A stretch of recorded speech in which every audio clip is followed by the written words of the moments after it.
seconds of regulation time here. Bound should be able to get the second on the Frosty, but Frosty. So Shopify can be able to push up onto this, but they still don't know where Renegade is with this camo. And he is using that bomb as bait. It's going to be great damage, great output, and great patience as well from Renegade here. 2 dead here, 30 seconds on the clock. They need to have this thing moving now. 3 dead. Last player alive looks like going to be a top pink player. World 2 up there. They'll finally get taken down. Now pink spawn's coming in. Nade comes in. Frosty wins that fight. But he's going to be taken down. Cycle, he gets taken down. Optic making a last-ditch attempt to get the bomb arm. It's 3 dead for Shopify. The bomb goes in with 15 seconds left on the overtime clock. And Optic will be up by 1 and win by 1. Just when you thought we were going to a double OT, Optic Gaming finds the pieces in the back of the base. What a drop and shoot there to prioritize the kill. You need to do that on Aqua Bomb. That's exactly what they did. The Green Wall fans in the building are happy. And as you can see, they are a many as the crowd goes on. Last shot probably thinking about being brave. Frosty is going to be brave and re-challenges. There's a double kill for him. And notably, off the start of this game, Andy, Shopify trying to play this one at a quick pace. And Frosty trying to keep them split on the map. What was a 2-kill lead is now a deficit for Optic Gaming despite the start. Shopify answers back right away, grabs the shock and the lead as well. He has to get so selective with that ankle. Still a 1-kill game, however. Amazing nades here from Optic Gaming, though, and it's 4 more who comes through with 2, shuts down the camo, and gets a 3rd as well. Map control re-established thanks to this man on your screen. Leaves Cycle because he knows the kill's going to come in. Bound with a lot of pressure on his shoulders here with this camo. Having seen his teammate Renegade goes down, and now he decides to strike, but misses the beatdown. And Royal 2 will make it pay. Optic find themselves 3 dead. Frosty is already pushing forward, looking for these spawners. And now with a 3-kill lead for the first time in a while, let's get into a listen-in here with Shopify Rebellion. He can gather anything that's going to give him an advantage. And it looks like the push is going to be formulated from Optic here, off the back of the damage coming in from Formal. He tries to shroud across to block the line of sight, and there is the push now. It's going to be Renegade who gets that first one. Legend now. He's pushing onto Cycle. Doesn't want to trade. Doesn't trade. It's 47-all. We're tied up, but Frosty with the kill onto Bound. Royal 2 with another one himself. But Shopify Rebellion 1 away. Frosty will be credited with the final kill, and we are tied up at 1-1 in the series. How about that for a Slayer return between the two? Comes Splash Shot with an overshield pull as well. Frosty just delaying Renegade. A couple of players coming off the spawn, but the overshield should be good enough for Last Shot to at least turn 1, which is exactly what he does. Renegade should go down as well in a few moments' time as there's multiple numbers. It's Last Shot finding 2, but do they have the timing to get this touch and get it around the corner before damage is done to the Optic respawners? It looks like the answer is yes. There's the G-slide. Last Shot's doing it all. How about the timing? As you said, I think a lot of people were wondering when he went for the second kill. Last Shot is the last player. Oh man, Deja Vu. Can he hit the G-slide here? He looks to the right. He does not hit it again. Does not get it, and it's Formal with the sniper rifle who shuts it down. Deja Vu. You kidding me? I have chills. It is unbelievable that that would happen again. So soon in the game. And this matchup and game type is the gift that keeps on giving. Last Shot, last player alive again. And after 3 minutes of play, we're still knotted up here, 0-0. Legend with the thrust. Should be able to find a second on Cycle here, but Cycle does a good job in delaying long enough for him to get his shields back. Legend goes in, finds the kill. That's the opening, a double kill, a killing spree, and immediately Renegade is moving that flag. 3 dead for Shopify, and Legend! Hitting headshots here on the main stage. Only player alive in the first spawner. That's going to buy them so much time. This flag should go already all the way back home. Here comes Renegade. Yeah, this one's a little bit more comfortable, and Optic Gaming will be up by 1, and it's the Frenchman who takes over.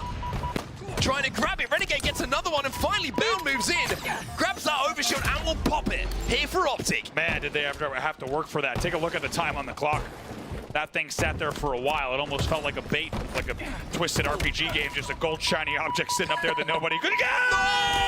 No! Speaking of, there are lessons to be learned there.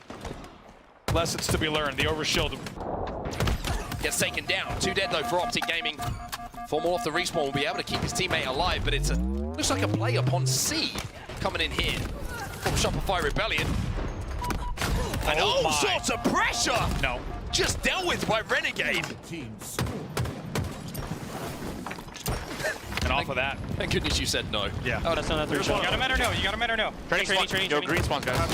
One tower. There's two green. Yeah, one could be out, Brad. It's like pillars or something. Nice shot. 2-8. I'll go.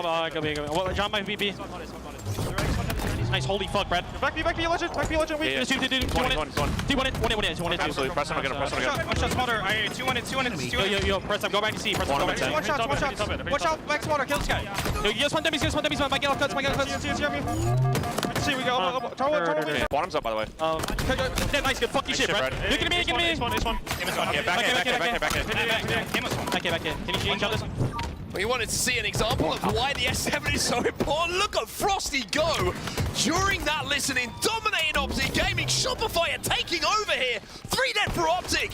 It's almost 200 points on the board already for Shopify. Unbelievable run from them. I'm so glad we also got to hear from their POV. I'm pretty sure Royal 2 said was holy fudge. I'm pretty sure that's exactly what he said. No, he did not. Because he was reacting to some pretty incredible shots. To take that angle from scoreboard to bags. 4 dead again for Optic Gaming. And just absolutely brain formal. Trip cap still at the 220 mark. What a run here from Shopify. This is getting out of hand. Optic haven't been able to get on the map. They haven't been able to exist, let alone get anywhere near a stronghold. They're trying to make a 3-man, 4-man push towards A just to slow the scoring down. They managed to do so, but Shopify Rebellion, they've killed 3 of Optic again. 2 dead for Optic. Last shot finds another one. Even though Legend gets this kill, he's trying desperately to defend B and will be able to do so. It's actually a 1v1 between Frosty and Bound here. Spawners came on in mud though for Optic Gaming. Bound wins it! And boy did he have to win it as well. Another 1v1. Renegade gets taken down. Here comes Cycle 2 dead for Optic yet again. Legend no shields. Cycle should be able to clean this one up. It might be an opportunity for Shopify to double up on A here, to flip this back into their control. Desperate push coming in from Formal, etc. But Renegade is last alive. Nowhere to be seen. He's taken out in the kill feed, and we're going to a game 5. We go the distance once again. As Shopify and Optic fail to disappoint. It is game 5 once again. Formal, Optic a little bit trapped here in and around the RPR. The signal is to go here from Shopify Rebellion. They just need 2 in this situation, and last shot has the camo. Game in his hands here. Deja vu from your winners quarterfinals in Arlington. Can they collapse here? 48-45. He's on the flank. It looks like Optic know that they don't have the camo. Avoiding those grenades. Renegade's trying to spot him out. They're all trapped here, Optic. What's the call? The whole team is in front of last shot. He finds the kill, surely onto Legend here, gets 1. It's 1 to go, Renegade on the RPR, tries to survive, survives, but it's Frosty who will get the 50th and silences the green wall. Not the first time we've seen a main stage player gesturing to the Optic fans in the building. And how about the composure from last shot? A target-rich environment for him with the camo.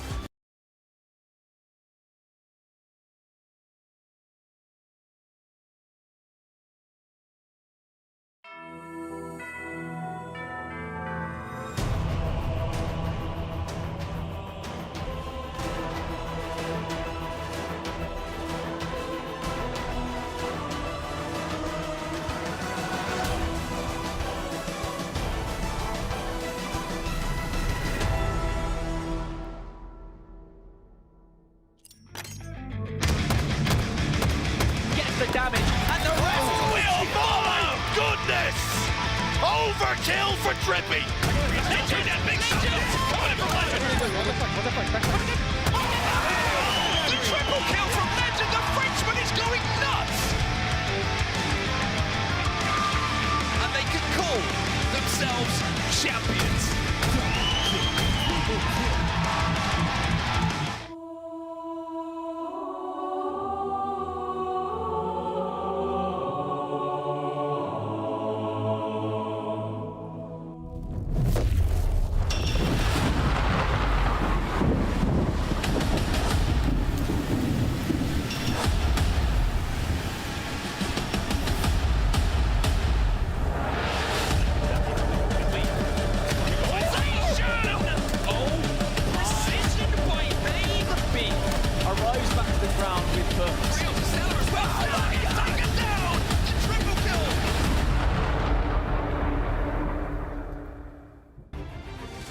It is Championship Sunday here at the HCS Open Dallas 2025 DreamHack, and boy, oh boy, have we got a show for you, because this weekend, folks, it has been one to remember. This will go down in history as the tournament where every single upset mattered the absolute most, knocking out Titans early on, pushing forward with new teams, new transitions happening, so much to break down. And I've got experts to do that all for me. My name's Lottie, I have Clutch, Onset and Brav joining me on the sofa in our HCS lounge. Fellas, what a weekend it's been so far, my goodness. I could not have predicted what we have witnessed, what we have watched, and honestly, what we get to talk about today. And it's only gonna get crazier. I have full belief in that. I think some of these teams are gonna be going the distance and are the real deal. Wes, how are you feeling about Championship Sunday? I mean, I can't wait to get this tournament started today, because the storylines we have, all four teams coming from where they're coming from. I mean, no matter what the result is, it's going to be a historic moment, whether Optic goes through another elimination bracket run like they are, Shopify having to kind of face Optic this early in the tournament in an elimination bracket, and then FaZe and TSM. I mean, the storylines behind both those two teams, what a dream it would be for either one of those two teams to hold up the trophy at the end of the day. I'm excited, and I can't wait to see how everyone's playing today, because I hope they pack their A game. I hope they have indeed too. If you have missed all the action, don't worry, we got you covered with a quick little detailed breakdown of what happened. Let's talk about some of the teams that we lost so far. Onset, Space Station Gaming not making a Championship Sunday. These four guys here, I don't really remember the last time they haven't made a Championship Sunday, let alone going out top 8. This is something that is just unheard of.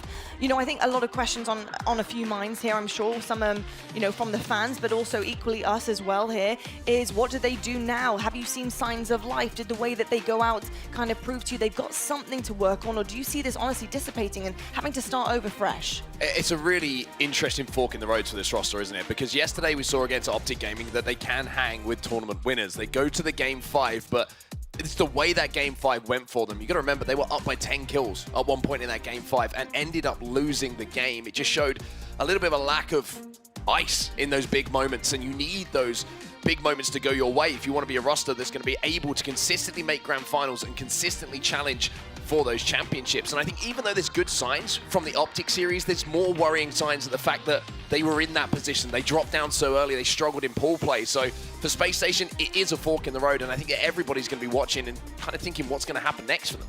I think the issue is who they lost to and how they lost as well. Losing to your old teammates like that on the side of Eco and Stellar, like, that's unacceptable. There's expectations that come with the great players that they are.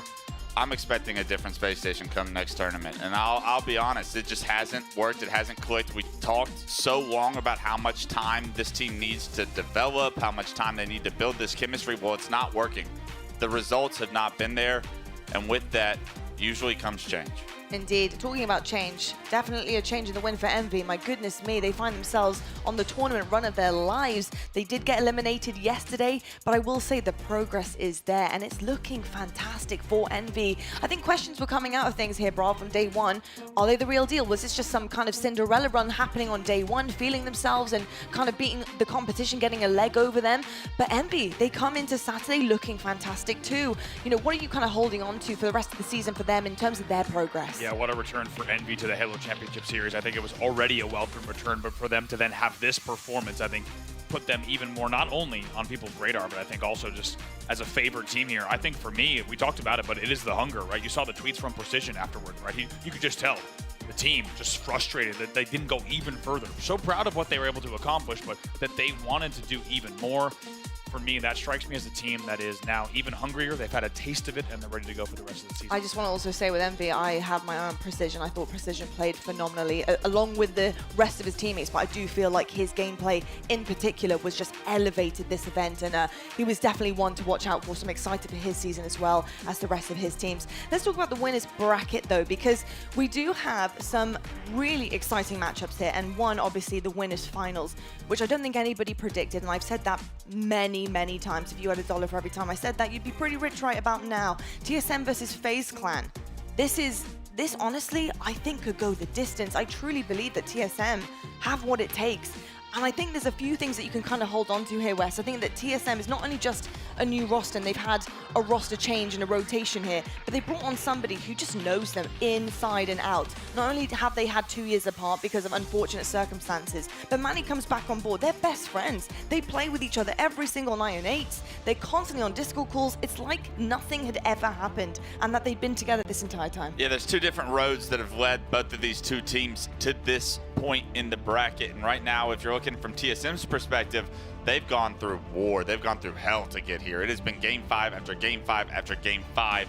And while they've done it, it might not have been on the strong side of the bracket, but the magic about this team this weekend, there's got to be something to say that there's some kind of aura that's following them and allowing them to get through some of this warfare that they've gone through. So I'm excited to see, does that magic continue coming into Championship Sunday? I want to highlight as well that TSM, you know, historically when they were the 4 before, how many game 5s were they in as that roster where they came out the wrong side of it? They would get to the game 5 but just fall short. And I think if you look at this road to Sunday for TSM, the wins in the game 5s, that's been the difference. That's why they find themselves in this position now. They've been able to clutch those game 5 slayers. So often do we talk about experience and what it does when you have those tough losses, when you've made it further than you've ever made it.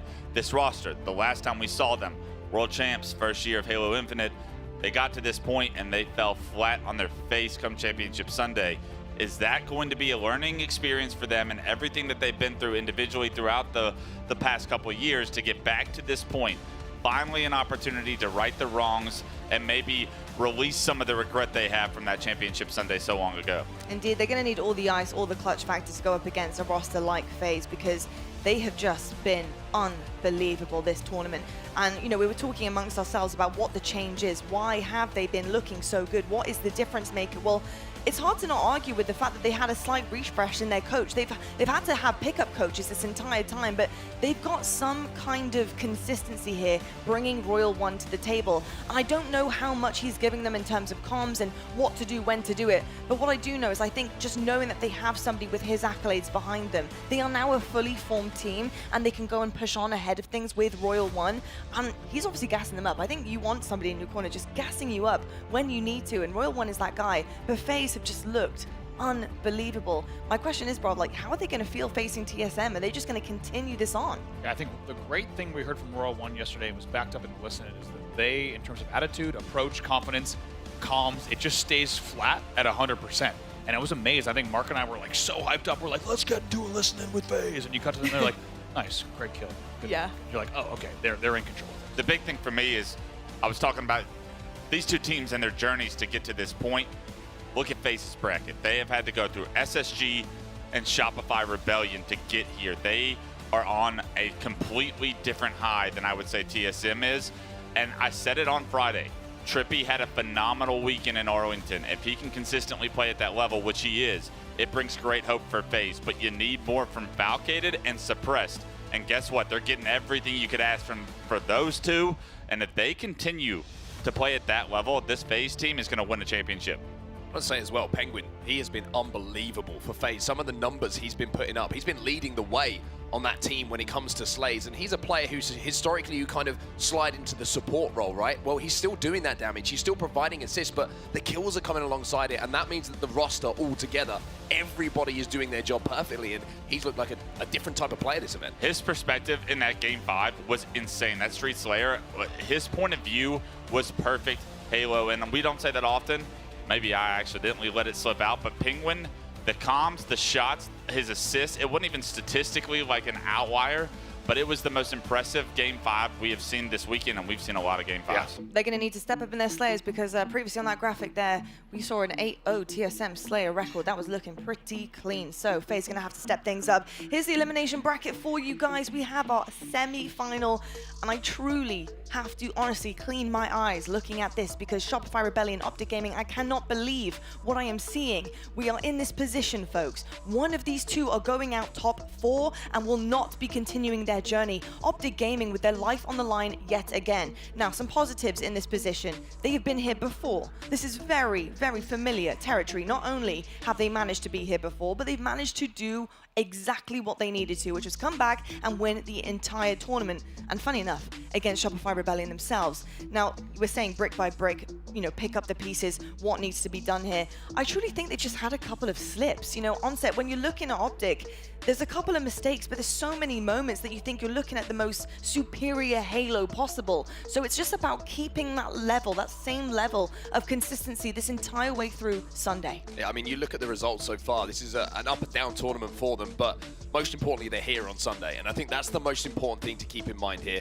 Get to Sunday. When you're not playing your best Halo, get to Sunday. It doesn't matter how, it doesn't matter if it's ugly. As long as you're here, you have a chance to win a championship. And it's a very similar story to what we saw in Arlington as well. But when we got to Sunday, Optic looked like they'd gone back. They'd had a look at what went wrong, had an opportunity to come to Sunday prepared, and they ended up lifting a championship. But I think that the issue for them is they've got to go against Shopify Rebellion first, who will want revenge for what happened back in Arlington in that grand final more than anything. And this is huge, right? Shopify Rebellion, you know, time and time again, in these positions, without that cushion of the best of 7 and coming in cold, we've got Optic right now against them in this best of 5. They're going to have to get this done.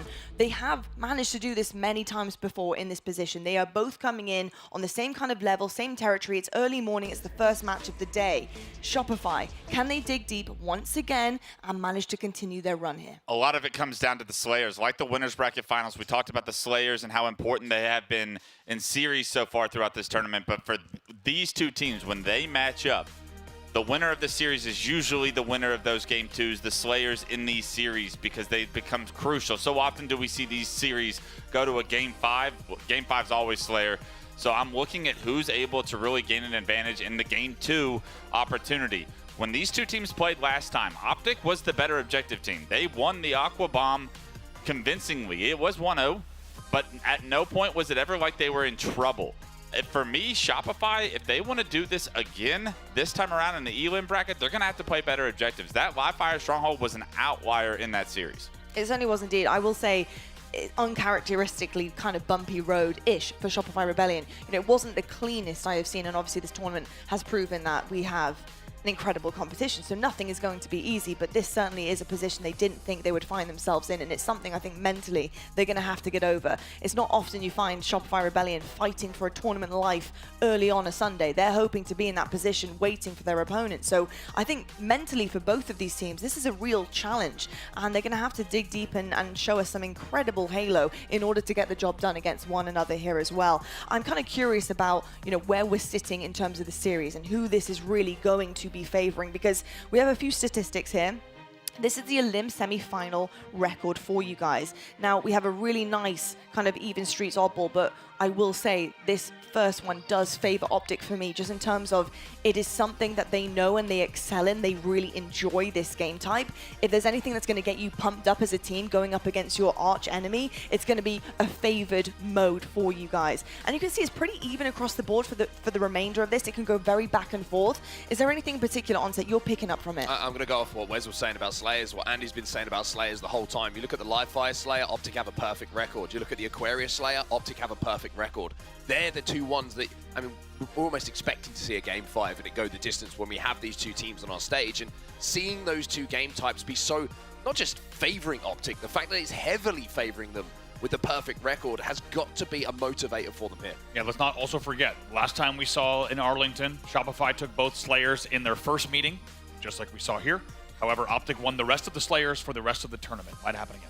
I think the big thing for me when I see this entire layout is where Shopify have traditionally had their advantages is the new map mode combinations added this year. You don't see any of that here in this series. So Optic very familiar with all of these map mode combinations, very comfortable with them. This could favor the green wall very early in this morning. Again, I'm not seeing any Fortress either, so that's good news for Optic Gaming too, because they just don't like Fortress whatsoever. So there we go. This is honestly the best chance that they're going to get to take this one over. So we'll see what happens next. Now, I want to know what you guys are watching for. Well, of course, it's world-class Halo, but we do also have some nice goodies for you for doing so, and it's the Twitch drops. Look at these bad boys. I personally like the frying pan charm. Yeah, I love the Big fan of the frying pan. I am a big fan of The that, claymation actually. flames. With the flames. I'm yeah, because you're cooking. Is that what it is?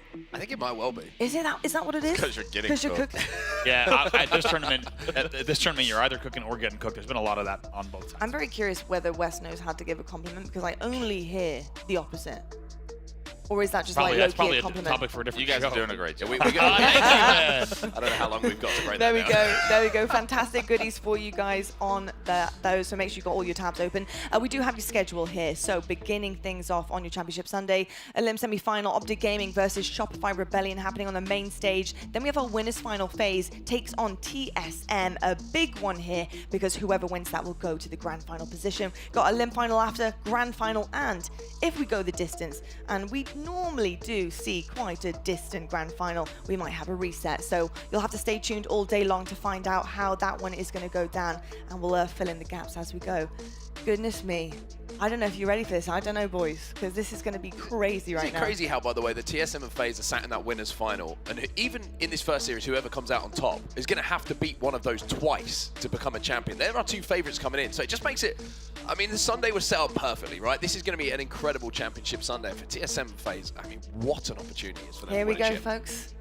Elimination semi-final. One's going home, one's going forward. Optic versus Shopify starts right now.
Well, Championship Sunday is here, and if you want to win a championship here in Dallas, you are going to have to work harder than you've ever worked before. And the indication of that is the first game we have on our main stage here, an elimination match between the two finalists from Arlington, Optic Gaming and Shopify Rebellion.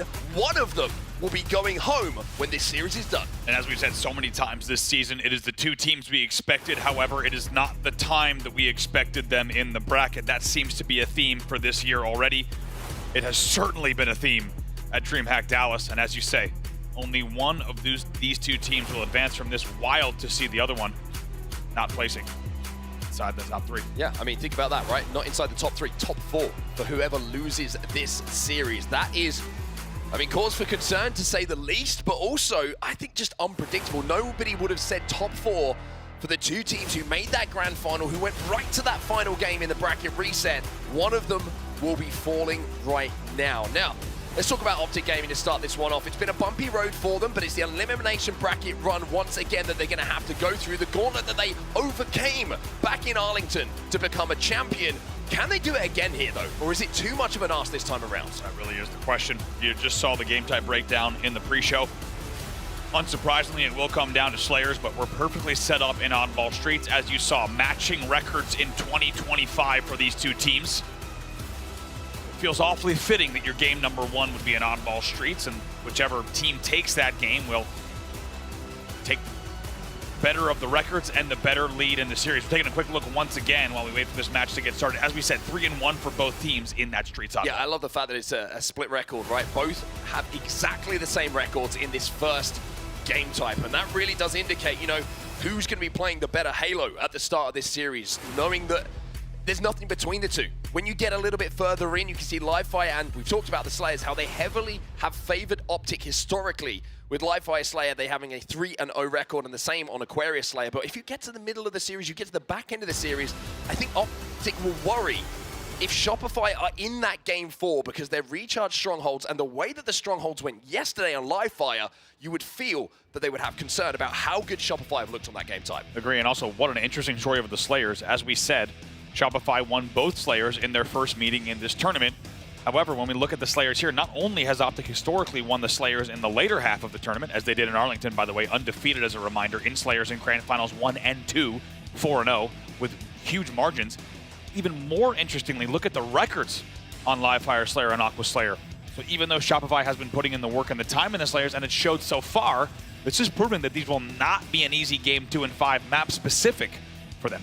One thing I do enjoy as well is the fact that we have Oddball as our first game type as well. That means we're going to be able to work our way into this series. It's going to be a slightly elongated game type and time for these players to play to make sure that they are ready for the rest of this series. But you know, it's not really time to warm up in this kind of series. You have to be on top of your game. Every single player was in the venue early. Everybody was warming up. Everybody looked like they knew how much pressure and how important this series would be for both teams. So don't expect for any shots to be missed as soon as we get into this game number 1. Like you said, no time for warm-up. Let's also remind everyone, these teams are not used to playing this early on a championship Sunday, right? They're used to seeing each other in a winner's final, or at least being part of that winner's final, and having a little bit more of a lie-in on the Sunday morning. You have a chance maybe to get in, get some warm-up games going, and you'll play later in the day. Instead, they had to be in this venue early. Around 8:30 a.m., they roll in here, getting ready to play, and like we said, it's a very different start from them, and I think they both know what's on the line here. To have to face each other this early, and they knew they would face each other, but probably not this way. Well, one of the difference makers I feel like in that grand final that we saw back in Arlington between these two teams is when you looked at the Optic roster, each player at some point in the series took their turn to do something special. One player who was a little bit quiet, especially in that grand final, was on the Shopify side, and that was Frosty.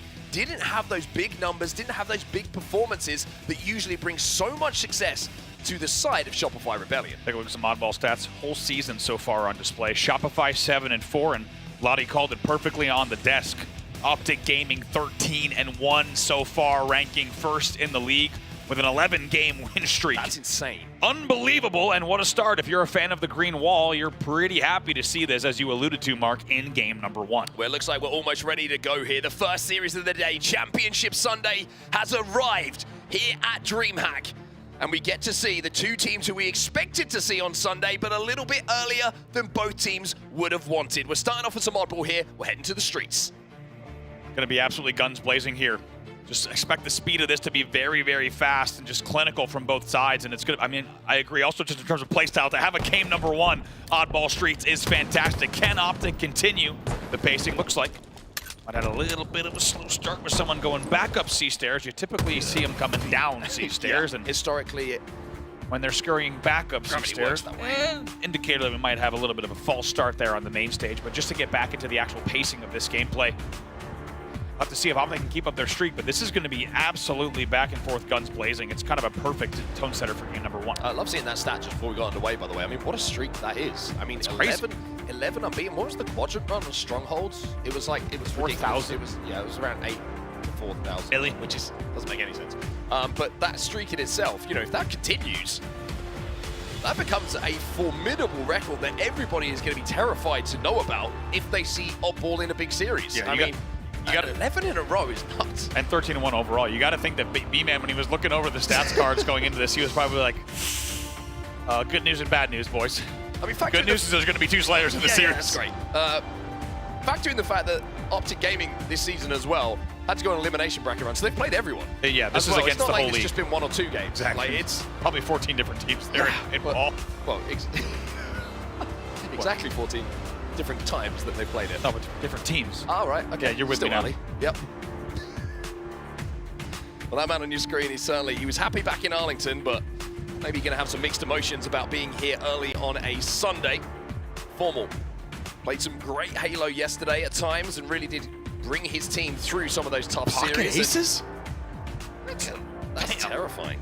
Pocket aces for last shot here. Let's take a look at some objective kings from HCS Dallas so far. How about the ball time per game being within 4/10? Yeah, I mean, look how similar the stats are just full It's crazy. Those are wild stats.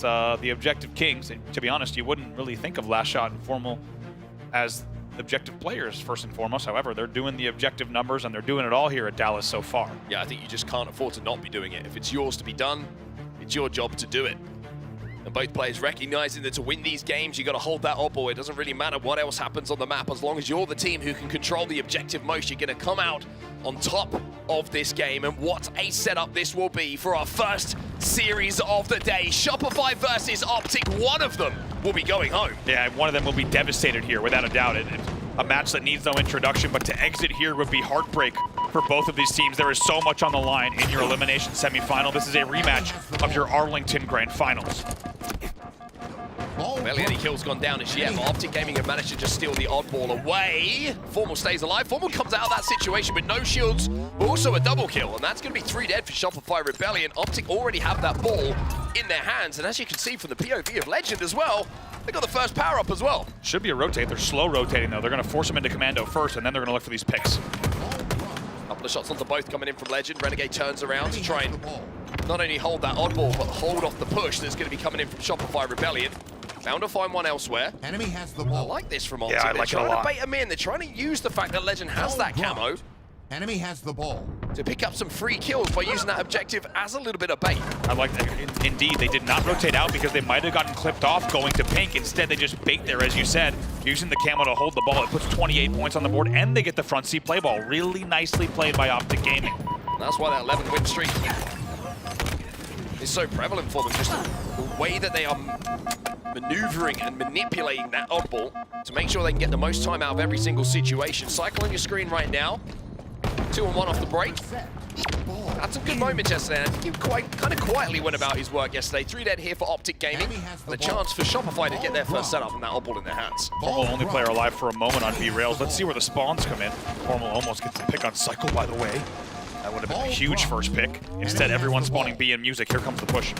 All the shots coming in from Cycle. He knows there's pressure coming in from Renegade as well. Turns around, helps out Frosty. And that pick coming in at just the right time, because not only do they have the oddball in their hands, the camo is also available. Legend evens the numbers up though, so it's a 3v3 right now as Formal finds another for that camo that's just spawned bottom middle. Very interesting there. The ball gets pulled and they hold it on Bulldog instead of bringing it to tower, despite the kill coming into tower. And now camo bottom middle.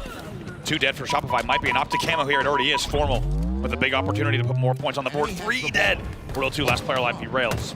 Taking damage as well. Formal with that camo might be able to get this kill, but at least backs him down. So all the spawns coming in there on the street side as well. So Optic have got a lot of information here. They've got their second power-up. That's 100% success rate on the power-up so far for them. And with 43 seconds and rising still with the oddball in their hands as well. Oh, look at this. Formal big opportunity to pick up these picks. Camo disappears, but the timing is good enough for him to get 1. It's 2 dead, 3 dead, maybe even 4. Royal 2 trying to at least even some numbers and keep himself alive, but Bounce should be there to clean this one up. Optic still with that ball in their hands. Most importantly, guess what? Yeah, Renegade just gets out of dodge, goes right back into Tram. Perfectly managed here by Optic Gaming. Great survivability for Royal 2 though. Not only gets the kill, survives long enough for his teammates to respawn, and now they can progress up the map and try and force this ball out of the hands of Optic Gaming, but it's been such a surgical and precise start in this oddball game from Optic. Great play from Renegade, also sitting commander. He does play the ball trash, by the way. You'll see on your screen, so that keeps things dicey. 2v2 on the map.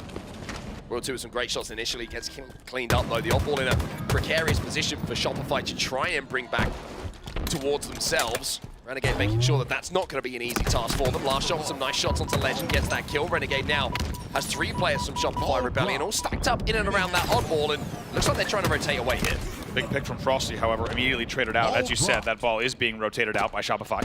However, here comes Renegade and the Optic pressure. Last shot knew there was something up! And the Spidey senses were tingling for all the right reasons there. He turns around, gets that kill, and he's still alive, outputting damage. Cycle not only with the oddball in his control as well, but it looks like he's managed to find that Stalker rifle, which can output so much damage here on streets. Amazing peeking and shield management there from last shot. Red gun coming in from Cycle. Does Formal hit the stick? He does! He had a very small time window to hit that stick, and it's a big one. Where does the camo go here? It goes to Legend. Look at this. And what felt like it was going to be a Shopify convincing hold instead is now an Optic advantage. 3 out of 3. Lunchbox earning his money right now for Optic Gaming.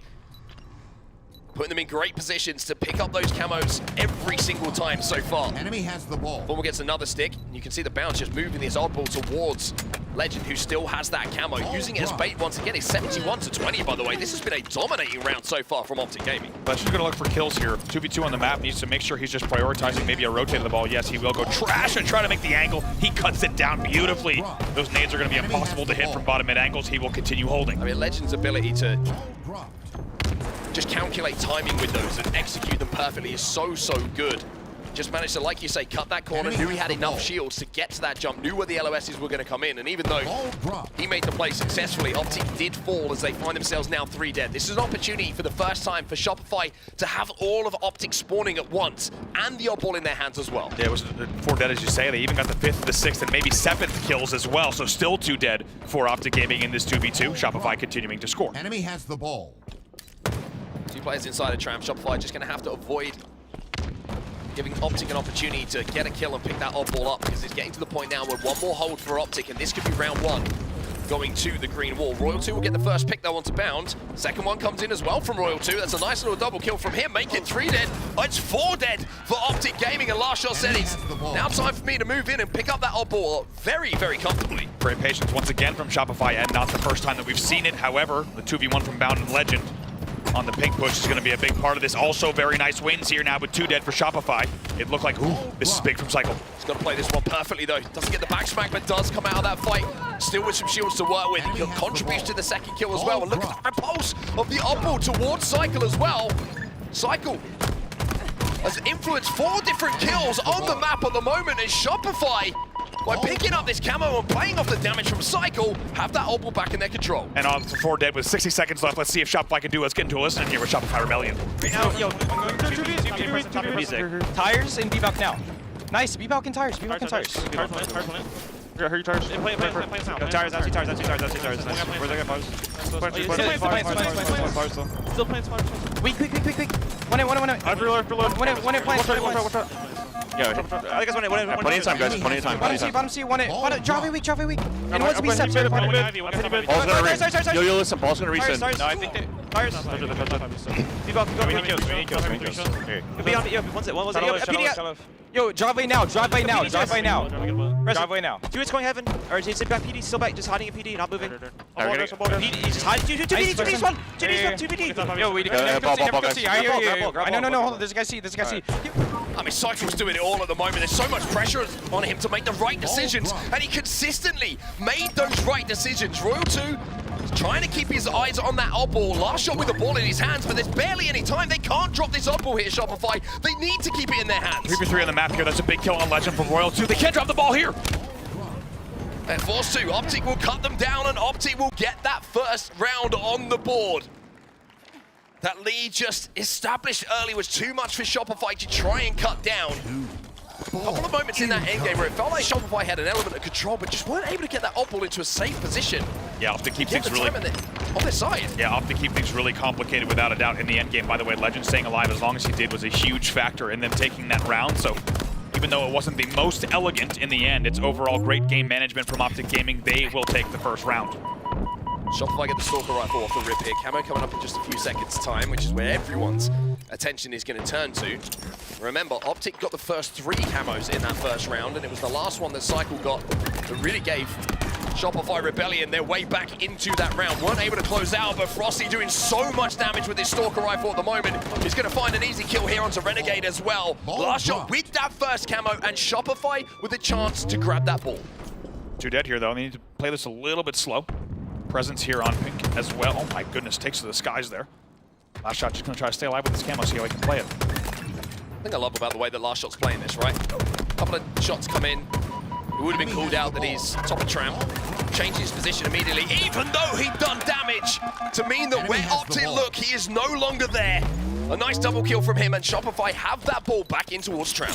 Was 3 dead as well, and maybe we'll start to see, you could argue that in that first round we really didn't see anything too convincing out of Shopify until the very late game when it was too late.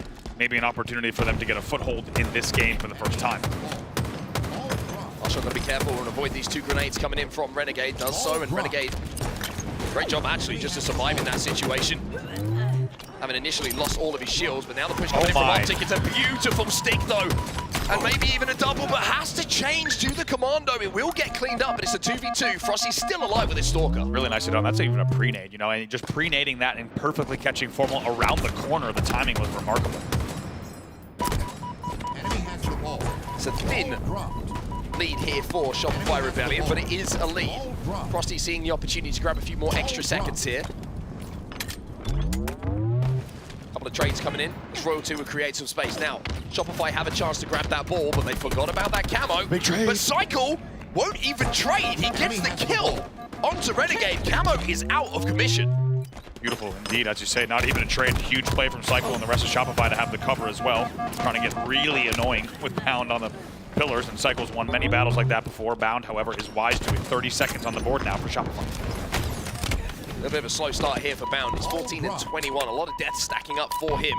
Usually the front guy for Optic Gaming who's going to try and create space for you, but at the moment Shopify in this round in particular just shutting down Optic from getting those first picks. It's still a lead here and a pretty good one as Cycle picks up yet another double kill in our kill feed. He's now sat at 19 and 11. Royal 2 decides it's time to do some objective, which usually is an indication that he knows how important a series is.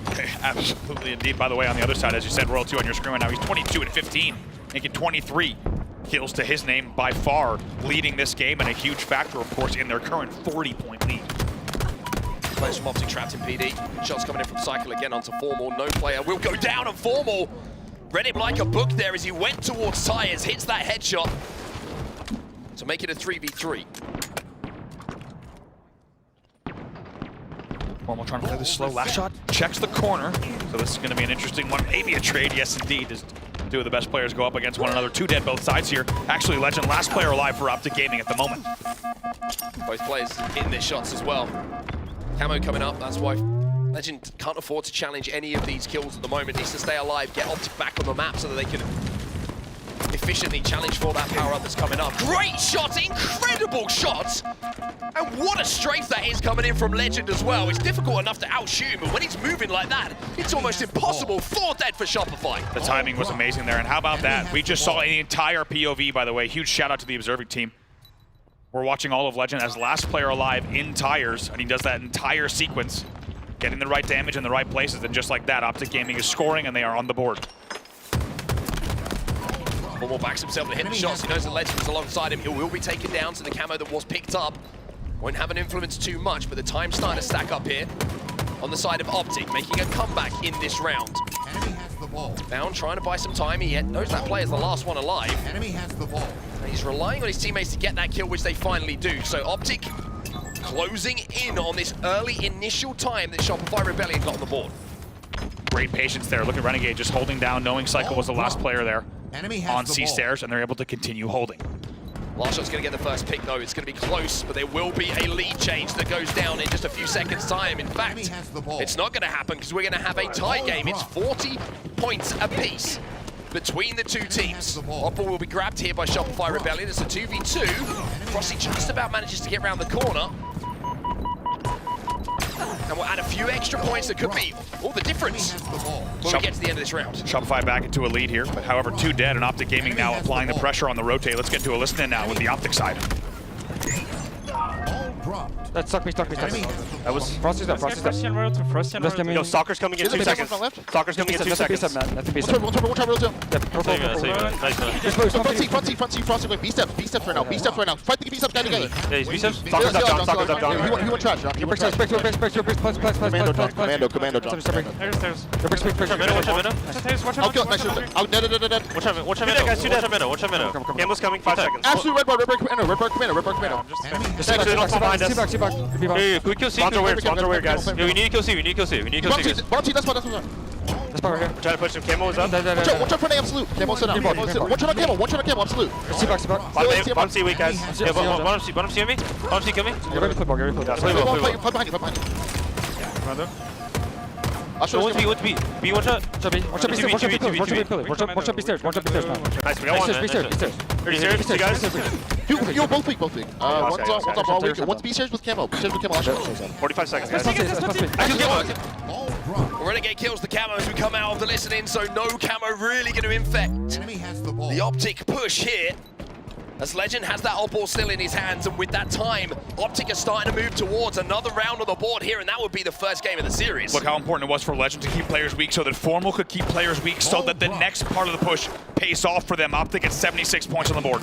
Shopify need to step up here, need to find some kills. They've got 2, but Renegade, wow, with that beautiful bank grenade, will put Frosty into the respawn screen for a few extra seconds. Ball is still in the hands of Last Shot here, but he'll be taken down, as will 3 members of Shopify Rebellion. Frosty is the only player close to this oddball.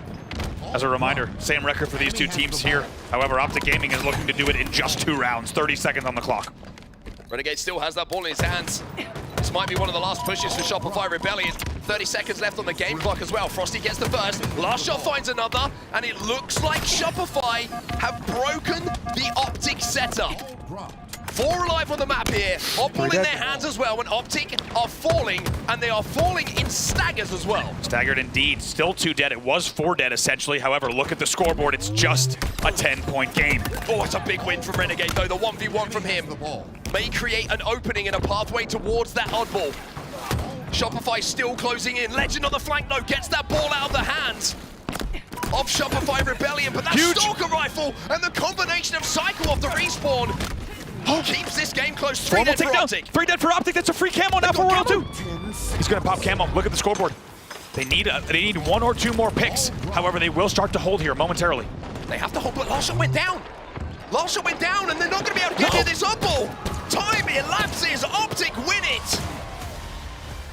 And even with all the pieces it felt like there for Shopify Rebellion to get that round on the board, it's a clutch moment from Optic Gaming at the end that gives them a 2-0 win here in our first game of the series. A clutch moment and questions to be asked. 3 dead as the camo's popping and World 2 gets it. And they allow, however, the last player alive and the first spawner on Optic Gaming to blow open what could have been a very easy 7 to 8 second hold to simply get in the lead and drop the ball. And there's a lot to be proud of there from the Optic Gaming side. They did not have a lot of resources, and somehow they prevent a round number 3. And they will take game number 1 of the series. Here's a look at some of the stats. I mean, you're looking across it at the moment, and it feels like Shopify Rebellion outslaying Optic, but as I mentioned at the start, it's great to kill, it's better to hold the oddball, and where the kills matter is where that oddball time will be picked up. Royal 2 breaking 10k damage, Formal 9k, the 2 damage dealers for their teams. I really want to see this last play though from that second round. It's going to be so interesting to watch, especially from the Optic side, to see what happened to Shopify Rebellion. Great play here as well from Formal. We'll remember this very well. It just plays Cafe perfectly, and I feel like we're going to see a lot of that throughout this stick as well. Cycle comes around the caution corner, at no idea that Formal's pre-nading it. Now into round 2, you're seeing some highlights. It was a 40-second lead here, unanswered from Shopify to start things off. Strafe, by the way, from Legend. It's absolutely disgusting. Little sprint strafe in there to really throw your opponent off. Snaps back on for the headshot as well. And this is where we saw the game get nice and tight. It was Optic who made this comeback. And no play ball there from Shopify. No play ball, like you say. But it's those final moments I just want to watch back. It's someone got through that should have been accounted for on the Optic side. I got theories. Slayer Livefire coming up next. I'm wondering if they just rushed the C stairs move too fast, and they had, I think you had, the last player alive for Optic had eyes C stairs, and I think first spawner was able to get an angle C stairs. And that's why you see Last Shot dead top tram essentially alone, and then the next 2 players from Optic are able to fly in. But, I mean, like you said, every piece of the puzzle for the comeback was there. When you see Formal die Laundry as the 3rd, and it's a free camo, it felt like Shopify would at least hold to tie the game. But Optic Gaming shuts it down. Let's take a look at some Slayer stats between Last Shot and Renegade. Renegade, the MVP from Arlington. MVP performances when it comes to Slayers here in Dallas as well, a 1.64. That's first crazy. In the KDs, and also the kills per minute is terrifying. We asked the question, would Renegade have to do it again for Optic to advance in the bracket? And Renegade probably doesn't care about the context. He simply is showing up and saying, I'm going to do it again. And he's doing it here throughout the entirety of the event. To be a 1-6-4 in Slayer is wild. We're underway in game number 2. Optic Gaming currently leading 1-0. Shopify looking to answer back and tie this series up. 3 players from Optic actually flowing out towards the camo side, and they're going to get the first pick as well. Frosty tries to get away, not going to be able to. 2 dead at either side. Shopify now 3 dead. It might be 4. Cycle has the QT. And he's desperately trying to stop Formal from getting this snipe, but he cannot do so. And Camo, ooh, never mind. Formal's going to have to just retreat to cuts, and maybe someone else will go for the Camo push. Renegade gets naded as well, so they just go for it. Yeah, actually, you go ahead. Well, it's going to be a really aggressive push off the respawn coming in from Shopify Rebellion, though. They knew that they had to challenge that Camo, and they do so successfully. 5-5. Make that 6-5 will be the score, and Last Shot has managed to recycle this sniper rifle, so we know how powerful this is in the hands of any player in this series. But there's only one of these weapons on the map here, and Shopify have it in their hands. And it really is the little things, isn't it? When you feel like Optic's about to have the guaranteed camo, keeping Formal weak, then keeping Renegade weak, then forcing the burn. When we talk about these two teams, it is such a small margin between them in every single game type, and especially Slayers, that just getting a little bit of extra damage before a power-up pops can be the difference maker. And things slow down to a crawl 6-6 here. 2 one-shots top middle. Renegade taken down. Legend will fall as well, and Last Shot now looking for the remaining members of Optic Gaming. He's got a nice flank on the cuts here. Finds Formal, bound down as well. Another one for Last Shot, double kill for him. Optic, 3 of them in the grave. Picking and ripping spawners as well, as you said, 3 dead, now 11-7. Last Shot putting the sniper rifle to use. Let's not forget, it was just 6-6. That is a 6-1 run from Shopify during the last 30 seconds. Let's remember how well they were cycling them on strongholds. Optic couldn't get on the map, and when they got split spawns, Optic really struggled in that stronghold yesterday to find a way into the game, onto the map, and it looks like Shopify are trying to repeat exactly that. Oh man, gonna try to stay alive here as well.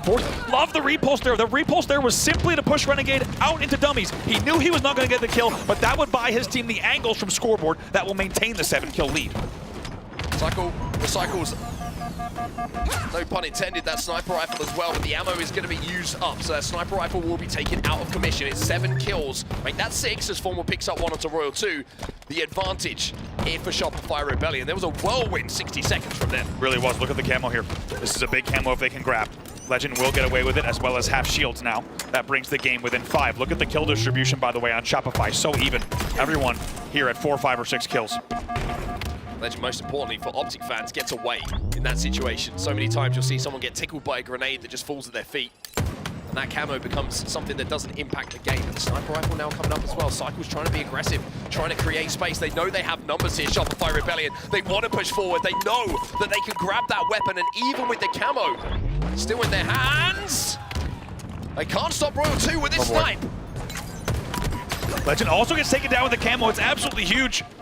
24-16. Let's hear the comms from Shopify Rebellion. Hello tires, hello tires. No, see him, watch out, watch out. 3 guns, 3 guns. Cars. I was sniper, Alright, we're all for dead, chill. Yo, top mid and A plus. A snipe. Sniping A pod going screen. And one tower and tires. Tower and tires. Tires and tires. Hit it, guys. Yeah, hit it. A pod on the box. We can Get it. Yo, team up, guys. Team up. Nice. Brad, they're gonna push you. Just hide. I'm not kidding. They're going back. There's nothing front on you. 2 back B on Brad. There's gonna be 2 back B on Brad. One shot back B, 2B. You can drop. Grinder goes. Snipes out. I'll be A pot. Yeah, A pot. Yo, A plat still. Yo, I have death game. Guys, they're going A plat now. From white wall and 1 in A. Can you fight it? Yo, back A, back A, back A. Back A, Brad. I'm looking. One shot. Got him. Stop it, Back B. Inside mid vent. Yo, go for quantum. Train set. Nice. Nice, guys. Be above man. Nice, good shit. They're gonna be tower. Yo, I'm pushing cuts. Yo, keep fighting. I'm going cuts. Tars B, guys. Camo 30. He went double door, guys. They went double door. Yo, we have all the towers. Yeah. Deal, Matt. They're on you. Cuts weak. Elbow. Watch elbow, guys. Watch elbow. Alright, listen, camo 15. Camo 15. 2B on me. I'm gonna come look, go bottom mid to dummy. 2B, dummy door. Camo, guys. Camo 10. Gonna play for me in A.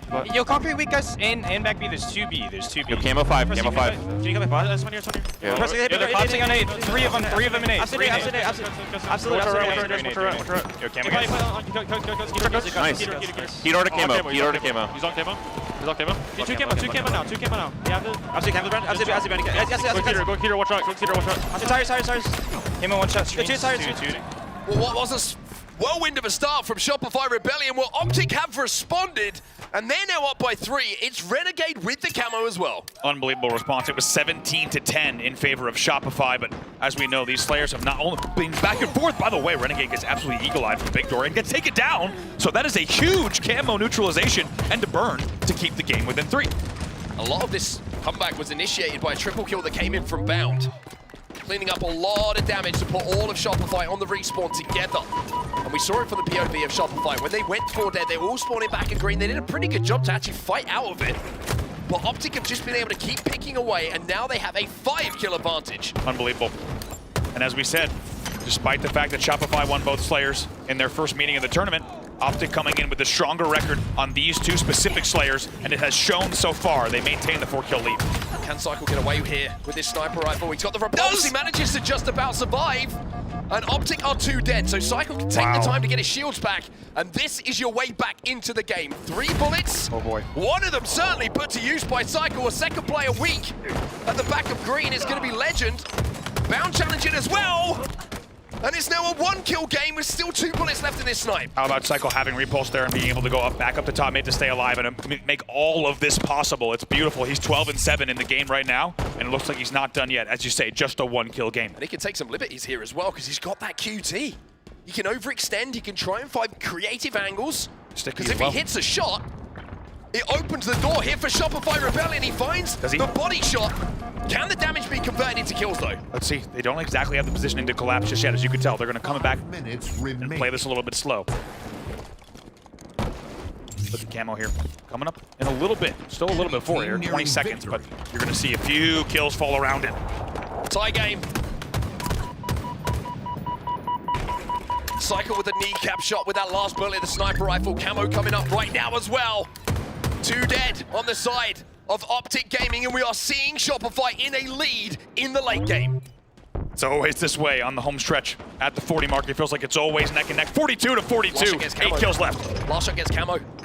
Bound finds a kill though, and Optic find a lead. Huge! And Legend get huge kills to put Optic into a lead, even though Shopify had worked so hard to get that camo. Formal finds another, Renegade adds to it. It's 46-42. The confidence in the teamwork there to storm the camo. They shut it down. 47 on the board, just 3 to go. Legend finds another as well with that spike grenade. A player from Shopify trapped at the back of green. He gets the kill, but Bound will get that one traded out. It's 1 to go here for Optic. Unbelievable. And now at 49-43, really, it's just a matter of time. Optic going to take their time, wrap around the map, and look for a team shot. Big ballsy play from Optic to make the push. In that 4v4 scenario, they win the fight, they get the lead, and now they're 1 kill away from calling themselves 2 up in this series. They close the game out, and Optic with the comeback might have just crushed the spirits of Shopify Rebellion. It was a game 2 Slayer where Shopify led at the 17 kill mark. They led at the 24 kill mark. They led at the 42 kill mark. However, Optic Gaming resilient throughout every single phase of that game. Despite trailing by 7 or more kills. At different periods, they come back, and what a close as well. It wasn't even close in the final stretch. Beautifully timed kills to close that one out comfortably, and now lead 2-0, only 1 game away from eliminating Shopify from the tournament. You think about that last shot camo pickup right at the end of the game where it's essentially a tie game. The 1v1 turns into a 2v1. I think an extra bullet came from Legend I think it was. Yeah. Just as Bound gets the beatdown, and you're thinking last shot's going to win that one. Well, instead, it turns into a kill for Optic, no deaths for Optic, and the camo taken out. And Bound. I want to say, yeah, even though Bound goes 10-10, not the most impressive, 16 assists. Alongside that, that is a phenomenal. He's contributed to over half of the kills in that game. Double the assists of anyone on his team, almost anyone in the lobby. Cycle did have 9. However, 16 assists when no one else on the squad has more than 8. In a game you win by 6, that is massive. Huge performance from Bound. Honestly, I would love to watch the entire VOD of his POV, but we had no shortage of highlights in that game number 2. 26 kill contributions in that game from Bound with 10 deaths. There's only 4 players on the team. Exactly. It's absolutely... That's more than half the kills. That's absolutely insane. And not only does it show that he's obviously had a great game, but Optic taking advantage of the opportunities that he's creating as well, because 16 assists doesn't happen without the kills being cleaned up. So Optic playing off of Bound's damage so well. Here it is. But this is the big moment. Think there might be a trade there, or at least a few kills exchanged. Not the case. A masterclass from Optic in the late game. Final kill going to come up in a few seconds' time. This Legend who is credited with it, but Bound, his influence on that game was certainly felt by Shopify Rebellion. We talk about Legend's big plays, we talked about Formal and his game-winning play, his tournament-winning play back in Arlington. Of course, Renegade, who's been unbelievable since he's joined this Optic Gaming roster, but you've got to remember that Bound is taking his turn now to remind you that he is a superstar here for Optic as well. King of the Hill Solitude, our next battleground between these two, and it could be a map where Optic sends Shopify home in a dominant 3-0 to continue on the bracket, or maybe the start of something special for the side of Shopify Rebellion. Let's just remember here, when we looked at the map records, we look at the head-to-heads, if you get to game 4, Shopify have a chance in this series, but they have to, of course, win this game 3 to get there. Otherwise, they will be eliminated. Top 4, by the way, top 4. Optic will be rejoining the stage right now. The crowd is arrived here now in Dallas as well to support both teams, but obviously the Optic fans are loving what they are seeing right now. But that's Stronghold's game 4. Shopify need to keep that in the back of their minds. Remind themselves what they did to Optic yesterday when they had that game type. Send it there, get there, give yourselves a chance. For Optic, it's obvious what they have to do. Close it out now. Don't give Shopify a chance to get back in this series and move on to that elimination final. Unsurprisingly, some green wall regulars in the front row here. Every time we're in the state of Texas, green wall shows up in a big way, an already packed house here at DreamHack. And as you just heard, as Optic retakes the stage, green wall very happy to see it. Not only to see them on the stage, but also to see them performing the way that they are. As a reminder, on this next game type, Shopify 1-1. Different record for Optic Gaming. They are 3-0 on Solitude, King of the Hill. Very healthy looking record. And if the previous games are anything to go by with the map records, which are now updated, Optic have a real opportunity here to close this series out and 3-0 Shopify Rebellion, which would be a statement. What a statement it would be. And the potential, we haven't talked about it yet because it's really all eyes on this series. But now that Optic is 2-0, Optic has a chance to really kind of glaze over the entire insanity of the weekend. If they take this series and if they continue on, they will be the story of the weekend. It will not be about the shakeups, the mix-ups, the upsets. It will be the Optic story if they close it out here. However, Shopify, not a team to go down without a fight. Yeah, they need to show a little bit of heart here, Shopify Rebellion. I'm looking at the likes of Royal 2 and Frosty just to pick up, the two youngsters on the team and make them believe that the comeback is possible. Certainly some reverse sweeps have been pulled out in Frosty and Royal 2's time, and they're going to have to find step 1 by winning this game if they want to even consider that being an opportunity for them to take. Here we go then, map number 3 is live. Optic find themselves 1 game away from eliminating Shopify Rebellion. That's what a story it's been so far for these two teams. Neither of them, as we said, wanting to be in this position. However, it is the hand that they have been dealt. Optic 1 game away from closing it out, and what a start from them. It's already 3 dead off the opening. 3 dead, Frosty last alive. They're trying to hunt him down right now. You can see the Bound was thinking about a little bit of hill time. He gets the lead. Most importantly also, diverts his attention to top middle to collect the first camo of the game. Love the series of events there from Bound. Knows that the kill's more important, and then even more important than that is the camo. Cycle, though, wins an important 1v1 here at U-turn. A little bit shaky there from Bound. 2 dead for Optic Gaming. And it will be Shopify now who step into this bottom middle hill for the first time. One of the most difficult hills to hold. And Frosty's starting to get fired up as well. Wins the individual fight, and he knows that he might be the guy that has to get Shopify going here. 3 dead for Optic. You just saw that in the player cam. As you said, Frosty popping off, getting loud. And now an opportunity for some control here. Hits the body onto Renegade, cleans him up. Formal knows the pressure is coming. Bodies him as well. Damage output with his shock rifle, superb from Frosty. But Bound in the feed is going to get that pick. Formal's going to re-challenge, and Formal will win that fight. Good damage from both sides there. Take a look at the hill, though. 3 dead for Shopify, however, not before they put about 50% of the progress on the board. Trying to see if Shopify get a split spawn here or spawn together. See the Bound is already trying to put pressure on. It is a split spawn. 2 of them in blue, 2 of them spawning in and around Yard and Tramp. So Optic are going to have their heads on swivels here. They managed to find 2. And Bound on the flank might find the 3rd as well. It's going to be Renegade who steals it away. But Optic fans and Optic players won't care. It's 3 players from Shopify in the death screen. Back-to-back 3 dead there. Bound does very well to deny the driveway push as well, which forces things here over to Soda and Posters. Very good damage continues. However, Legend and Bound to the first to fall. It felt like Optic should have had the hold there. They get a little bit aggressive around driveway and Posters. 3 dead. Royal 2 with the camo as well. Spotted out by Formal momentarily. All of Optic now spawning together on the snipe side. There's an opportunity for Shopify Rebellion here to contain the players from Optic Gaming, as they will get into a pretty healthy lead. But this next team fight could decide which way this hill goes. That's why Royal 2 has been so careful. Ooh, he's been spotted out. Just like you said, he knows that the picks are going to be more important here. He dumps out of the hill.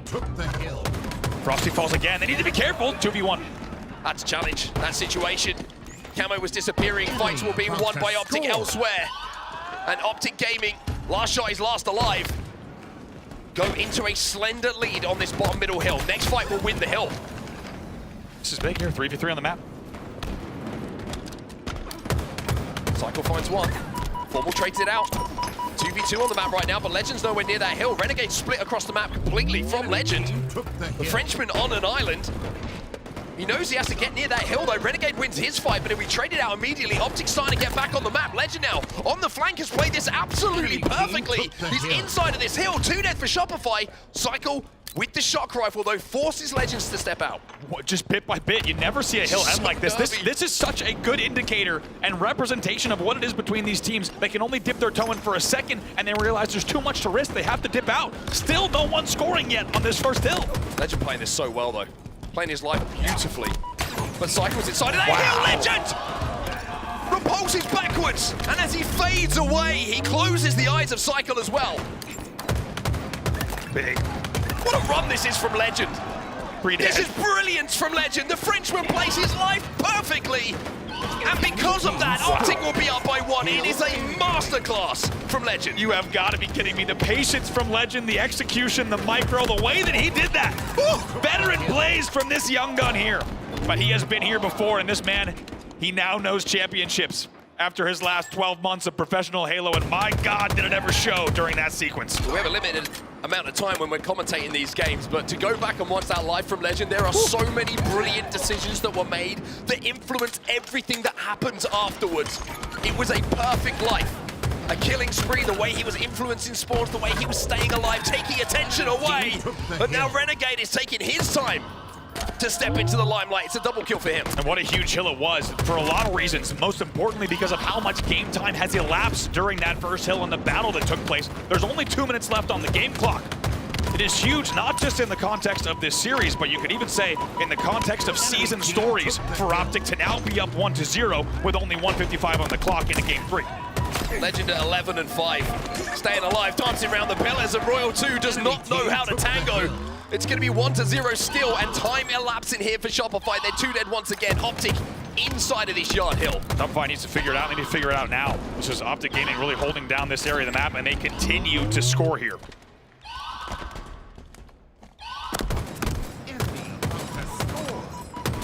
Shopify can't get anywhere near this hill at the moment. 2 dead once again for Shopify. 3 dead for Shopify. And with the shots coming into the back of Legend, he's going to know exactly where that last player is. How good's Legend playing right now? He has no bullets left in his gun. And Optic are up by 2. Up by 2 with all weapons out of ammo. You do not see this all the time. He has a lone plasma pistol to take to the next gunfight. 1:43 left on the clock. What a hill. And is that second hill the dagger for Shopify Rebellion, not just in the series, but in the tournament? There's not many players you would say are dangerous even without Here he goes. the starting weapon, but he still gets a trade with the plasma pistol. This man's on another level in this game. He's going full Bear Grylls. Goes into combat with only what he could find on the ground and still gets the kill. Also, that paves the way for Renegade with a camo. 1:16 left on the clock, and Optic Gaming making this game 3 one to remember. Well, Shopify, even though there's 1 minute and 10 seconds left on this clock, need to keep in mind that if they are clean on these hills, there is a chance for them to come back. But Optic don't look in the mood to give them a chance, to give them a sniff, to give them any opportunity of even getting to the right side of the map here. This is one of the most masterful performances of King of the Hill I've seen from a single POV. Legend has been insane. He's 12-6, double positive in this game. What a performance from him as the Green Wall champ kicks off in the room for good reason. And they will continue to play time here. 39 seconds left. Shopify do get inside of that hill though, and will be 4 dead. Optic will have to fight a little bit longer. 40 seconds might not sound like a lot, but when that clock stops, it's enough time. And Cycle is winning his first fight as well. Hold on to your horses. Watch these next few picks. As you said, a big first pick from Cycle. If they could do it again and get more advantage here, they might be able to get this one without too much of the game clock slipping off. Shopify are throwing everything they can at this. But they're outside of the hill right now. They need to solve that game clock. This is the problem for them. Yeah, the kills are great, but they've got to be inside that hill to give themselves enough time to formulate this comeback. Bound gets the kill, but will be traded out. It's 2 dead for Optic. And I wonder if Optic are going to try and think about maybe giving this one up and play for the spawns on the side, because that's where that next hill's going. Shopify fully jumps out to slay at blue. It cost them a lot of time. However, they are going to get this hill by the looks of it. They should be able to get these last ticks. They do, but there's only 19 seconds left now. Who will win the rotate? Excuse me, we'll go to the driveway next. Team took the hill. Camo will be picked up here by Renegade. For free? No, it's burned! It's 2 dead. Huge burn. Can you imagine? 2 dead for Optic and it's a The burn game clock is the problem here. They need to get in this hill. They need to get in this hill though. Royal 2 is inside of that hill. And what do Optic do? They need one push. They're going right away. Here they come. Royal 2 has to hold this off, but has to stay near this hill. Has to stay in this hill. There's only 2 seconds left. Optic start to get some kills. It's a 2v2. Royal 2 cannot leave that hill. Optic flush him out, and Optic send Shopify Rebellion home. They sweep them 3-0 in our Elimination Bracket semi-final.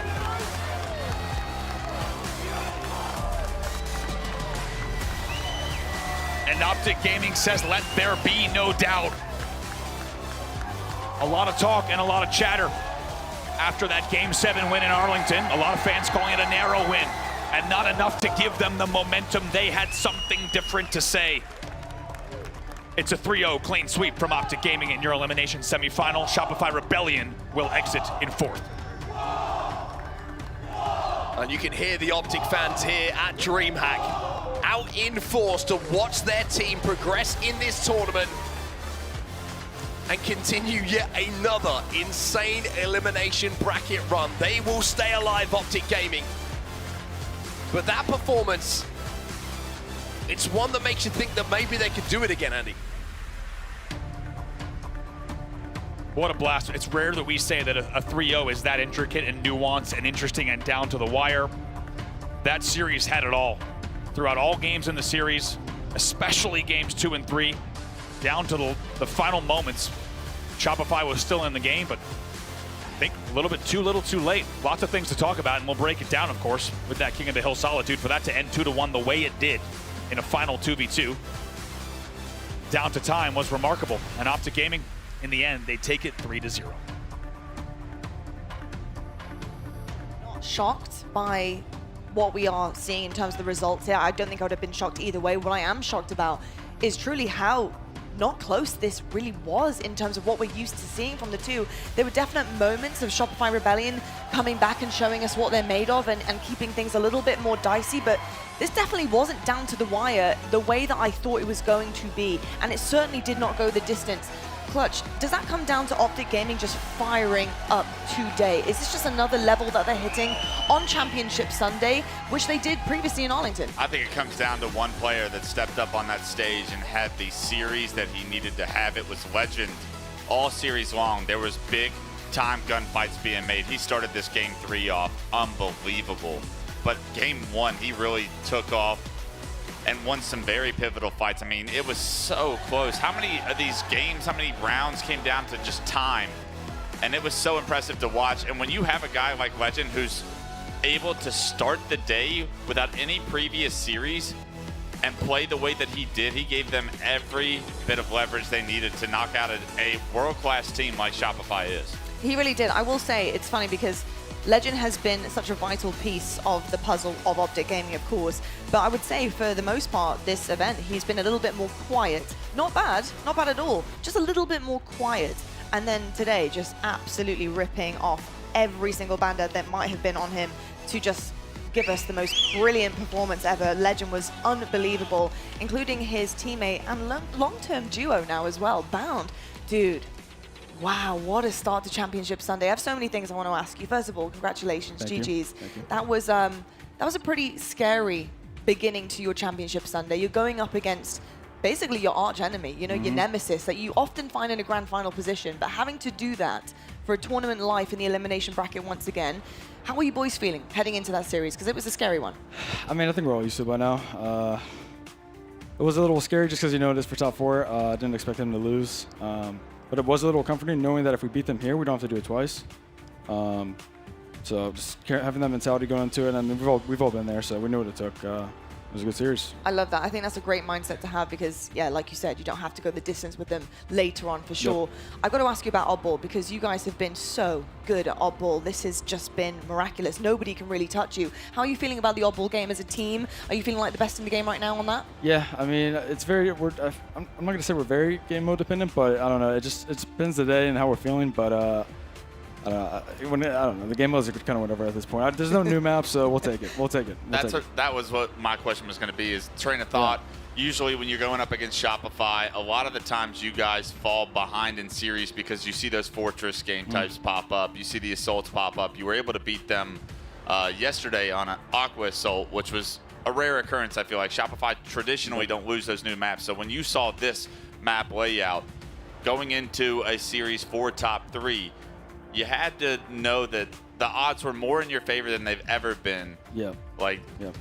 I would say going into the series, you looked at that, saw that. Did you guys have that feeling like if this is the best case scenario if we're going to play Shopify at this moment? A little bit, just because, yeah, like you said, there's no Origin, anything like that. It's not that we think we're going to lose, but of course. It's Sunday. It's Sunday. You have strengths. Yeah. It's not necessarily weaknesses, but you have strengths. 100%. Exactly. Question for you, Bound. Huge play in the Game 2 Slayer as they grab a late camo at 42-42. You guys like bum rush, dummy ramp, you and Legend together. Talk to me about that play. Did you guys already have the call out that camo was there? You even stay alive through it, which is wild. You guys didn't even trade. Yeah, talk me through that, because that's a pivotal point. Yeah, flanked roll 2, and then I meleeed camo. I didn't even know Legend or Sabri was with me there, but we meleeed each other, and I was like, oh shit, this guy's camo, I'm dead. But Sabri just happened to kill him, and I was so happy. So. Just want to talk about that Slayer a little bit as well, because your statistics at the end of that game were like such a standout. Yeah. Because, you know, if I was to say to you, hey, you go 0 in this game, it's like, great, you know, KD-wise. But 18 assists alongside it.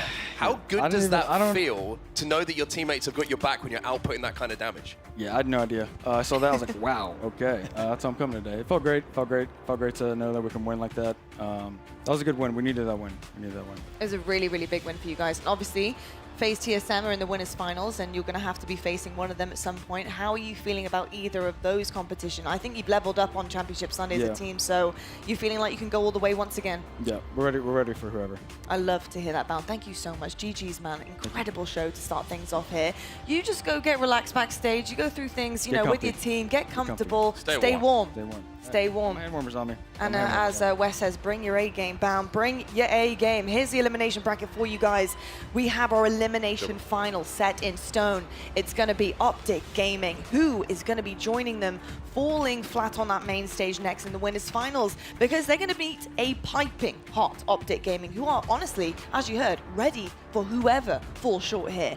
TSM versus FaZe Clan. I think a really exciting winners finals for all of us, because I want to know what these teams are made of when it matters the most. And I don't know if it was you two who said it yesterday. It might have been. It could have been any of us, to be honest. I'm worried about what you're asking. If it's good, we'll take it. If it was good, yeah, it was good. It was good. You know, but this, to be honest, is the best chance both of these teams have at getting into the best position possible. This is an absolute blessing. This is a blessing. So I want to see the best Halo, the best series out of both of these two teams, TSM versus FaZe. We're going to head to a quick break right now. When we come back, we have plenty more action coming your way. Your winners finals is going to be getting set up, ready to go. We can see Soul Snipe right now, just dialing in his settings, ready to go up against FaZe. We'll catch you on the other side of this for more DreamHack.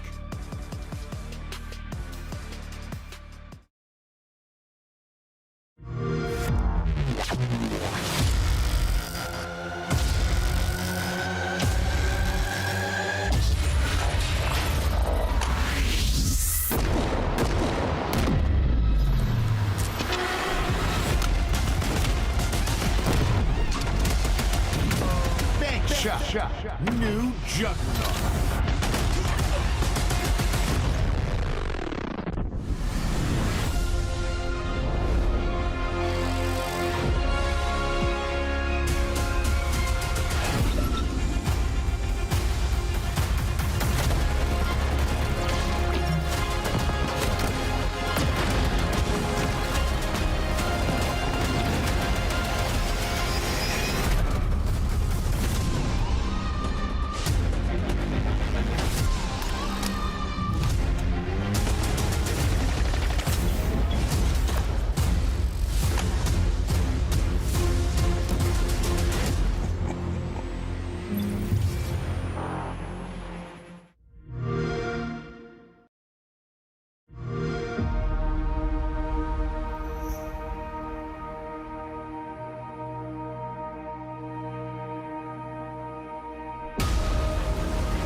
Party's over.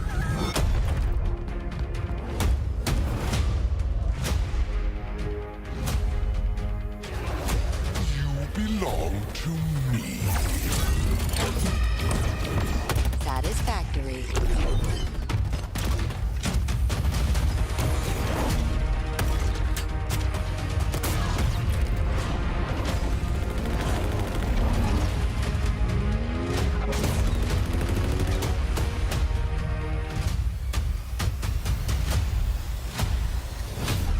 Special delivery.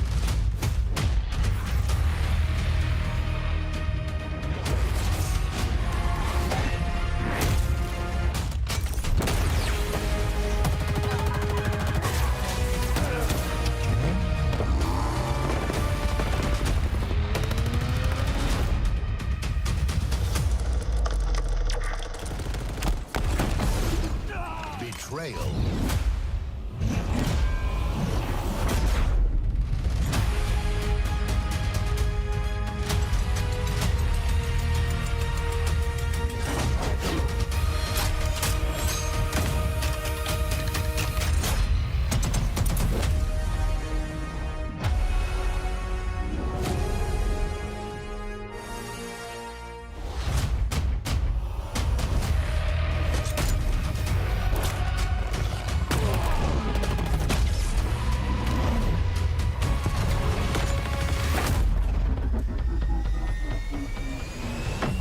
Combat evolved.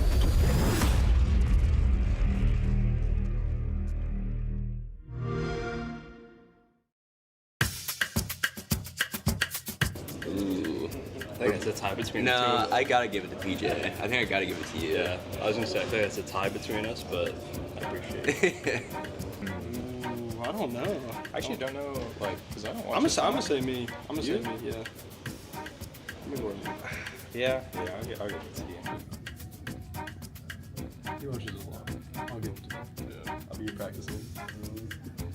Probably say me for now, but over the boot camp we've been watching a lot of stuff together. That's a so similar amount, yeah, because of that.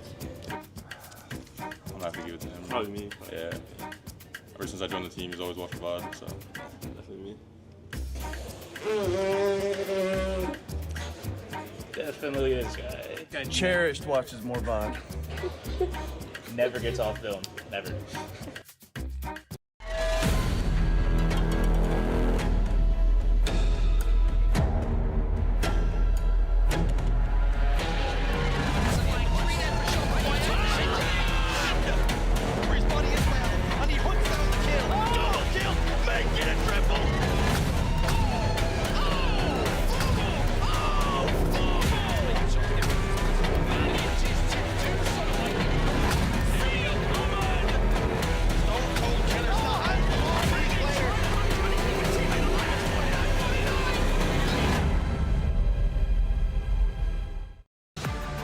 Welcome back, DreamHack, and welcome back to your Championship Sunday here live from Texas. We're here for the HCS Open Dallas 2025 DreamHack, and it's been an absolute beauty so far. You just can't predict what is happening across our screens, and I certainly didn't predict a 3-0 this morning with Optic versus Shopify Rebellion, but hey, everything is on the table at this point, folks. It is going to be a bumpy ride for a lot of our teams, and I can't wait to see what happens in our winners finals, because we do have TSM versus FaZe heading onto that main stage to find out who's going through to that grand final position and who will bump down to see Optic Gaming. This is a big one. I'm expecting so much from this series, and I will be very disappointed if it was anything similar to this morning, because I want to see it go the distance. I want another Game 5. By the way, Game 5-wise, we've had 8 Game 5s so far this tournament, and it was actually 8 Game 5s in Arlington, period. That was it. That was the amount of Game 5. So who knows what the tally's going to be by the end of today? We'll have to find out. But here we go, FaZe, folks. These guys have a lot riding on their shoulders right now. I think FaZe are looking at this like this is just one more road bump on our way to greatness. Everything we've been working for is in our hands. Can we achieve this? There's a couple of things here that we can talk about, Wes. One being the fact that I think their map count right now is looking very good. CTF record looks great as well. It's just about how do they handle the firepower from TSM with their newly formed roster coming back in this friendship era and feeling themselves. Yeah, I think if you look at these two teams holistically, you think the individual skill favors FaZe. The issue is TSM's teamwork has been on point this weekend. So a lot of these game types are going to come down to, yes, you can win your gunfights, but are you in the right position to really capitalize and play together? FaZe Clan have looked phenomenal from a teamwork perspective as well. So TSM aren't going to have the upper hand, I would say, that they've had in the series that they've used that teamwork to get here.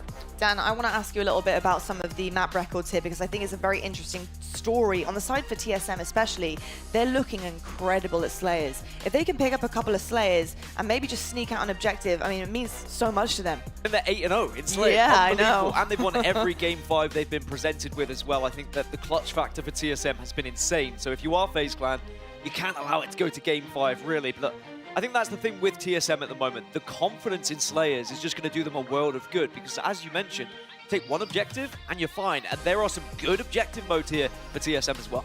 I think TSM have to dig deep and remember the emotions and the feelings of getting to this position before years ago and knowing how much it hurts, knowing how much it sucked to just not give a good account of yourselves. They have got to come out and leave a mark on FaZe Clan. I know FaZe Clan's Slayer record isn't as perfect as TSM's, but I said it earlier in the tournament, and I still think it's true. FaZe Clan are the true test of the best Slayer team in the HCS. So TSM, once again, one of their leverages, one of their benefits, FaZe Clan kind of erased that storyline. So I'll be very interested to see, is TSM going to be able to have the same level of success in Slayers, knowing how strong FaZe Clan truly are when it comes to those Game 2s and 5s. 100%. I want to see a little bit from FaZe Clan. You know, what can they push forward here against TSM? And you speak about Slayers. Let's talk about a couple of them, because they've got a bunch on their roster. And I've got my eyes on Suppress. I think Suppress has been just unbelievable this tournament. We were kind of looking for some consistency from this guy. I think he's kind of bounced around different rosters and never really found a home. And I think there's always been that individual skill on his side, but it was where he slots in and can he do it consistently? Well, the answer is yes. This tournament, I think he's really just leveled up completely individually. And the same with Falcated. They have some straight shooters on this side. We often talk about, is there enough firepower on a team? Is there enough superstar potential? We're looking for that. Well, these guys really need to be elevated in this series to show us that they've got what it takes. Yeah, usually when you claim a championship, you had the best player for the weekend on your side. Falcated has been that player so far this weekend. Let's see if it can roll into Championship Sunday. Indeed. Dan, do you see any potential here for them in terms of objective work and how they can better, you know, TSM at this one and maybe sneak away without having to go to that Game 5? I think the more we see FaZe and the more that the likes of Falcated and Suppressed are starting to elevate in terms of the slaying department, we already knew the core of Trippy and Penguin was going to do well at objective modes. They are just the perfect Halo player at times. They're going to get the job done when you need them to. They will run that objective. They will put their life on the line. We were just asking who was going to step up to be that big player, and it does seem like Falcated is up there now. I mean, he's averaging something like 1.73 kills per minute across the board when you're looking at Slayers in general. And if you're going up against someone playing like that, how are you supposed to survive if you're in the death screen all the time? And it's just going to allow the likes of Trippy and Penguin just to be like, all right, well, I'll grab a flag, I guess, because everyone's dead. Yeah, I think Falcate is an incredibly talented player. We see every time Friday, Saturday stats lines pop up, he's always at the top of the KDs. Yeah. I think we need to see him go big for this final Sunday. I think we need to see the talent really shine through.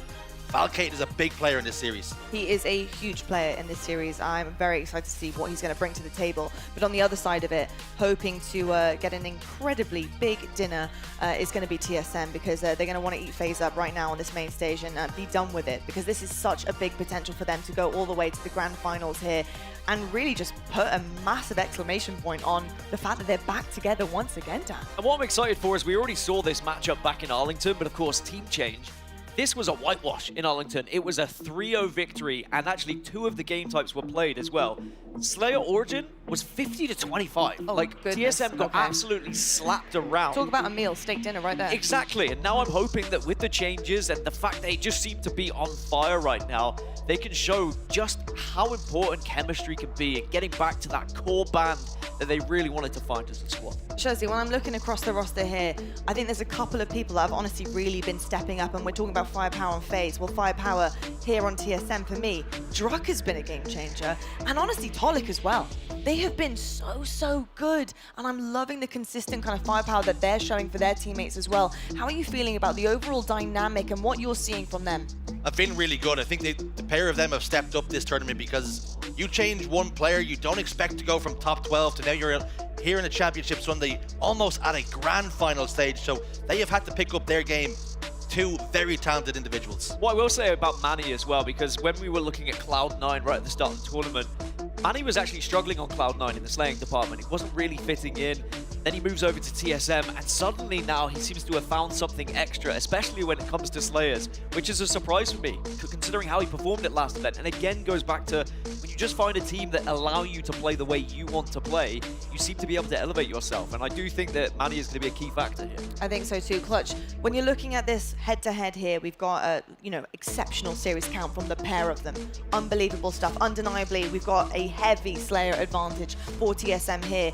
But my question is right now, can TSM out-teamwork FaZe Clan? How do you like the playstyle clash here? Do you think that TSM can actually handle what FaZe can do in that kind of slow-paced, passive and calm environment that they create for themselves? I mean, that's the big question, is how do these styles clash to me? Because I think TSM, they love to play at a very fast pace, similar to your Optic Gaming.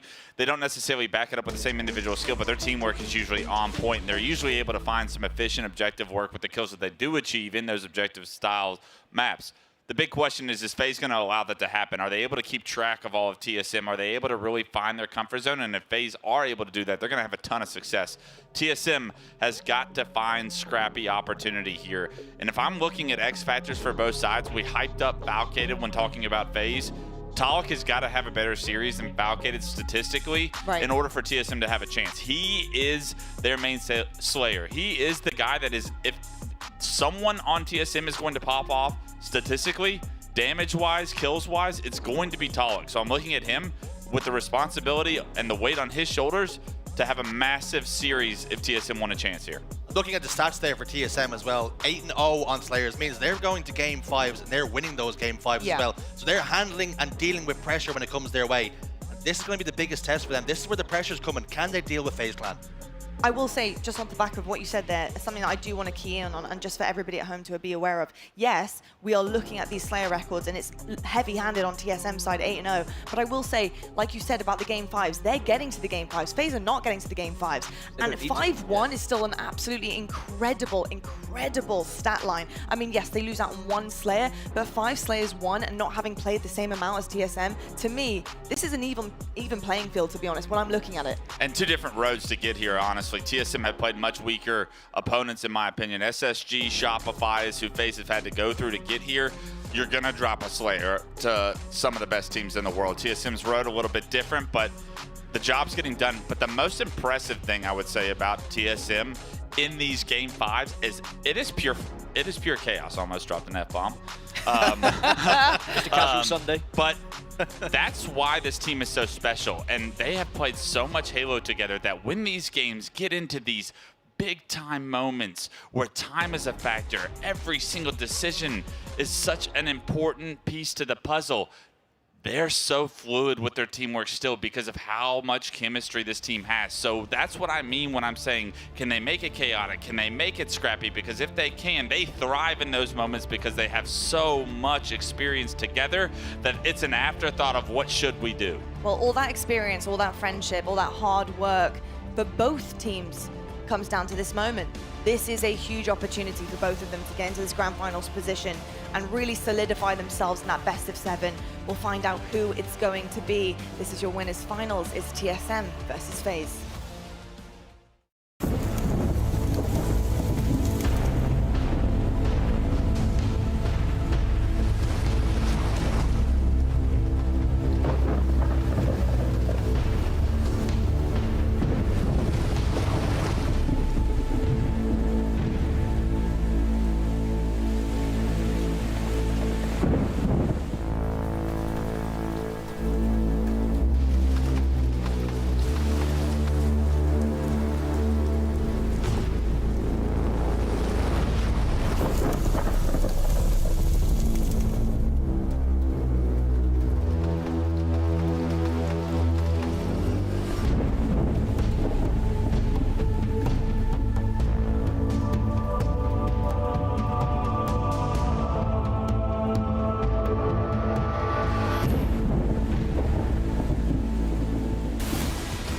Ladies and gentlemen, the time is now.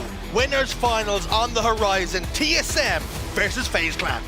Two teams who may not have expected to be here at the start of this tournament. Boy, have they earned their spot in the winners finals. It could be perhaps their best chance to get to a grand final, with the heavy hitters arguably already falling down into that elimination bracket or even eliminated in general. But maybe those heavy hitters are actually on the main stage. Perhaps they have taken that throne themselves. Both teams probably looking across from one another thinking, hey, look at us. Who would have thought? Not me. Winners finals time. Big pressure moments. TSM, FaZe Clan. Some of those players have so much experience. You think about Penguin, you think about Trippy, they've been here before, they've won series like this. And we saw the records just in that pre-ramble there, how amazing TSM have been during Slayers, for example. And Wes said maybe they've had an easier road, but don't forget, TSM took down Optic Gaming right at the start of this tournament as well. The reason why TSM have been on this road with the #1 seed is because they took down the Green Wall right at the very beginning of Friday, and now they've been able to reap those rewards and they find themselves in the winners final. But you've said it, I've said it, we have seen this before. Years ago in the World Championship, when this squad was last together, they crumbled on Sunday. They got absolutely demolished in a final, then the elimination final. Can they go one step further and prove they are rightful place in a final? Always good to have that fear in the back of your mind. Use it as a motivator. Do not let it cripple you here in this big moment. All 4 of those players, if game 1 goes against them, game 2, they'll start to fear it's Groundhog Day.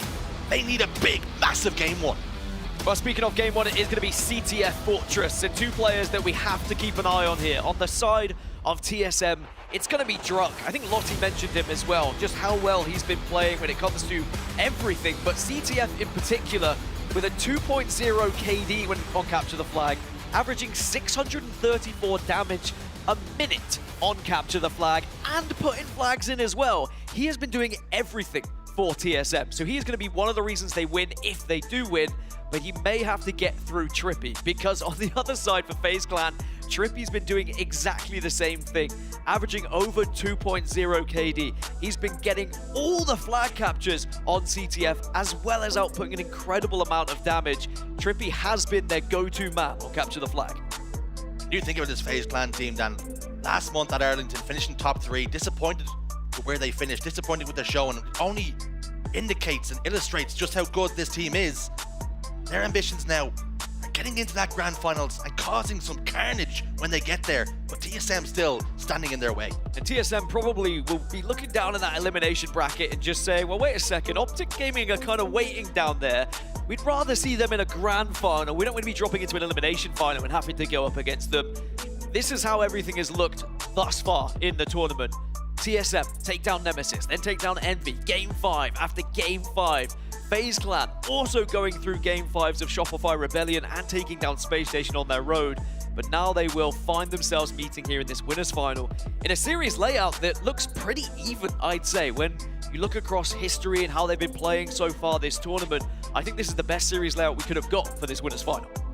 And I think both teams here can maybe take a little air of caution. You've seen what happened to Rebellion. They came out a little bit flat and they were punished for it. Optic Gaming are down there hungry, waiting for any one of these teams to drop down. Yeah, you do not want to come out flat. If TSM lose this first one, they may start to just think about what had happened those years ago when they got 3-0'd in the winners final. Instead, you want to make sure that first flag goes your way so you can take it to FaZe Clan. One good thing for TSM, I will quickly note, is that Stronghold's Recharge being Game 3 is one of FaZe's worst game types as well. So maybe that could be something that TSM could go off here. But of course, first, we will focus on CTF Fortress, which I'm very excited for. 2 snipers, and we get to see just how they're going to play on this map. 2 teams about to throw down. FaZe Clan looking for their highest finish this season. Ksan didn't go their way. Arlington the same. But they have grown in confidence, they've grown in ability, they've meshed much better together the last few months. For TSM, a whole new page is being written, a whole new chapter. This is a massive series for both teams.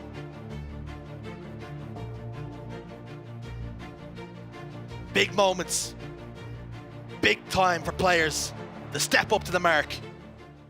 It's shields up, it's weapons hot, we're underway. And already Suppressed is going straight for the sniper, but already Torlik is getting the job done on the other side with it as well. It's straight, all-right aggression from TSM to begin with here to try and push into the enemy base, and already 3 members down, but FaZe have been able to get the overshield. Penguin scoops up the repulse, heads towards tower. Grenades go down. Both teams are going to jostle for position early on here. It's all about minimizing mistakes at the beginning. Just growing confidence. Settle the nerves, plant your feet, start hitting some shots. Speaking of, Tonic hits the body on the trip, he gets a kill. A pretty decent opening from TSM, you must say, even though FaZe Clan got the overshield. Penguin wasn't able to do too much with it. Just wondering what emotes Torlik has come equipped with today, just in case they do find a victory on this main stage. Certainly has been hitting the shots to start off this game, just about misses on those, but he has at least run out the clip, so it doesn't matter too much that he's gone down here. Now remember how important the overshield has been, and remember how important Trippy has been for pulling these flags, as 4 are dead for TSM, and this might just be the first one going in. Trippy, one of the quickest men in the league at running the flag. And he punches it in. FaZe Clan draw first blood, 1-0. It actually has been an outstanding statistic for Trippy when it comes to those flag captures.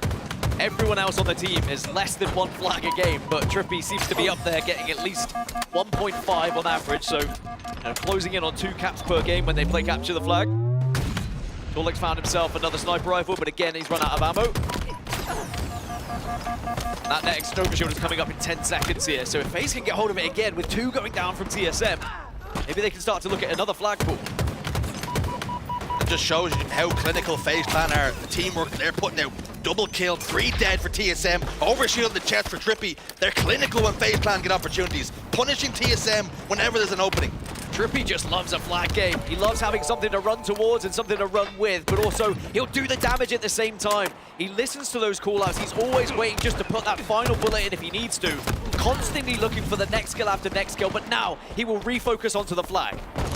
And he's overextended here. Rook was over towards the tower. They're in hot pursuit of this flag. Trippy re-emerges over towards top middle on the ring. Penguin in the armory. The flag's still alive here. Falcate's got a touch. TSM, desperate times are calling for desperate measures, but the numbers are being cut away here. Great work from FaZe Clan as Penguin scoops up the flag, drives it forward, punches it home. FaZe Clan absolutely demolishing TSM right now, and they are all over them. I'm curious, how are the communications with FaZe Clan? Because they seem to be hot. Let's jump into a listening. Yo, I hear that, Mike, I hear that. I'm looking at the back side, kinda. I'm coming down, I'm coming. No, I can't, no. Porch one guy. It's going 2v2. Porch one guy, drug. Yeah, one shot. One shot or 2. I'm still going under PR, one shot. Absolute dead. Nice. I got sniped, there's tower. Another one, lives in. He's out front, going for pool right now. Go for pool. Sammy. Sniping down our bottom tower. Sniping down our bottom tower. I think he's going for it. On it. Mini. Go back to the side. You watch out, guys. You went pillars, going the wrong probably Mini. Push up. Push. They're top tower sniping. Looking out left. I'm watching right, Mike. I'm watching right. I'm watching right. He's weak on you. Watch out, Mike. Watch out to the base. Watch out to the base, Manny. Watch out to the base. Pushing right. You guys hear me on Obi? Yeah, Obi guys. Obi. Watch out the bottom tower. Watch out the bottom tower. Right wing, right two. Absolutely under the tower. 2 shard. Obi in 10. Obi in 10. Sniping the back steps. Here, Zane. The best you can. I mean, Obi guys. Obi's the ball here. Obi's the ball here. Get in ring, Donnie. Get in ring. Nice, Joey. Hold ring. Two dead, guys. Two dead. Can't go for it. They're over. They're flagged. Look at pillars. Donnie, good shit, Donnie. Top tower, guys. Yeah, two top tower, guys. Watch out, bottom tower. I'm watching out. Absolute bottom tower. Hello, guys. Tower. Absolute bottom tower. Our side. Dead. On me as well. Two shot pillars at the bottom, probably. Yeah, one. Watch out, Top tower, Donnie. top tower, above you. Watch out top tower on you. Yeah, top tower still, just sitting there. I'm looking at Donnie, I'm looking at you. I'm pushing he's top tower. He's pushing split out so I'm here. On me. He's 2 shot on tower, dead. I'm looking at back steps. Basement 2 shot. Top tower again. Yeah, look at top tower. Top tower 1, Talik. Dead. They're spiral. Yeah, we're blocking side. Hey, back steps. Steps weak. Yard's weak, bottom of your weak. Yeah, Joey might be able to get flash. Bottom of your weak. I'm dying to play. Bottom of your army. On me, under the base. Under the base, kill me. Nice, two dead. The coverage is insane from FaZe Clan. The comms are perfect as the flag is moving yet again, and it looks like this is going to be an easy 3-0. What a perfect way to start this winners final for FaZe Clan as they demolish TSM. Absolutely flawless. Didn't even require that many kills. 3 opportunities, 3 flag captures. We talked about starting slow, and how about starting hot? FaZe Clan really pushing the pace. Just being absolutely dominant. And you heard the communication coming from Royal One as well. Overshield is our priority here. Every single time that overshield spawns, it can be the difference maker on Fortress. Even if it's just to regain some control of the map, which is what happened there for FaZe, right? They were losing a little bit of control. TSM was starting to step up, but Suppress gets that overshield. He's able to push the tower players. He's able to force them back, and they regain control of the opposition tower. And from then, TSM are just pinned back to the wall, pinned back to their spawns yet again. And it was simple as you like. FaZe made that look easy. Maybe a little bit concerning for TSM fans, but sometimes that's how Fortress can go, especially when FaZe are playing in that way. I mean, Trippy was just walking into the base, dealing damage, and just running flags for free. It was pretty easy when you have overshield. You just walk straight through a pun fire and scoop up a flag, it would seem. But the communication was so key for me. Listening to it, there was call-outs coming, but the more impressive thing is when you call out a player top tower, you then hear your teammate go, I'm looking. So not only is he listening, he's now acting on that call-out. The boys were comfortable there. Almost too comfortable for TSM, like it. You have to be worried if you are TSM here with how FaZe were playing. It was just like you mentioned, the sheer support that was coming out of every member of FaZe, always turning to prioritize the most important damage that is on the map. And even though I was speaking about Trippy and capping flags, don't forget, Penguin arguably was the quickest flag capper that we had last season in terms of getting it from point A to point B. When you have both of them on one team now, what chance do you have? It's terrifying to go up against them. We'll really have to see whether TSM can answer back here, because boy, do they need a response. Good news for them. It's a Slayer, and they are currently unbeaten on Slayers so far this tournament, 8-0. But I have to be honest, if FaZe win this one, I think it might be the series. If you can take down TSM in their best mode in the winners final, it's very easy for TSM to get down on themselves here. So I feel a must win for TSM here on Slayer Live Final. On the cards then, an opportunity for TSM to get themselves back into the series after a very quick and dominant display from FaZe in Game 1. You feel this one's important, massive in fact. A dagger to the heart that TSM loses, considering their map record 8-0 here. Is it to be one of those days yet again for TSM? The narrative will spin that way unless they get the job done. On board with Talik, firing towards Penguin top tower. Saw some stats there from Soul Snipe and Trippy, who are going to be very important for just ensuring some support perhaps, but Talik is going to be where my eyes are going to be heading for this game. The one who maybe needs to step up, but Penguin's going to perfect him from behind. You need your main Slayers really to be applying some business to this game if you're going to be finding victory. And the same can be said for Falcate on the side of FaZe Clan. Camouflage And sniper rifle now for Suppressed. An opportunity to be a real force on the map. Playing this one patiently, hasn't moved, but he's been spotted out. Managed to land the body before falling. Camo and Sniper not getting that much value, and that's good news for TSM. They are down by 4, make it 3 now. Both teams trading kills, trading damage, back and forth we go. The early innings, only 2 kills separate us now. Soul Snipe, this is your moment to take over. Drive your team forward. Be the player that they know you can be. Plant your feet here and start hitting some shots. Okay, he couldn't plant his feet, very much off the map, 10-10. A good comeback from TSM after an early start from FaZe Clan, and I really think it was important they prioritized finding that sniper rifle that Suppressed had with the camouflage as well. Soul Snipe needs to hit some headshots here to help the team. First one's a swing and a miss. Second one connects. Beautiful. Double kill. Rolling. Triple kill. This is it. Is Soul Snipe about to hit final form? I mean, Soul Snipe, when he gets going, he's called Soul Snipe for a reason, taking the souls of players with the sniper rifle. He was just listening to his teammates there, waiting to see where those one-shots were. 3-kill lead now for FaZe. They're a little bit on the back foot. See, they're all trying to make their way around towards Camo now with that coming up in 20 seconds, but is it an early move for Camouflage? Because if they start to lose players here, TSM might really be able to roll with momentum and take that Camo away from them. Soul Snipe just wants to get his shields back. Let him play the game, folks. Suppressed, close the distance, gets the kill. That early setup for Camouflage hasn't really gone the way FaZe Clan would have liked. Now Manny's pushing forward. Quantum Translocator will just dissipate now. Plant the pistol scooped up. Soul Snipe firing over towards Cuts. He does have that Camouflage. He's playing SWAT for now. Almost gave Suppressed the wiggles. 2 more shots would have got the kill, but he is shut down early. 2 kills, the point of difference. FaZe trying to move as a unit. Sniper's going to be the next focus for them. Trippy's not usually the player who picks up that sniper rifle, so you want to play ahead of the sniper. You want to try and stop TSM finding angles towards it. Trippy's going to actually go for a backstab here. Couple of shots go down. The problem is they now know where he is. 2 players turn, then spin on a dime.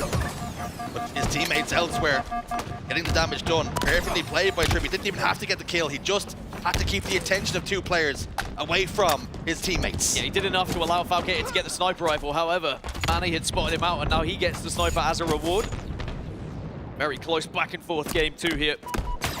These snipers just aren't able to stay alive. Trippy says, well, I remember that you had sniper rifle. You must have been around here somewhere.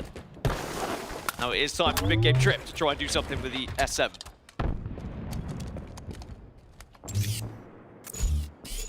A slight lull.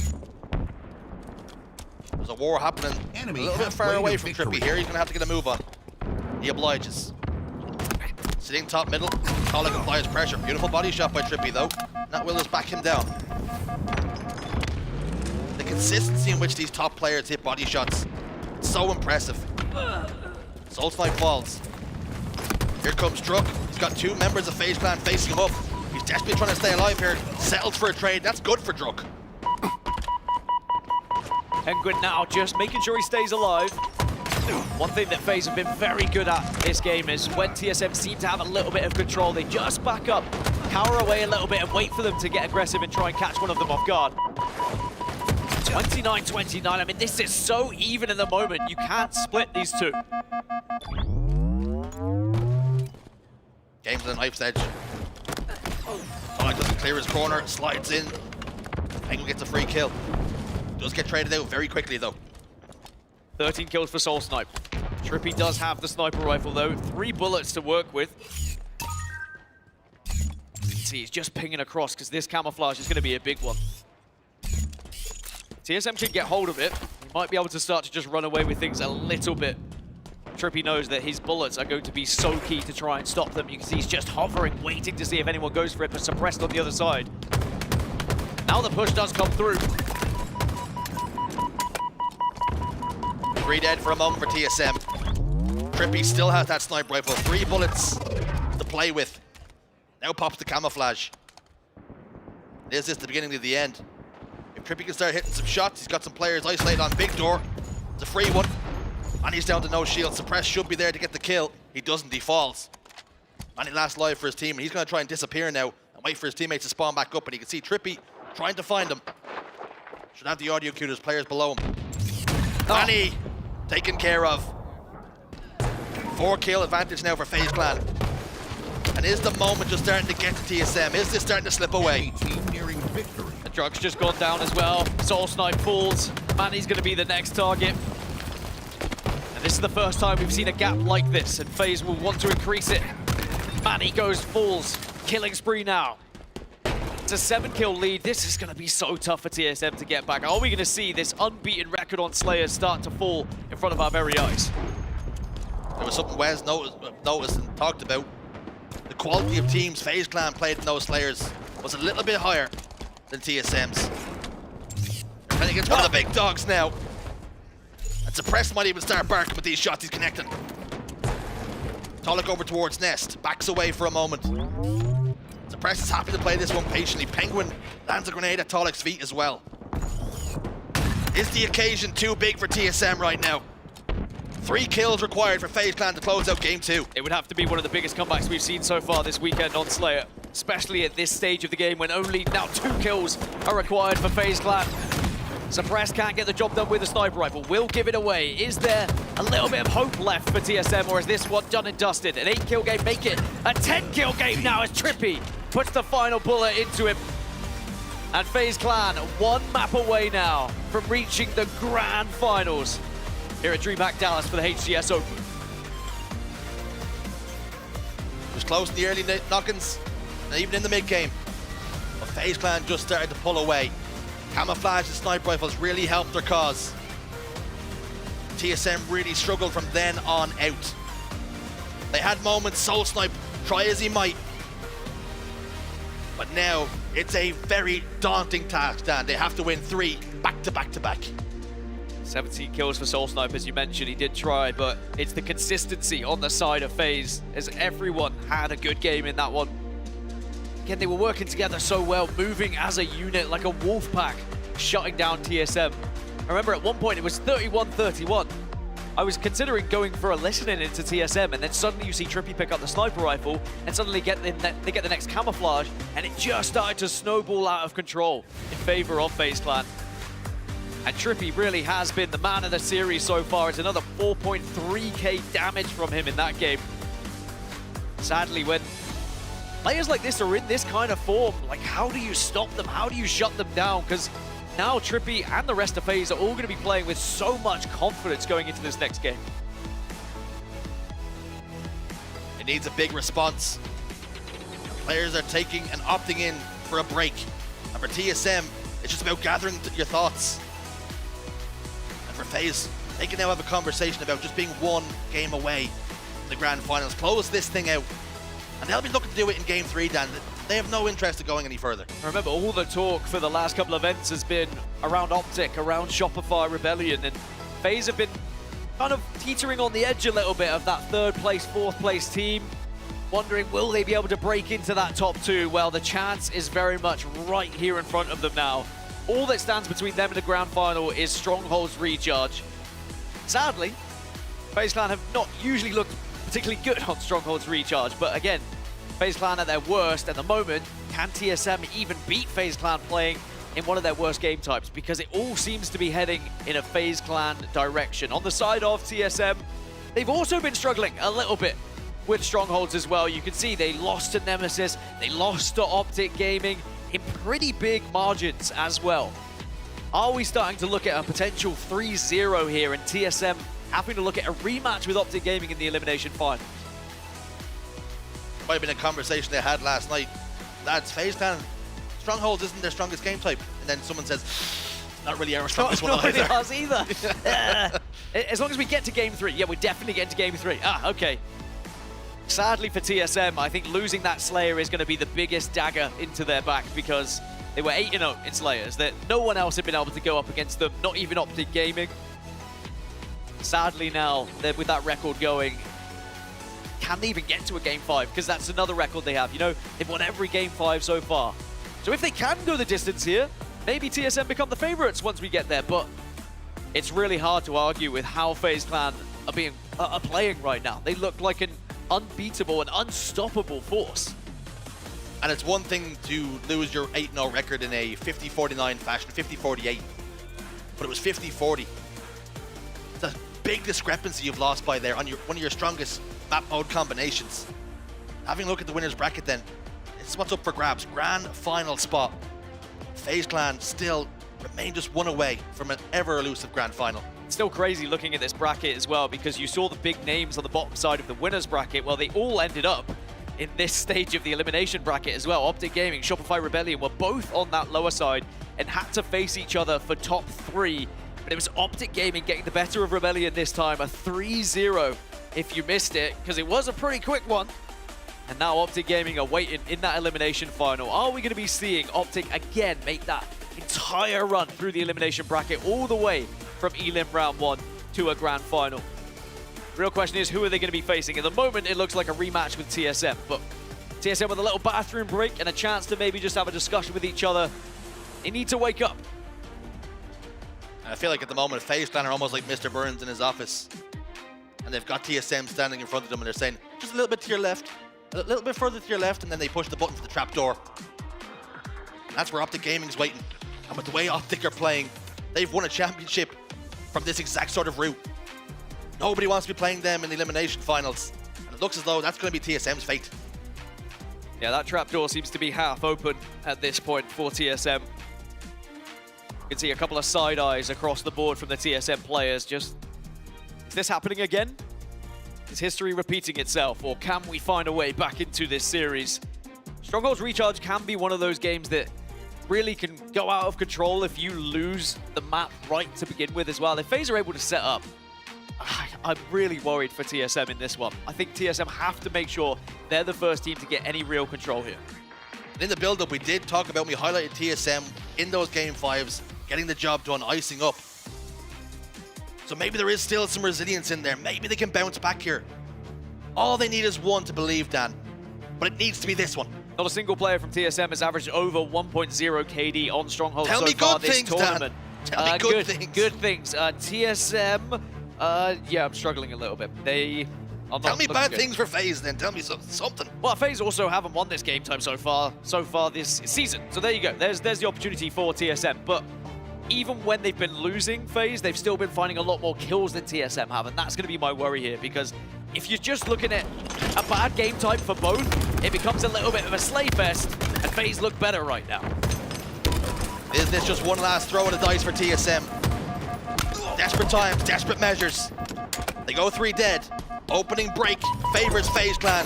Camouflage for Suppressed. Can he just round the corner? The answer is yes. You can't let the camo get away that comfortably, sadly. It's going to be a trip cap. It's going to be points scored for FaZe Clan. It's going to be 3 dead for TSM. As now Suppressed is going to be on the hunt. Oh, this could get ugly, Shurzy.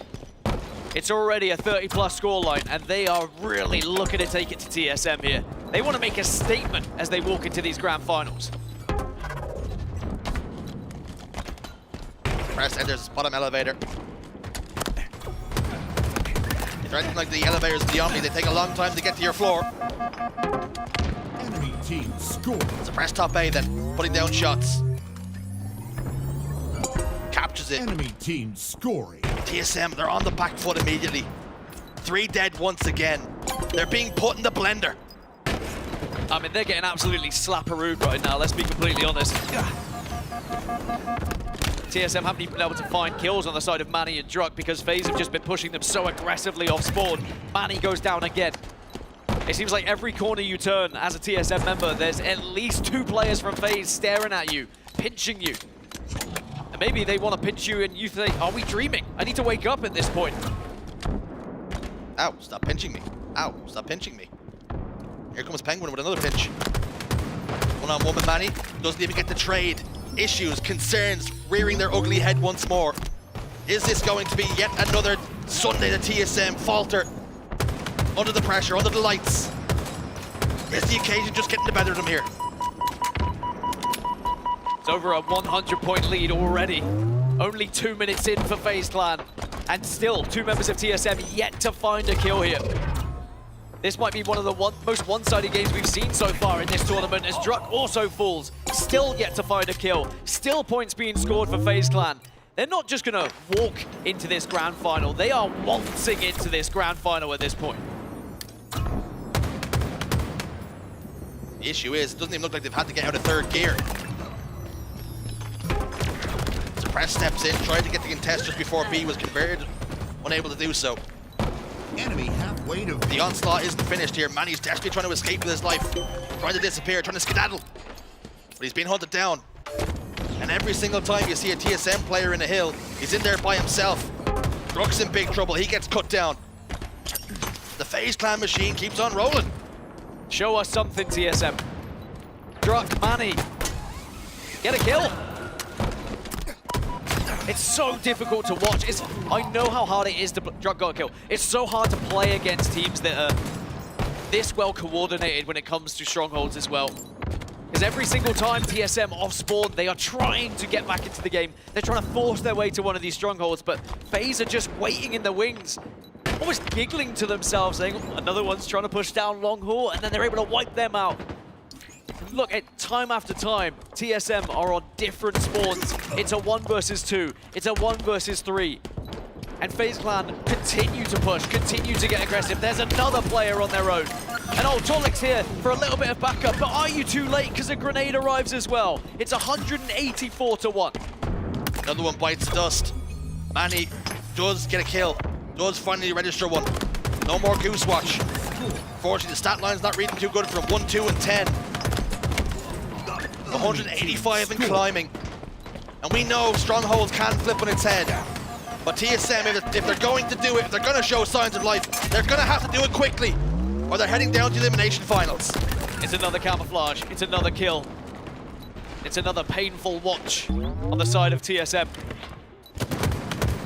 And I don't think it takes a genius to try and work out which way this game is going to be going and which team is going to be heading towards the grand finals at this point. There's been very little displayed by TSM to suggest they can come back into this game, but everything displayed from FaZe Clan to show that they are the dominant force at this tournament. They are the team to beat if you want to be able to win and call yourself champions.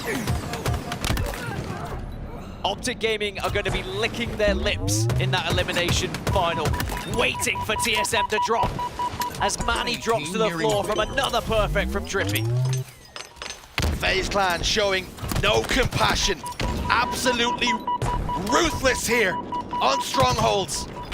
And TSM's backspin to the wall since the off have not had enough to get the job done. It's been all FaZe Clan this series. A clean sweep, 3-0.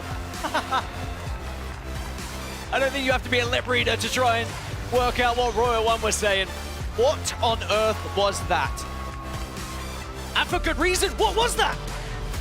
You're in the winners final and you just got absolutely obliterated by FaZe Clan. Sadly for TSM, they just could not go.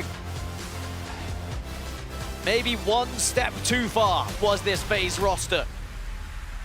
FaZe are looking unbeatable. Absolutely phenomenal. They waltz. They whimsically skedaddle into the grand finals.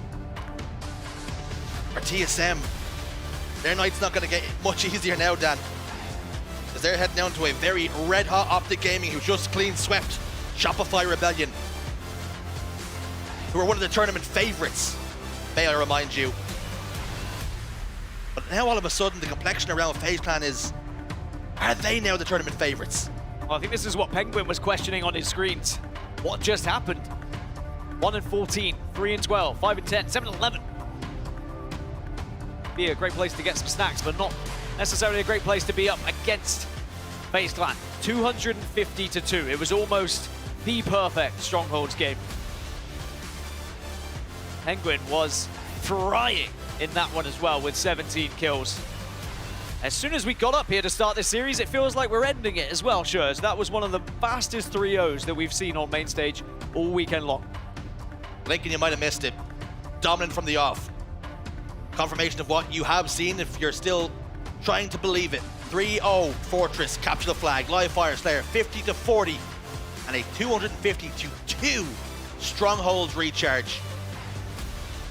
Absolutely dominant. An obliteration, to be perfectly honest with you. It was not something I was expecting. I was really hoping. I feel like I'm just cursing things up here, to be honest, right now. I was expecting a little bit more from TSM here, a little bit more fight. I mean, that is clean, to say the least. I mean, just kicking things off with that CTF, that Fortress CTF, it was picture perfect from the get-go. And I will say that TSM just couldn't find their foot at all. The firepower was not there whatsoever. We were expecting big things out of, you know, their main slayers to step up to the mark, and it just didn't happen. It did not happen, and I'm very excited to hear from Wes, because Wes is always the one who's honest in these scenarios. Go on, Wes. Where I'm from, you gotta say something about my sister or my mother to get your rear end kicked that bad. Yeah, true. Very, very true. Nobody do that. Folks at home, please do not do what he just said to him, because at your own peril. That was Royal One. Hello. Got you back on the sofa. Hello, hello. And I said I was hoping that I'd see either you or some of your teammates back on the sofa, and indeed you have done this. Welcome back. What a fashion. Thank you. Winners finals. I mean, unbelievable. This is crazy. You take a little bit of time off, Chris, and then you're back to a winning team. This is insane. That 3-0 was, I will say, unexpected. I'm sure maybe not from your case and your side of the barrier over there, but were you expecting TSM to not have that kind of firepower and for you guys to really just smooth sail on through that series? I mean, I wasn't expecting it to be that one-sided, but I mean, I'm also not surprised. If anyone could be with our team right now in the trenches, like, I've never been on a team that has been so laser-focused like we are right now. We just know we have one mission right now, and that's it. We're not thinking about anything else. I think it's probably a really good time for you to actually ask for a higher salary. Yeah, these boys looking dominant. Yeah, I'm not gonna lie, Royal One, we were talking about the difference, you know, what was it, you know, the big difference from Arlington to now, and scrims, etc. And to be honest, we've only been able to pinpoint one thing, clear change, and it's you being behind them. Oh, thank you. You know, that honestly, makes me feel really good. I'd actually love to know from your perspective after so long and such a decorated career as a coach, what do you feel like you bring to the table for these boys? I really like how I can compliment these guys. They are all very calm, focused on their own thing, and they don't get too excited, too hyped in anything. And I like to hope that, like, I can give them that little bit of extra flair and that style. Yeah. Like, I don't know if you hear me up there. I'm screaming dead. I'm screaming things, getting people hyped, and you know, they might not say it, but that I think that goes a long way.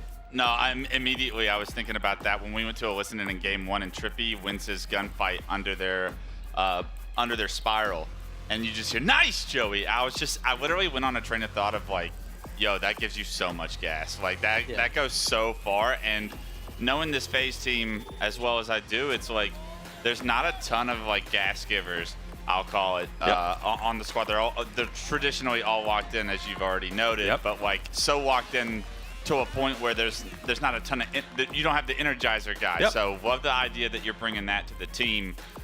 All right, winners bracket finals. That one's a wrap. Grand finals, 2 best-of-7s at the worst case scenario.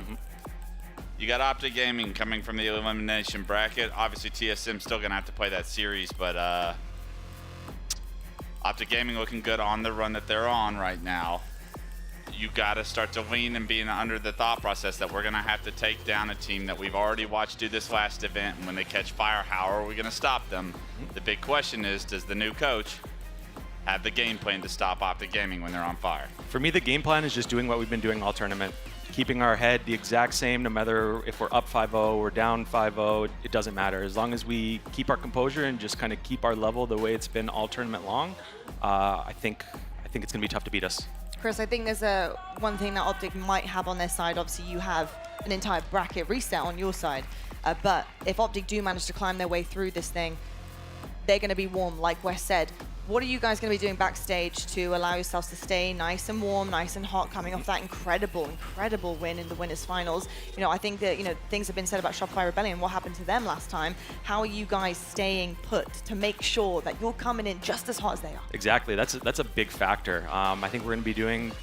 I don't want to sound like a broken record, but we're just going to be staying on our P's and Q's, doing the same thing we've been doing all weekend long. We're going to be in the back playing 2v2. Yeah. We're going to be in the back shooting bots. We're going to be talking about the game, like, you know, just typical stuff. We're not treating this any differently than any other match that we have all tournament. I think as long as we just stay locked and stay focused, we'll be good. So far, so good. So I'm looking at my stats. Stronghold's Recharge was one of your worst game types, and you just 250 to 2 TSM. Ew. Why? What happened? How did you do that? I think you're asking yourself the same question. We've been working on it. We've been working on a lot of things, and I think just we're coming together really well right now. We've kind of fit the pieces together in a really good way this tournament, and I think we're learning every series and we're getting better every series. And I think individually it also doesn't help that I've got 4 players that are just absolutely frying. So that always helps too. Oh, Jimbo's record got broken. There we go. He'll be delighted to hear that. There we go. A 0. Actually, wasn't that you last time as well? Yeah, it was. A 0.36. Now it's a 0.32. Hate to do it to him, but. You guys are mean. Yeah, you really are mean.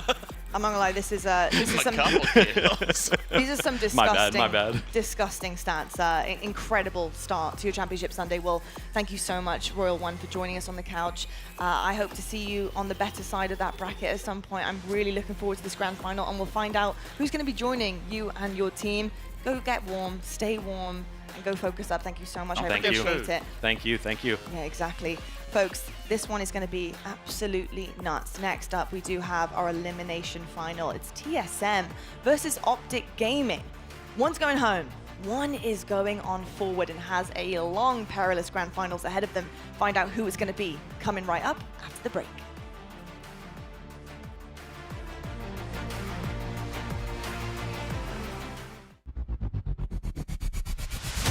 Want more Halo action? Subscribe to the Halo Esports channel for official HCS highlights, behind-the-scenes content, and player spotlights that take you closer to the pros.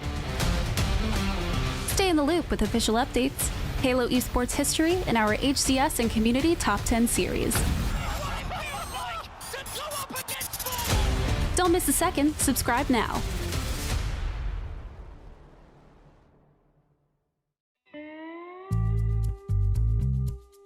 Was the first game like Halo 3?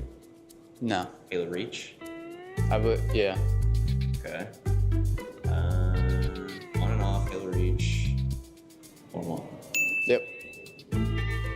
What kind of role are they known for? Are they like a Slayer, objective, like just an all-around beast? Greatest AIDS player of all time.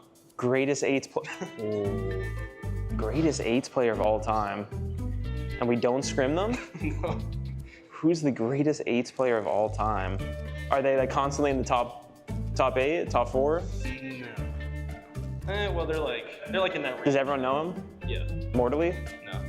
Suppressed. We're getting closer. We're getting hotter. Does he have brothers? No. Wait, yeah, he does, but they don't play that anymore. Shotzi. No. Dude, you're naming like the exact predator. That's like perfect. Diagram? No. He's a pro? And we don't scrim him. And he's the greatest AIDS player of all time. Do I play him a lot in match? Does he play matchmaking a lot? Does he bet a lot of money? I don't know, actually. Is he like a big bettor? No, he's like a mid. He's the best at AIDS. I'm trying to think. Yeah. And he's in that friend group. They all live in the same house. Boo-boo? Yeah. Dude. Are they a main slayer of their team? No. Are they very OBJ efficient? We can go next. Yeah, go next. Okay. Are they on a top 12 team? Yes. Are they in our pool right now? Yes. Oh my god, we're doing this. Okay, how about this? Are they playing and not coaching? Yes. Okay. Oh my god, are they power weapon merchant? Yes. Oh my god, here we go. This is it. Smaller than me? No. Taller? Or Yeah. Same size? Oh my god, okay. Have they ever placed top 3? Yes. Oh my god, so someone at SSG. Is it Lucid? Yep. Oh my god, let's go. Am I playing in this event? Yes. Am I good? Yes. Yes, he's good. All right, that cuts it down. You're good. It's gonna be like 5 people then. Am I a main slayer on my team? Yeah. Was I a pro before Halo 3? Or before Halo Infinite? Before Halo Infinite? Yeah. Yes. Was I a pro before Halo 5? No. Am I an H5 kid? Yeah. Am I friends with Druck? Yes. Am I Druck? No, you're not drunk. Am I Soul Snipe? No. Am I Tolly? Yes. You're Tolly. Let's go.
true juggernaut.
Welcome back, Spartans, to HCS Open Dallas 2025 DreamHack. We're in our elimination finals.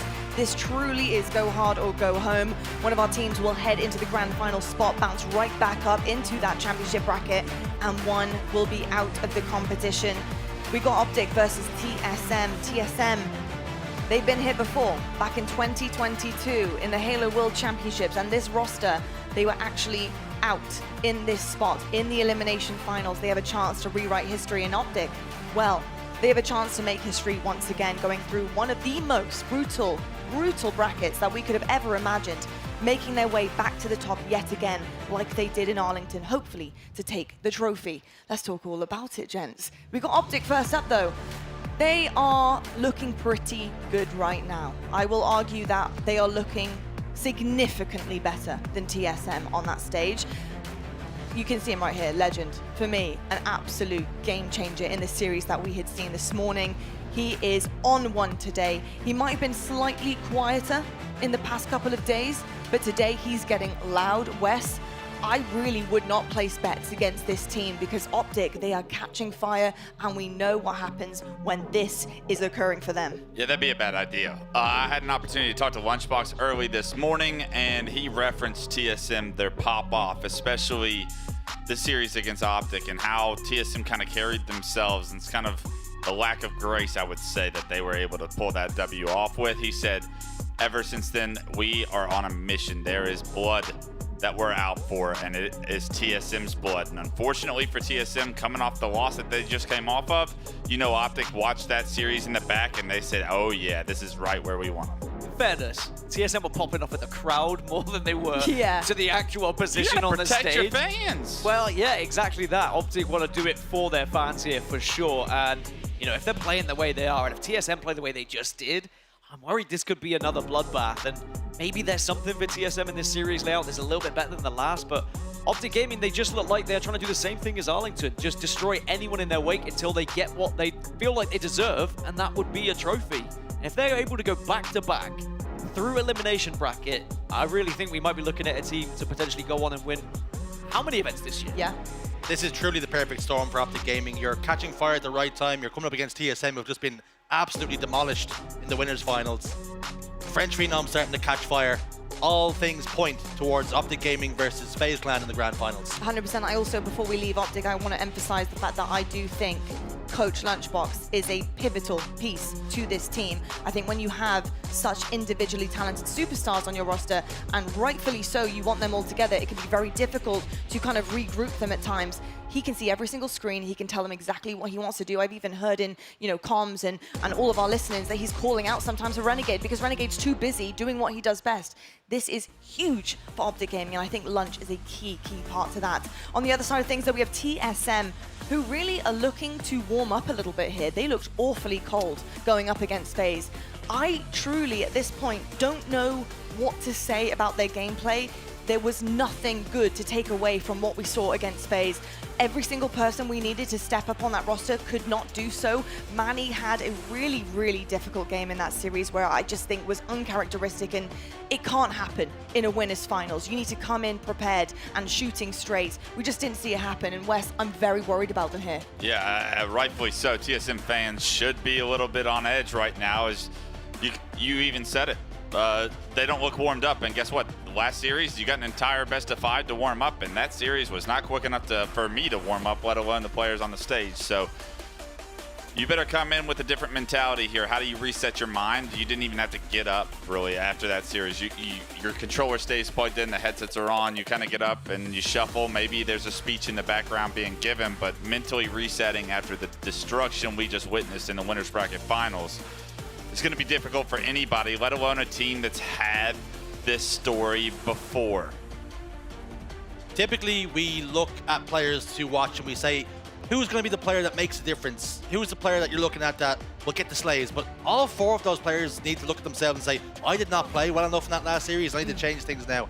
The thing we do have is TSM have already beaten Optic Gaming in this tournament. So there is a bright spark there. We've done it before. Let's just do it again. Listen, I'm worried, but like you said, there is a silver lining here. They have been in this position before with Optic Gaming on that main stage, and they did get the better of them. Their slayers need to carry them through, but in order to do that, you need to be slaying. That's what's been missing in that last series with FaZe. You need to start shooting your gun, feeling confident, pop off, get some momentum going, and carry it on through in this series. You've done this before. I really like this team. I really like TSM. I love that they're back together.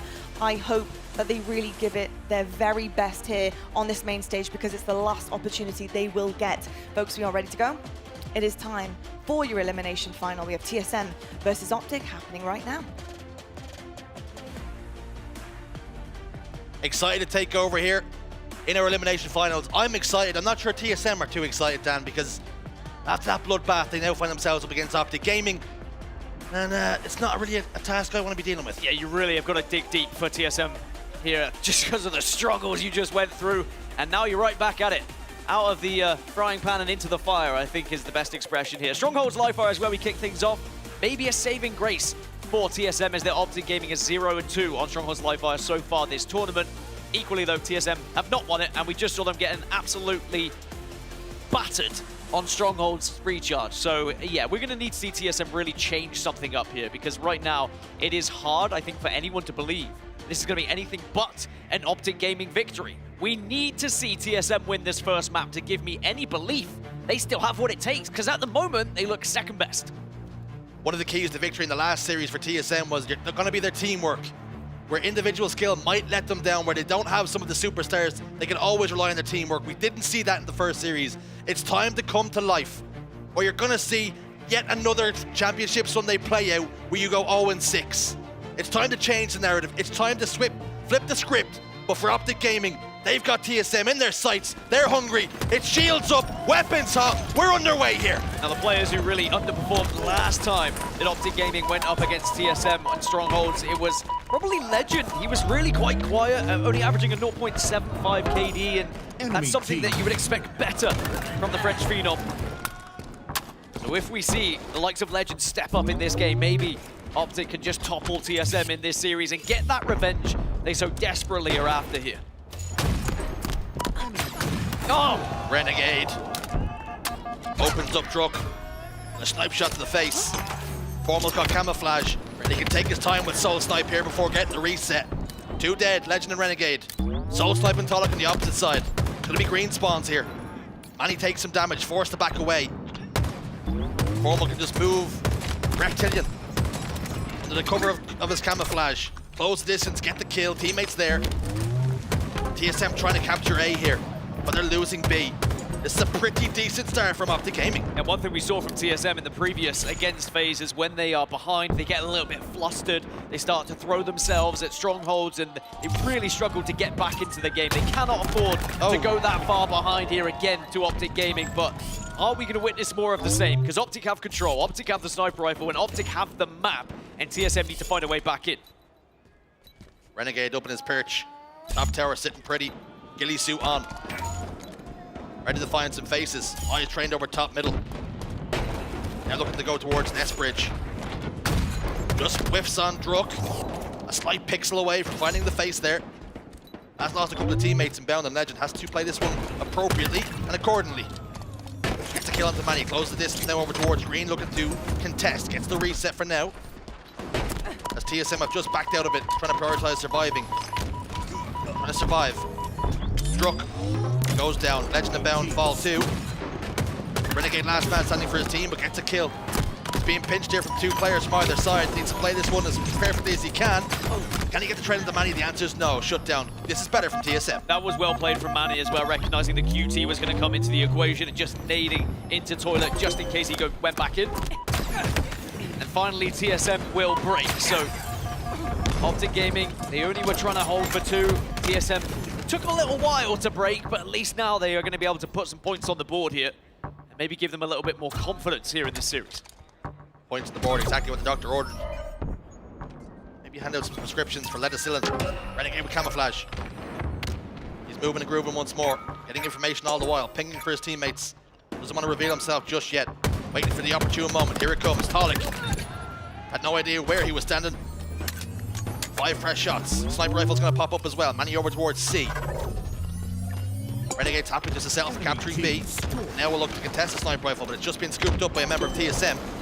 They're down 2 members. Soul Snipe's going to try and do what Renegade did. Hold tower. Momentary trip cap for Optic Gaming. 78 points in climbing. This is far more competitive from TSM. This is much better. Formal had no right to get that kill onto Soul Snipe, by the way. Soul Snipe was trusting in his teammates to put pressure on Formal, but Formal was not swayed at all. He knew he had to get his eyes trained on the sniper rifle. And even though TSM had the sniper, even though they had tower, they only had 1 stronghold, so they were really unable to set up. They had to be aggressive to try and take either B or A away from them. Now Optic, instead, they have control, and now they have the sniper rifle. And you don't want it in Formal's hands, I'll tell you that for free. Just thought with the way he's playing, he was going to hit the shot as well. TSM do put him away. They're going to combine. Renegade gets double kill. Prioritizing the player that was weakest. Great heads-up play from him, great awareness. All 4 dead for TSM. And Optic Gaming really starting to find their feet now in game 1. There's going to be a temporary trip cap, but they're probably going to spawn over towards A here to try and contest. But Optic can obviously take that fight as they just captured it as well. I think now we're going to get some split spawns, but split spawns, no problem. All 4 dead is Optic Gaming again with the trip cap. Spawning out towards camouflage now. Druk isolated all alone, crying for help. Tries to escape up cuts, but he's being hunted down by the wolf pack. Talik over towards Nest. D-scopes Renegade pretty quickly. Renegade peels 1 from the high heavens. I mean, Renegade getting into that kind of form. Optic Gaming getting into that kind of championship mentality form again. Early here on Sunday. And I'm sure they just want to be able to batter through TSM and start to think about FaZe Clan, but this game 1 is going exactly how they would have expected. 195 to 50 right now, and Manny gets shut down by Formal. A's being taken once more. This could be another trip cap. Optic Gaming looking to close this one out as fast as they could. TSM running out of opportunities. A is gone. They're going to swap over C, but it doesn't matter. Optic Gaming will keep on scoring points. They now have a numbers advantage. It's time to use it. But they've given themselves so much to do yet again here. It has to be almost perfect Halo from here on out for them to win this game. Renegade's back green. It should be an easy kill, a cleanup for Manny. Team nearing he steps inside B. Optic Gaming have a lot of time to respond here. I think it's evident that Strongholds just isn't the game type for TSM. Not just based off what we've seen over these last 2, but I mean, statistics go alongside it as well. As Optic continue to score, and I think TSM need to start looking towards these Slayers and finding a way back into this series. As soon as TSM get out and find a stronghold, Optic are already at the next one. Their rotations have been excellent. It's the speed in which Optic Gaming are playing at, the pace. TSM just haven't been able to find an answer for it. You can see Manny there, he was hesitant. Do I go and help the players at C? Do I stay B? And in the end, he was between that rock and a hard place, and he chose neither. He died at Nest. Optic Gaming just do not hesitate. They're relentless. Legend finds another face. And Optic Gaming look to close out game one in another dominant fashion. The green wall looking pretty strong. Not looking good for TSM, however. 4 losses in a row and 2 strongholds in a row that looked extremely one-sided. But maybe that is something for TSM to go off. They get their bad one out of the way. Let's now start to look at the rest of the series. We know we can take down Optic in these Slayers. We've done it before, we can do it again. But is this a slightly different look, Optic Gaming, to early on Friday in pool play? But maybe they weren't quite awake, maybe they weren't quite as into it as they are now. Maybe it was the wake-up call they needed right at the start of Friday. You heard what Lottie was saying when she spoke to Coach Lunchbox. He felt a certain kind of way when they saw those reactions from TSM. And I wonder, how will they and the fans react if Optic Gaming take down TSM here? It's almost that Michael Jordan meme. I took that personally. I'm looking to avenge that here and now. A dominant display in game one. Optic Gaming finding their feet. Green Wall finding their voice. All things again. This is not good news for TSM. They've got to find a response. We're calling for something. We need to show signs of life. Because we want nothing more than a competitive TSM here in these series. But they just haven't woken up so far. I mean, we said it right at the start of the broadcast today. As soon as we saw that TSM were going to be in this situation, would it be a repeat from the World Championship of 2022, the last time this team was a 4? They got all their way. They had that amazing tournament to get to top 3, but then fell flat on Sunday. And it's not just TSM. We've seen it happen historically throughout Halo history. Sometimes the bracket just plays out in a way where the good teams end up playing each other. You can kind of breeze through to that upper end, get into the winners final just because of a really good day in pool play. And TSM need to right that wrong, change that story, and it has to happen here in Slayer Recharge. One of the reasons why TSM, I think, were so good against Optic Gaming in Slayers was because all of them were being aggressive. They weren't allowing Optic that time to kind of plan an action, plan an attack. And another factor is Formal had a disappointing series, especially in Slayers when they played in pool play. 0.6 KD across both Slayers is not really the stats line you would see from Formal. If he wakes up here, if he's playing like he has been so far across Saturday and already here into Sunday, yeah, I'm a little bit worried for TSM. Clutch talked about how were TSM going to respond, how are they going to shift their mentality after a pretty dismal performance in that winners finals. They haven't been able to respond thus far. Here comes another Slayer, another opportunity. One of their stronger map mode combinations. This is where they have to respond. They go down 0-2, Dan. You may as well call curtains. I'm going to be keeping my eye on Manny for this one. He was the one who stepped up the last time these two teams fought up against each other in pool play on Slayers. He was just able to find everything but Legend. Able to work in tandem with Bound. There's going to be a 3-kill apiece on either side for this starting strategy, but Tolik will get the better. So TSM win the early trade-off. Good from Tolik. He got the backstab. You know he wants to try and close distance, get that camouflage. Scoops with Shroud Screen, but Renegade's not going to let this one go too easy. And he gets the kill. Shroud Screen goes down. It is utilized, and this time it's Renegade with the camouflage. Renegade is relentless with his aggression, by the way. The way he will follow a grenade around a corner, the way he will chase a kill, knowing full well that that player is not going to get away under his watch as he gets the double, and he's not going to go for the triple, though, because he has the camo. Great discipline from Renegade. Looking for more information, going for that shock rifle now. Druk is over towards gold, though. Fortunately for Renegade, that's exactly where TSM spawns. So he's going to have to fight tooth and nail for this. Unfortunately for him, 2 of his teammates go down. His camouflage dissipates, and he's in the middle of no man's land. He gets taken care of. Really good. Over towards batteries. Really good defensive grenades as well from TSM. They recognize where Optic Gaming may have been trying to push them over towards Battle Edge. just ensure that no one's able to jump up and get into a position to steal that shock rifle away from them. But now if you're Soul Snipe, you know you have a responsibility with this weapon. Legend just falls into his tight lines here. A gift from the heavens. It's a 2-kill lead for TSM. They have to win this game. They know it, we know it, everyone watching knows it as well. If Optic go 2 up here, you start to think about that grand final already. Soul Snipe could be about to take over this game. Already 6-2-2. His team need him. Slides over towards Cuts. Gets a double kill on long haul. Killing spree locked in for him as well. Talik though, he's going to be a victim of Bound's aggression. Now a shock rifle.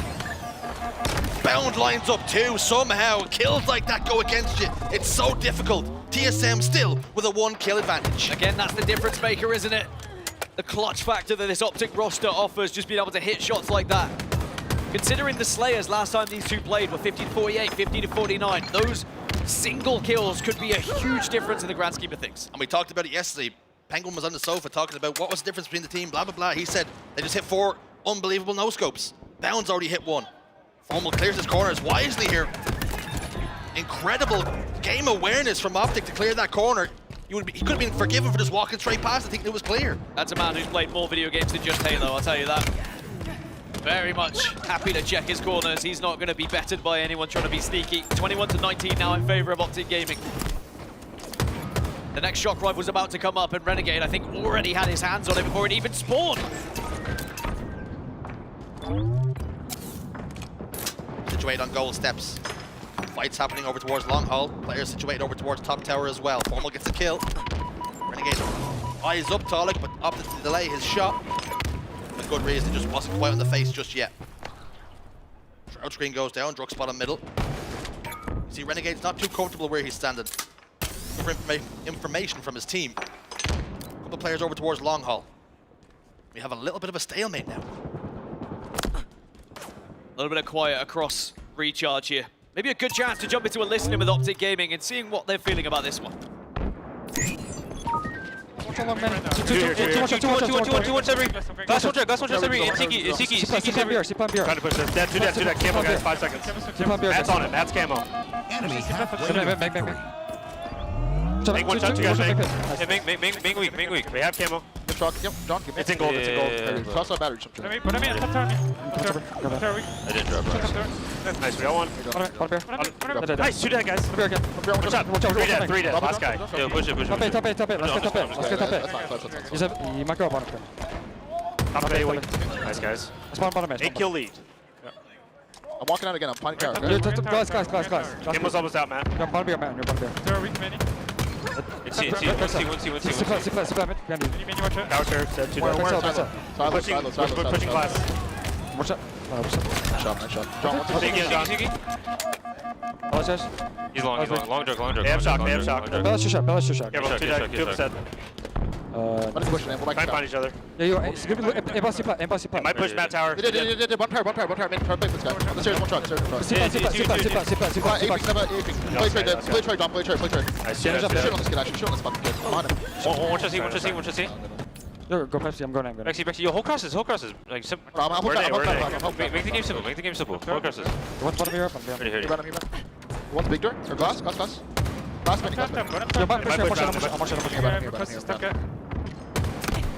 We do not have glass claws. I can see it. I have glass. No one's bottom here. They're lock on jerk on the BR. There's one glass truck now. Yeah, Sebri. I kind of want to double hit glass. 30, guys. You want to double hit glass? Glass with a beer. Alright, 6-kill lead then for Optic Gaming as they are starting to take control of this game. And one key thing I actually want to take away, Lunchbox with a call out to Formal. Only a few seconds left on that camouflage. Not something typically you would think about timing as a coach, but very important, because as a player, sometimes you forget how long you're going to have. And of course, you can give away your position very quickly just from the audio cue when that camo goes away. There's a couple of other things that were mentioned. Renegade, as he picks up a double kill, funnily enough, they went down, they had a 6-kill advantage instead of their 8 and 10, and he said, just slow it down, play it simple, hold crosses. Good communication. Formal immediately reacted to that. Lunchbox at one point saying 8-kill advantage, just letting the players know they have a decent lead and maybe they can take some risks. And that lead continues to grow. It's now 10 as Formal's trying face with the shock rifle. It's a 10-kill lead, it's a camouflage, it's a shock rifle. All the pieces are there for Optic Gaming to win this one now. TSM, I think we're starting to see them slowly fall away from this tournament, from this series. Just to try and close a gap like this against Optic Gaming. Optic are not one to throw away a lead like this. TSM just crumbling on Sunday. Colic goes down. He was all alone in tower. His teammates all over towards A and gold now. Soulsnipe trying to get some space for his team, but is it too little, too late? 2 kills required now. It's a matter of when, not if, Optic Gaming double their series advantage. Soulsnipe will get a kill, but it means little now. Formal gets 1. He's the last man standing for his team for now, opting wisely to back away. But it really is a relentless Optic Gaming here. TSM have not been able to handle the pressure and the pace. Manny's in tower, Druk gets a kill. Talik gets another, but it just takes Optic Gaming to get 1. They can 4-stack somewhere and wait. Formal has watched his teammates die twice. Plasma grenade lands at his feet, he just somehow survives. I think you had it right. It's not about if, it's when. It's inevitable at this point. It would be a miraculous comeback from TSM. And sadly, Talik is going to walk right into the French Phenom. Legend cleans it up. Optic 2-0 in the series. And they have 1 foot in the door of that grand final. That trapdoor opens again. TSM look to walk right over it. All smiles for Optic Gaming. Greenwall starting to chant. They know victory is near. TSM just haven't shown enough here. It begs the question, you know, with Optic Gaming, where was this on Friday? You've made it so hard for yourselves to put yourself in this position through this elimination bracket as well. But alas, they won't care. As long as they get to that grand final and they give themselves the opportunity to lift that trophy once more. I remember back in Arlington when we saw them lose to Nemesis. Everyone was kind of, oh, you know, is this God Squad going to be that God Squad? They answered those questions very quickly. They're doing exactly the same thing here at Dallas. Legend put up 15, Former with 13 as well. The 2 players who I said had a rough series last time against TSM, well, they've showed that it was just a one-off. Take a look at the damage then. Legend, 4K, bound, 4.4 leading the lobby. And you can tell they were all firing on all cylinders. And I think something you want to you noticed, you mentioned, Dan, why couldn't we just do this in pool play? But there's something exciting about Optic Gaming with the way they play, with their play style. There's a lot of risk involved. And sometimes if the timing's not there, if they get it just a bit wrong, it can go awry. And we've seen that in pool play. These 4 players are so talented, but there's flaws there. There's weakness. It is also worth noting that I know I joke and say, where was this during pool play? But at the same time, it was a 50-49 that separated themselves and TSM from Optic, topping that group and having a very different bracket to walk through as well. We may have seen Optic kind of walked through to the winners finals themselves had they have won that 50-49. Well, something a little bit different though for this series. We've got neutral bomb on Fortress. Now, I'd love to try and tell you that this is something that TSM can maybe take Optic down, but actually when we have seen Optic play neutral bomb, they've looked very confident on it. The way that they can manipulate the map in their favor, take control of the opposition snipe tower, for example. TSM may struggle here, and we might just see that history repeat itself. Taking a look at the bomb stats then. Records 1 and 2 for TSM. Like you mentioned, Dan, rightly, a 3-0 record for Optic Gaming. 1st versus 9th in the league. So when you have a map mode combination, when you need something to show signs of life, when you want your best map mode to show up in Game 3, that just isn't coming to fruition for TSM. And I'll be honest, I think this could be any map mode for Game 3. And I think Optic are just in such fine form at the moment, and TSM sadly on that downward trend. It's so difficult as a player to pick yourself up when you're in this position. You've just lost 5 matches on the bounce, 5 maps in a row, excuse me. And you're about to be looking at being eliminated from the competition. This is how the elimination bracket has looked thus far. Of course, Optic Gaming 2-0 against TSM right now. But on the upper hand, it's FaZe Clan waiting in that grand final. Could this be the tournament for FaZe Clan? All the talk about Rebellion, Optic Gaming, who's the best, who's going to take this one? Well, FaZe have answered any critics and also demonstrated that they may be a powerful force, the powerful force in this tournament.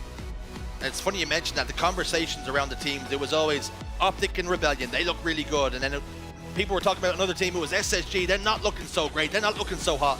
FaZe Clan didn't even enter the conversation. Well, they're inserting themselves in the conversation now. They're in the grand finals. And these two teams have had stark contrasting competitions so far. Both, though, have gone through the brackets with a big club and have just been bonking teams that are put in front of them. Speaking of bonking teams, Legend and Renegade have been doing it as well. Both of them destroying their opposition. It's very hard to try and come back into a series, come back into a game, let alone when you have two players firing like these two are.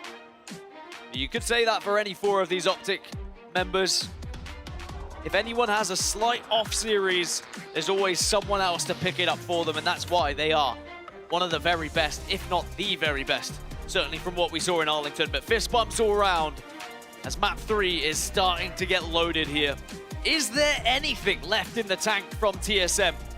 Or is it going to be history repeating itself as they go back-to-back 0-3s to fall out of the tournament here on Sunday?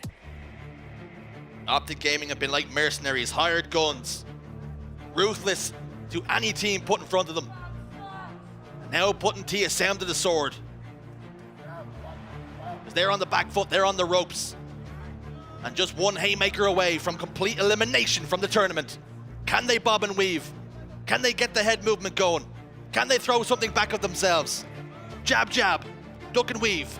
It's time now, or your competition, your tournament run, as impressive as it was, it's over. I'm not even sure Optic need a haymaker, just a little poke. And we might see TSM fall out of this one. That's how good Optic have been so far. That's how flawless they've been on this elimination bracket run as we are underway. Snipers galore. Can Torlik be the one that just elevates TSM and gives them something, some form of life in this series? Gives the fans something to believe in that maybe you can take down Optic, maybe you can get back into this series. Brook utilizing the overshield. Fortunately, though, teammates are falling down around him, and now he's isolated. All four guns of the team from Optic Gaming were pointing in his direction. Such was the communication, such was the threat he posed in the armory. TSM's threat has been dealt with here, and now Optic Gaming can push forward themselves. They've got a couple of sniper rifles to play with, and you know, when I say play with it, Dan, that mean nothing but pain for TSM. Yeah, I think TSM maybe will be a bit frustrated that they weren't able to capitalize on having both sniper rifles there. I mean, if it was me going against Optic and I was able to gain their snipe, I would certainly be wasting that ammo.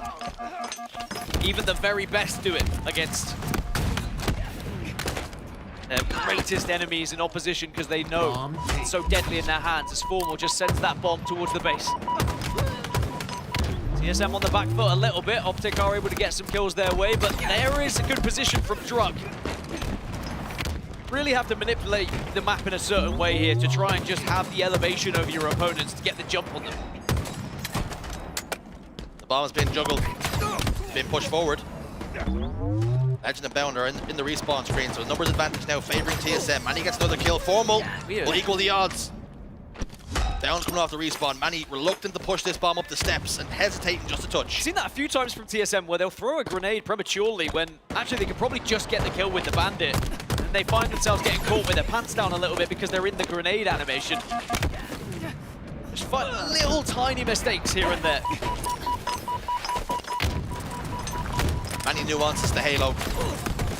You think if you just keep your bandit up, you can keep putting damage down, but when you're in that grenade animation, like Dan rightfully says, you just take damage for free, particularly if that grenade's not going to find its intended target. Druk gets another overshield, but did he really? Because it's completely gone. Optic just all calling him out and making sure that overshield does not get away. Overshield depleted, and overshield not going to be a part of this next passage of play. We do know that bomb on Fortress can be very, like a big stalemate at times between two teams, as it's difficult to get the bomb across. Very heavy, the bomb as well. You try and juggle it, but it does take some time to get it all the way across to the other side of the map. So you might have had 4 dead, start moving the bomb, but everyone's up before you've even got there. It does require multiple rounds of slays before you can actually get an arm. It can be a grueler, but again, the bomb's on the move. Talik pressuring the spawns now. Tosses the snipe off the map. We don't mind that. Again, Optic Gaming, anytime they lose that first wave of slays, they play defense, they clear TSM out. Chance maybe to arm this one though. You can see Legend was moving it. But it does get reset, gets tossed off, so we'll just be right back to square one for these two. You'll see a lot of that this game, of when that bomb does get into the danger area, just trying to take it to somewhere where you can toss it off quickly. Even if you are behind, even if you are struggling on slays. Bomb now starting to move the wrong way if you're a TSM fan. Couple of kills will relieve a little bit of pressure though. Soul Snipe gets another. Edging down towards Arches. He'll be loving it. Right now, you know the next bomb plan's going to be so pivotal in this series. You feel TSM have got to get it. And hope and pray they can hold on to the lead. Because if Optic Gaming get the first plant, then the world is their oyster. They can play it any which way they want. Yeah, this will be series over if they get the first plant. I think we know that. TSM had overshield for a second there, but Optic were just waiting for them. Ambushing them from above. TSM just sadly walked into so much gunfire from Optic Gaming that the overshield was once again negated. It's a good game plan from Optic, to be honest. They're not throwing too much resources towards getting the overshield and then taking a fight and then going 3 or 4 down. Instead, they're just making sure they call out the overshield, because you can deplete it so fast as long as at least 2 of you are looking at it. There's 2 ways to look at this as well. It's that TSM playing very well here. They're getting the bomb into Optic Gaming's base consistently. The issue is, when they do, they don't even look like they can get the plant. And you know if the script flips, Optic Gaming will punish them. They will be clinical. TSM have got to find a way to get the bomb in that zone and start putting some plants in. But 3 go down for them. And again, we're going to have this stalemate. Talk about grueling, how grueling this bomb on Fortress can be. Just takes stamina, it takes resilience. TSM are going to have to show that in abundance. Really have to brute force your way into the enemy base. Maybe that's what Optic are going to try and do here. They're going to go for a little slight different approach, moving the bomb on the right-hand side towards their opposition tower. 3 are going to be dead on the side of TSM. But Optic aren't going to be able to arm it here. They have to make sure they slay once more, because you can already see Manny off spawn takes down bound. It's always difficult to bring the bomb in on the snipe side as well. The armory spawn is usually the preferred place to block. Legend and Formal and Bound keep getting kills. They're making this work. Renegade gets another. Legend though, he brought the bomb front base. Like you say, that thing's heavy. Takes a while to move. Takes a while to shift. But an overshield now for Bound. The bomb is being armed. We spoke about how clinical they can be. 2 go down for TSM. Bound's moving in now. Manny in the spiral staircase. He should get taken care of, and does. Danger not cleared now for TSM. Still a lot of work to do. Talik trying to close distance, will get the kill and doesn't get traded. But the problem is, he's the last man alive for his team now. Only for a moment though. This is going to be the best chance for Optic Gaming. They've got 3 dead several times here. They're very firmly in the base of TSM. A little bit like rugby, to be honest. Passing the bomb back, someone else grabs it, and then someone grabs it again, but I think the bomb just reset. Objective incoming. So even though Optic were certainly in the ascendancy there and tried as they might to get into the TSM base, you can really see when one team just backs off and plays defense, it's so hard to get that arm.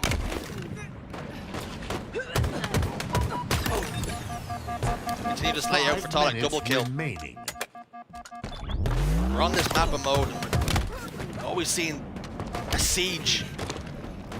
In my mind, I just get Lord of the Rings music in my head. Din, din, din, din. We're just waiting for one player to run in with the bomb and explode. Open this game completely up. Take him down, Legolas!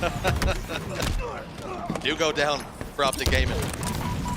And again, Halo being played on the right side of the court. You're a TSM fan. Another round of slays required though. Bomb still hasn't been moved. A slow snipe.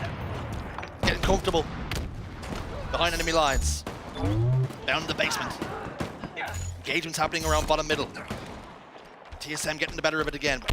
Just need to get their hands on the bomb. 4 minutes on the clock now. They look the more dangerous. They are threatening more. That's good for TSM.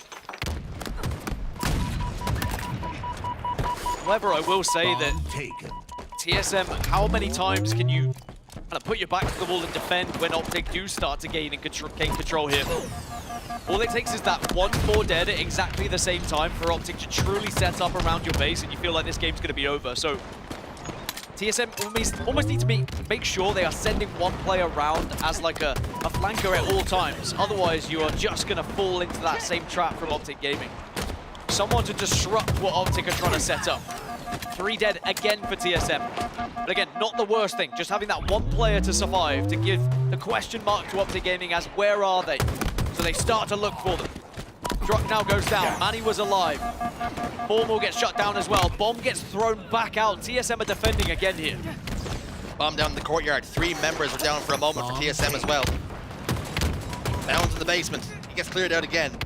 Optic Gaming now starting to pose a little bit more of a threat. They're starting to ask a few more questions. They're starting to turn the screw. So many grenades just being tossed towards that planting area as well. And the sniper now in the hands of Manny. It looks like TSM have been able to hold off yet another push here, but the bomb is still in a dangerous area. Remember, they can just wait 10 seconds and it will reset. Manny arguably doesn't even need to toss this one out because it could be risky, could be putting his life in jeopardy. Bomb reset. There you go, another reset. 2 minutes and 38 left on the clock here. TSM are holding on right now, not just to this game, but to this tournament. 2 members of Optic Gaming converge after Legend lost his life to the sniper rifle player. And he goes down. 1v1 here. It's not pretty between Bound and Druck. Both opting to stay alive for now. We're going to re-engage. Druck hoping his teammates would help, and they did. They made sure Bound didn't get his shields back. 1 ticket damage was enough just to stop the recharge. Renegade closed the distance over towards the basement as well. Bomb is still down in a neutral position though. It's Druck now that can have a heavy influence on what way this next few moments start to swing. Now we head to the final 2 minutes mark. 1 bomb plant should be enough here. Legend does fall.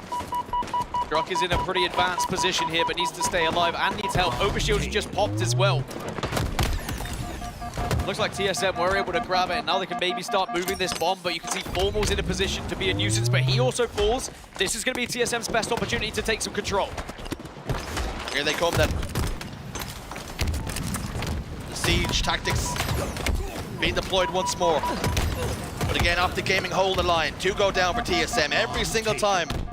Optic are put in that position. They get the opening pick, they get the double kill, then they push themselves back out again. Well, TSM have thrown everything at that one, and now Optic Gaming are going to wrestle back control and start to move this bomb as well.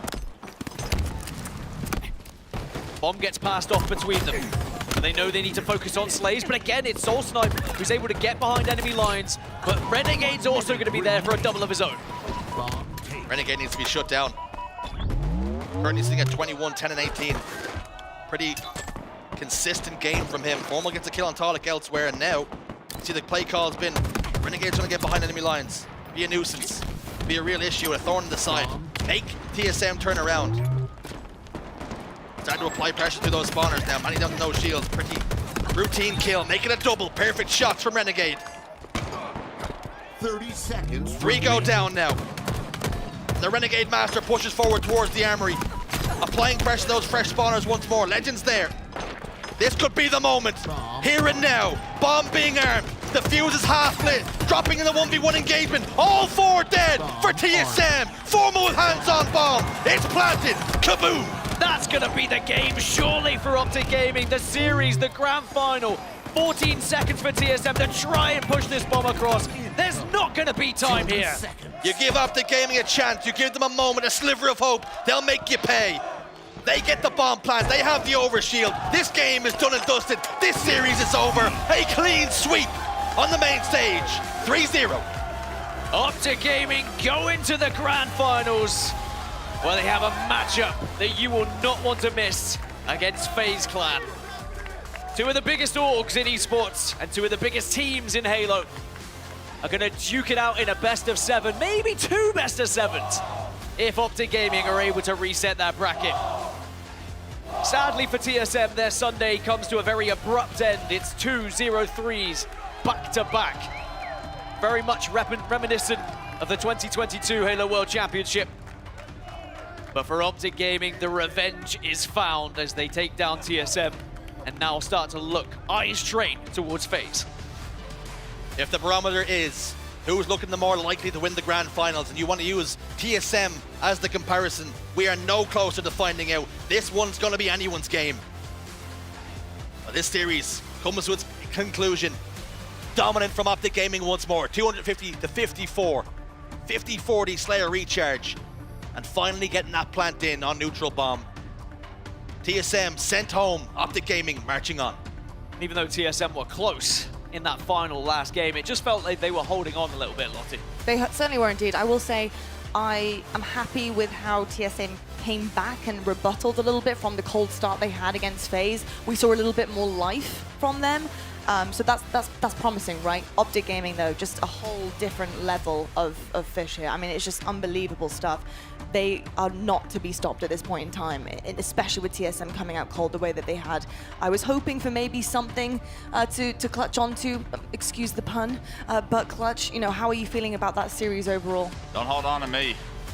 Not if you're TSM right now, and that's just a tough loss, right? The way that their Sundays have gone in the past rears their ugly head here once again in Dallas, and they're going to be kicking themselves. Heads are going to be down for a little bit, but they should be proud of the way they played overall this weekend. A lot of great Halo, just unfortunate that they weren't able to get the ball rolling today, but I think that that's testament to our grand finals setup, because FaZe, they have looked on point all weekend long, and now Optic Gaming from the elimination bracket once again have found themselves with a ticket to the grand finals. Obviously, this is very familiar territory for these guys. You know, what happened on KCP at the World Championships, you know, what happened to teams like Pure, who have the potential to go the distance. And we get into this championship Sunday, and it just seems to be too much.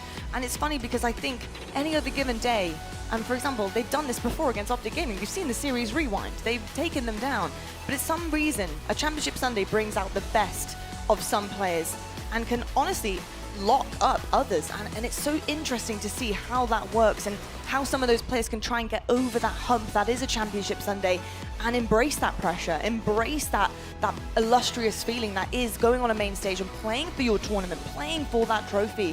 And Shurs, it's just something that is still missing from these guys on TSM. Yeah, they just seem to freeze on the Sunday and they don't find whatever form they were in on the Friday and Saturday. But I think perspective's very important here for me. It's easy for us to say, oh, TSM, you made it to the grand finals and you didn't make it happen, or excuse me, winners in the Elim finals, you didn't make it happen again. But perspective, last event, you were top 12. You're now top 3. That is a huge gap 100%. That you have just made, and you're only together a short while. The sky's the limit for this team, as things are looking up. You're so right there. It's funny because I feel like I can be a little bit harsh at times on some of these teams just because of how much I believe in them and their capability and what I've seen. And it's funny, especially with TSM, I have to remind myself, and I'm sure everyone else is at home, that they have just made a change. It's been 2 years since Manny has come onto this roster to create this full force that is this friendship group. And they have picked up where they've left off, but clearly have some work to do. And you're right there, Shurs. You know, I'm kind of talking about them as if they've been like this the entire time, and you know, they've always been together, because it feels that way, and especially seeing them. You'd be forgiven for thinking that, because Yeah. you see those 4 players and they were underperforming for so long that Right. you expect them to be in this top 4, top 6 conversation a lot more consistently. But like we say, it was top 12 last event, top 3, something to hang your hat on, something to work on. Again, similar to FaZe, Dan, we're looking at the stats here. Firepower missing heavily on the side of TSM. I will say Soul Snipe, though, throughout that series, kept things together. He was continuing to try and push the boundaries as much as he possibly could, create some openings. I was really impressed there. And honestly, I would say every single one of them stepped up from what we saw from FaZe.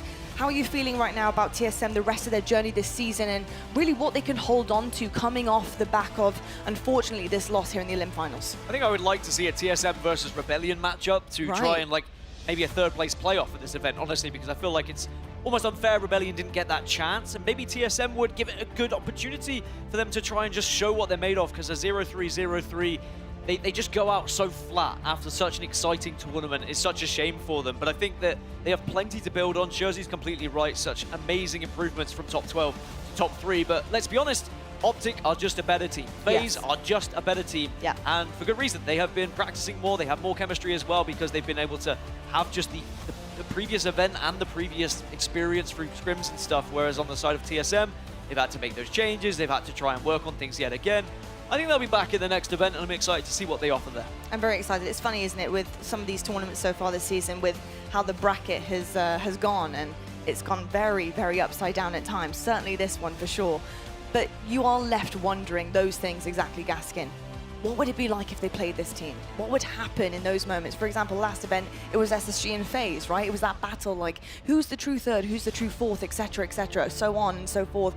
And I think we're also left with a lot of questions here for Shopify Rebellion and how they would also do against some of these Titans who are really turning up here today as well. So lots of questions. Hopefully, furthermore in this season, lots of answers coming our way as well. But we do have a grand final set in stone now. Let's take a look at the brackets and see the journey of some of these teams. And again, Optic Gaming with that clean run through the elimination bracket. You can't predict this stuff. This is just, it's insane that I'm staring at the same bracket for Optic Gaming as last event, and then they went on to win the entire thing starting from round 1 here, Wes. They really do catch fire. These guys just need, I think they just need as much Halo as possible at this point. Yeah, you guys are asking questions still left to be unanswered, and the big one is can anyone actually knock Optic Gaming out of a tournament? Right. So far this year, the answer has been no, and there has been plenty of opportunity and chances for Optic's back against the wall to be knocked out, but they are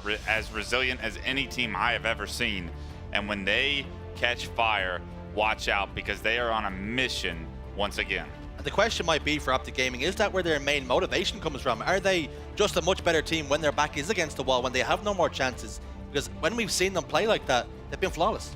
They certainly have indeed. I said it yesterday, I coined the term that they are the cockroach of the HCS, and rightfully so, and I will say it's not the best term to possibly use for Optic Gaming. We'll work on it. We'll work on it. We'll make it sexier. You can't kill them, you can't get them out. Exactly, no matter what you do, how much you tear them down, they just get right back up again, and back to work they go, and they find themselves again in another grand final. And this team was built for one thing, and that's to lift trophies, and we'll have to find out if they can do just that against FaZe. I do want to say though, folks, before we head to break, I want to give a massive shout out, and I need you boys to help me here, for an exceptional historic moment in Halo. Command Station won the FFA, the first ever female to win an FFA on LAN.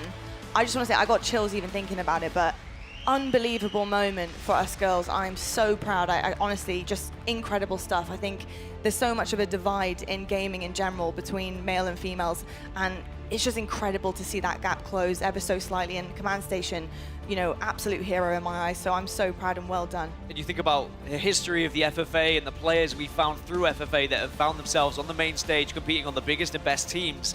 I'm just saying, maybe the writing's on the wall there, and if you are one of those squads that's looking to try and break into top 8, top 6, top 4, you look at FFA winners, so we'll see how far she goes. I mean, it's a story as old as time. Hard work pays off. Command Station is a grinder, and she's put in so much work. It's no surprise she has this level of success. But I think the big thing here is you look at Halo Infinite and all the barriers that have been set up as far as Europeans placings-wise, as far as input-based being the most important. We see mouse and keyboard break into the top 6, and now we see a woman winning FFA. There are no such things as barriers. If you work hard enough, I think any wall is breakable. And I think that that's just an awesome mindset that continues to be proven right. Thank you, Halo Infinite, and thank you, Command Station, for doing not just the women, but the entire video game scene, competitive video game scene, justice with the performance this weekend. Absolutely, and honestly, I think the next one for me is exactly what you said, Gaskin. Hopefully to find a woman as talented as Command Station on a team. I mean, last shot, that's how he got his breakthrough. He won the FFA, and he was phenomenal individual talent. I hope to see that happen at some point in the not so distant future. Yeah, I think it's important to note as well, this hasn't been like an overnight success for Command Station. Like Wes said, she's been grinding day in, day out. Maybe opportunities can come her way now. Winning that FFA, she's been in finals time and time again, but finally able to get the job done. So massive shout out and inspiration, Command Station. Huge shout out. Congratulations once again. I hope everybody is getting so happy about that one, because huge breakthrough for all of us here in gaming. Well, folks, that's going to do it from the desk for now. We're going to head to a quick break. When we come back, it is indeed your grand final, and it has been set. FaZe versus Optic, battling it out once again on the main stage. This is a tale as old as time as between these two orgs, and I can't wait to see who comes out on top. Stick with us, folks. We'll be back right after the break.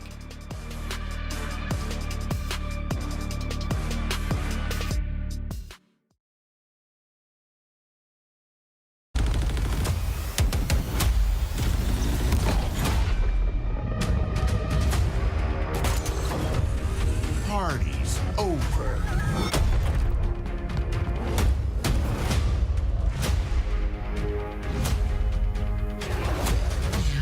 belong to me. Satisfactory.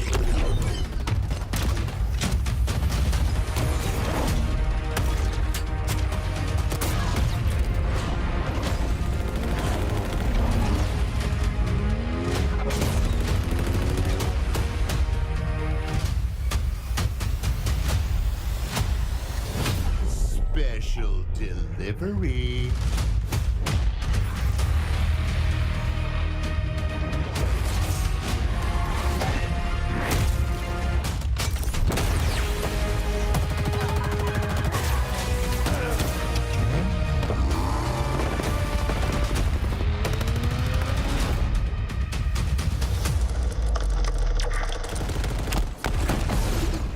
Betrayal.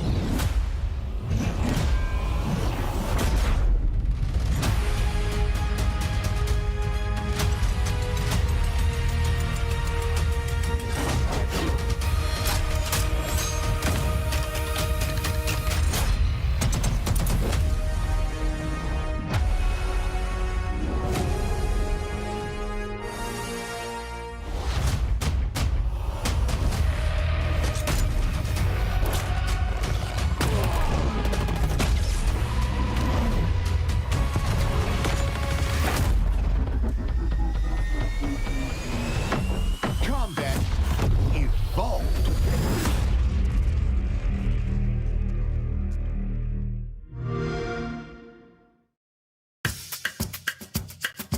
I don't know if either of us do. Yeah, we're kind of humble. Like, I don't know. Yeah, we're humble kings out here.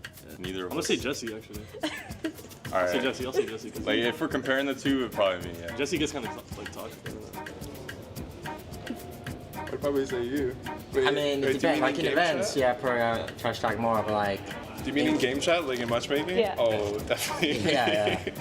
I get so angry when I play matchmaking sometimes. This guy right here. This guy. No one really. Yeah. Maybe me, but not really. Probably me. I love it. That's harder. Actually, it is.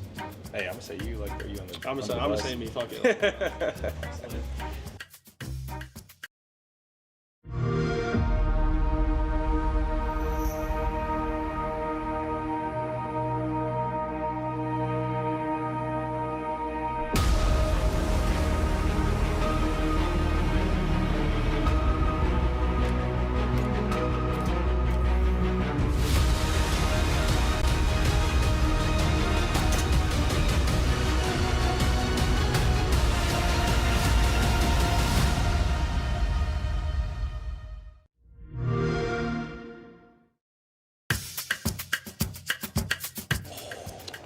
That's actually all Joey. I'm not even kidding. This dude loves talking. 100% Joey. I'm a bit of a talker. Yeah, without a doubt. Actually, my copy, I'm a bit of a talker. Personally, I like the idea of casting. Like, I love watching Halo. I love talking about it and like theorizing over different things that people are doing. So I don't know. I find it really interesting. I've also casted for like a couple of European small tournaments, and I really enjoyed it. So it would be something I'd like to do in the future for sure.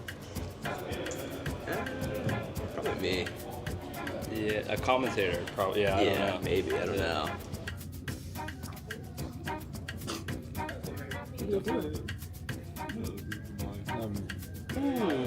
Wow. I mean, blatantly you. Like, what? Yeah, I'm gonna go with me. Like, I could do that. I could do that. You got the good looks. Appreciate that. You could be the stage host.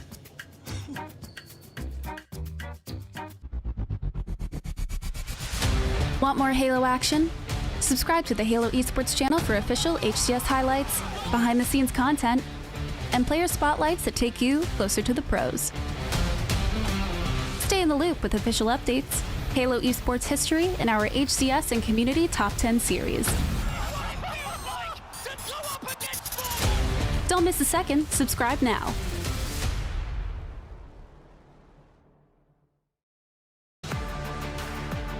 Hello DreamHack and hello Halo fans from all across the globe, and I hope you're all tuning in because this is going to be a killer of a Championship Sunday. We do have our grand finals happening very shortly here at DreamHack. But before we get started, we need to make sure all of the players are ready to go. That main stage is locked in and loaded. So why not bring one of our favorite people on to the sofa, I was going to say desk, to talk about a few little things.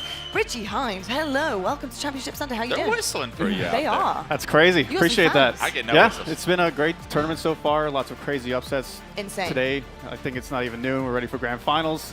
Pretty exciting times. But yeah, let's talk some S&D extraction. All right, so what have you got in store for us? What's been going on in your world, Richie? Yeah, so Halo Studios has partnered with Forge Hub for an S&D extraction map contest, and we've gotten almost 50 submissions thanks to all the Forges out there for all the hard work. $20,000 in prizing. Okay. And we got top 10 winners that we can get Top 10 winners. All right, let's get to it. I mean, I'm excited to find out. So we're going to go for number 5 first, right, Richie? That's right. Okay.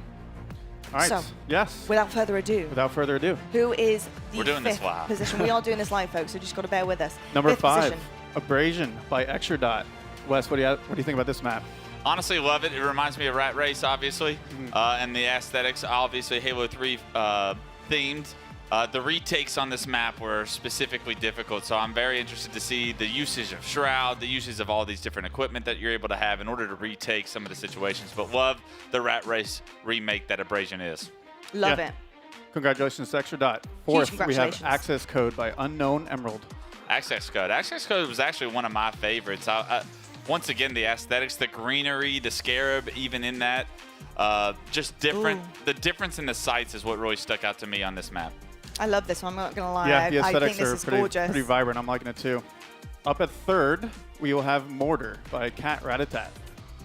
Okay, let's see it. 3rd place. Congratulations, guys. Mortar. This was one L-Town was popping off on, so big shout out to him back at the studio. But a lot of opportunity for just like close combat range like fights. So love the idea that this is going to be its own like unique recipe when it comes to the S&D mode. This is reminding me of like old school CS maps a little bit. Yeah. You know? Yep. It's giving that vibe. Love that. Congratulations, guys. At 2nd place, we have Hollowed by the one and only Zaddy Hammer. This was actually our smallest map, and it played the fastest, but it was so interesting to see the strategy develop right off the breaks. You're able to pretty quickly get some sight lines, so how do you play based off that information was something key for this one specifically, but we really enjoyed this one as well. Obviously, 2nd place is pretty good. Congratulations, 2nd place. I've got to say, I'm all for a little bit of a fast-paced map. Why not? We have some incredibly fast-paced, kind of like tweaky kind of players here. I would love to see what they would do on that map. That's going to be the bound specialty right there. It certainly will be. Okay, so without further ado, Richie Hines, 1st place goes to. Congratulations to our 1st place winner, ADSR with the map name Ashore. Here you have it, folks. Wes, tell us about this one. All right, so this one has a man cannon on it, and we obviously saw the man cannon very early on, and we thought we'd start by trolling, because how many man cannons have you seen in competitive Halo or in any like ranked form? Well, actually, it plays so well. I love this one. The sight lines are so perfect as far as long-range combat opportunities, if you want to try and force that, as well as being able to get close up and personal, if you're able to close those distances. But I think that this, by far, was my favorite of the experience, and I love the idea that it actually got 1st place, because I wasn't personally a voter, so I was very concerned as where this would fall, but loved the hell out of playing this, and I can't wait for the public to see it. Yeah, this is crazy. I'm not going to lie. Aesthetics alone, unbelievable. Love the name as well. But this looks like it is very promising in terms of gameplay. I mean, I can imagine sniping on this map. This is terrifying to me. I mean, if you are picking up snipes and buying them in Extraction S&D, like that is terrifying to me. To have that lift there, it just, I can imagine some of the things that is going to happen. You just wait till you get hit by the 4-man CIT man cannon strat in the 1st round, and all of a sudden you don't know what just happened to you. But it's high risk, high reward, obviously. But just the aesthetics of this map, the rotations, the lanes, they're just so perfectly well done that I think it really made it to where it is in 1st place. I also saw like inside the warehouse section there was like here it is there on A little clamber. Can you clamber up that and that little peek through there? That's an initial spawn for the attacking side. So yes, you can get up there for some deep sight lines, but you can't do a ton of work from there. You're going to have to advance on the map, especially when you're on offense, in order to get that extraction point initiated. Fantastic stuff. Hines, how impressive are all of these maps? I mean, just unbelievable stuff. Every single person here who made that list, just work put in. We know how much time it takes to create a Forge map, and these guys put pedal to the metal the last few months, and it shows the aesthetics are great, gameplay is great, like Wes is saying. Super excited to see these come to fruition. Just congratulations to all our Forgers. Yeah, congratulations to the top 10. You got some cash money on you, but honestly, with all of the maps that we had to go through, it was a overhaul of workload for the team, and just a big shout out to everybody in the community that participated, and hopefully you're able to continue to build things like this. And it was an awesome opportunity for us to see how the community would respond to a competition like this, and you guys knocked it out of the park. So big shout out to all the Forgers out there. Thank you guys for your hard work. Congratulations especially to the top 10. Congratulations indeed, and congrats to ADSR. Incredible stuff, first place. Richie, thank you so very much. Yeah. And remember, S&D Extraction is coming this summer, so you have all of this to look forward to. I'm so excited to see how this one is going to be playing. You're very excited, I know it. I'm very excited. Amazing stuff. Let's get into the rest of the business for today, which of course is your grand final. And we have two very impressive teams on that main stage. It's FaZe versus Optic. Let's meet your grand finalists.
Well, here you have it, folks. The last two standing on that main stage, FaZe versus Optic. A tale as old as time. These two orgs have been battling it out on many a stage, in many a different game. And it all comes down to this here at DreamHack for your HCS Open. On one side, you've got FaZe, who have really done it to that bracket. No matter what came their way, they managed to get all the way through so clean, so calm, so collected. And Optic Gaming, well, they just love a challenge. I'm convinced it has to be Elimination Round 1, all the way back through to a grand final. Unbelievable stuff, and I think they're gonna have to dig deep here. I think both teams are gonna have to find the very best of themselves on that main stage to get this job done. My biggest question to you, Wes, is we just had 2 3-0s. That was a tough start to our championship Sunday, and it wasn't something we were used to. I might have cursed it, because I said we'd had 8 so far in the entire weekend. I didn't say it for a reason. We had 8 at Arlington, and I thought we were going to see plenty more, and I just absolutely cursed us all. Don't worry, Dan cursed him. He said Oh, it. He said okay. it. He said both of his series would be 3-0s last night. Oh. It's Gaskin's Oh, fault. it's him. Yeah. Forget it, I'm fine. You're it's clear. him. 100%. Let's talk about Optic Gaming. They got another big mountain to climb here. This is going to have to be 2 best of 7s that are won by them in order to get this done. Optic have done this before. They have that in the bank. That is great, all well and good, but it is a different team they're coming across, and also a team that they lost to previously. So when they're going up against FaZe, what do you need to see out of Optic Gaming, or have you seen it already today that they need to switch up in order to face them once again? I've seen it already today. I saw it in Arlington.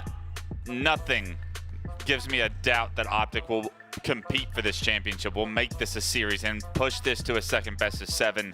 This Green Wall team, I mean, what can we say that we haven't already said? Because this script has already been given to us back at the first major, and it's once again here in Dallas that Optic have caught fire. And I'm looking at how quickly is this first series, because I need to see FaZe play great in the biggest moment of their tournament lives. I will say one thing that I have noticed difference maker-wise is Legend on set. Quieter the past 2 days. Today, unbelievable turnout from this guy. He has been a force on every single map, in every single chance he has got. And that for me is what scares me the most, I think, for any competition against Optic, because Legend is on one today. And like, if that man is doing what he does best, it's very difficult to stop. I think when you talk about players and you talk about consistency, what level they tend to play at, I feel like Legend's floor is so high that when you see him playing at his best, it stands out so much. Like, and he does a lot of it without power weapons. He does a lot of it just moving around the map and using that bandit and being such a force. It's the individual fights. It's so rare that you see him lose them. He's so good at choosing if he has the advantage to continue with that fight or disengaging to look elsewhere if he doesn't have that shield advantage. He's just played some phenomenal Halo today, barely making a mistake, but he's going to have to continue to do that if Optic want to win here. And as we look at the road to the finals, let's not forget, it looks awfully similar to Arlington in terms of getting better and better as the weekend is going on. Take a look, lots of 2-3s, 3-2s, 3-1s as we go, but then today, as you said, Lottie, 3-0 and 3-0. We talk about Legend and the MVP performance he's already kicked off today with, but don't forget, he was last year's MVP for the season, best player in the world, and he had been fairly quiet throughout the first event. It was Renegade that was really known to be the MVP of Arlington, and how dominant of a performance that was. But that's what makes this Optic roster so scary, is that they have 4 guys that at any point in time, they can be the best player in the server against any team in the world.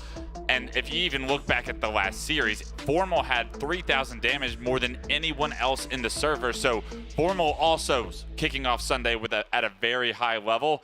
Everyone on Optic seems to be catching stride as Optic did back at the first major, just in time for a second opportunity. Wes, I want to ask you, because often we see a kind of rotation of who's popping off when, on what series, what map, etc. And obviously all 4 of these guys are capable of it. Sometimes what we don't talk about is what happens if there is a particular individual to have a quieter game. We've seen that Legend can have quieter-ish games, going positive, no problem at all, but everything is fine and falling into place because he's got the other guys backing it all up. Is there somebody on Optic that can't have a quiet game? Is there somebody you think has to be playing their A game at all times in order for this roster to do what they do best? I think this roster is at its best when Renegade is at the helm of the ship, and Renegade has to have another great MVP style of a grand finals for this team to really push this to a second best of 7.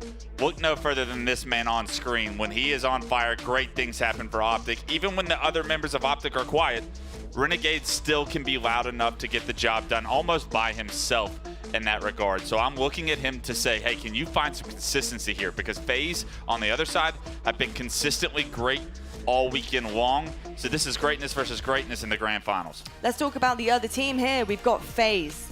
And exactly as you said, Wes, greatness coming from every single angle as you look at this team, even to the coach. Some big things have been happening on this roster and step-ups are being made. And I think they need to be on that mark, the exact same level they've been at all weekend long to compete against some of those guys on Optic Gaming. And Brav, I just want to ask you about some of the individual talent that we have on this team. You know, it's really important that they step up to the mark. Who would you have right now your eye on FaZe to really kind of be that outstanding shiner, like a Renegade, like a Legend, etc., to really try and counteract what they're going to be delivering? Yeah, to be honest, it's one man and one man only. It's Suppressed, his first ever grand finals appearance. You could tell it means a lot to him, right? How long has this man grinded? How long has he worked for this moment? How long has he watched trophies be hoisted over the years? Now this man on your screen, in his first ever grand finals appearance, you can even tell maybe a little bit of trepidation there on the side of the stage, and he's ready to go. Ready to hoist a trophy from the winner's side of the bracket. That'll be the task ahead of him. Indeed, they do have that advantage. They have a lovely, lovely cushion of that one entire series. They have to get it done in one, and that is it, folks. Here you can see their mode records and ranks right now, and it's looking pretty good. You know, I think in Oddball, 4th, going against probably the best team that we do have in Oddball is a little bit scary for them. Same with Neutral Bomb, and that Strongholds is a bit of an outlier for them as well. Wes, what have you noticed about their Strongholds and the issues there?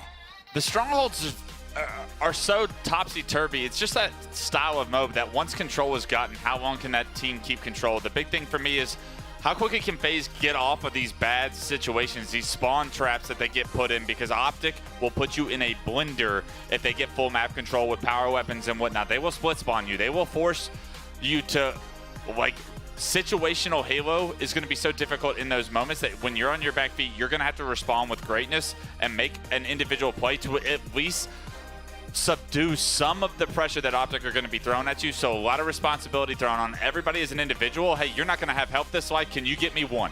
One thing I want to highlight about those FaZe records as well is the certain type of game types that they have the most success on are the ones where they're setup orientated.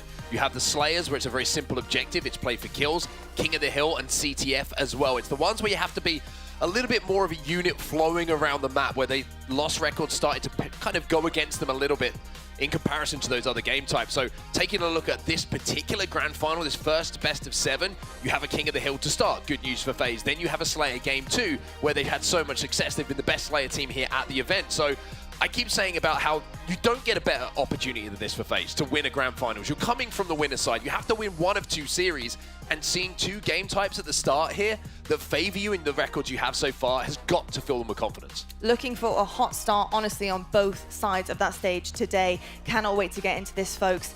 DreamHack, this is the moment you've been waiting for. The trophy is on the line. Our 2 teams are ready to go. FaZe versus Optic. Your grand final starts right now.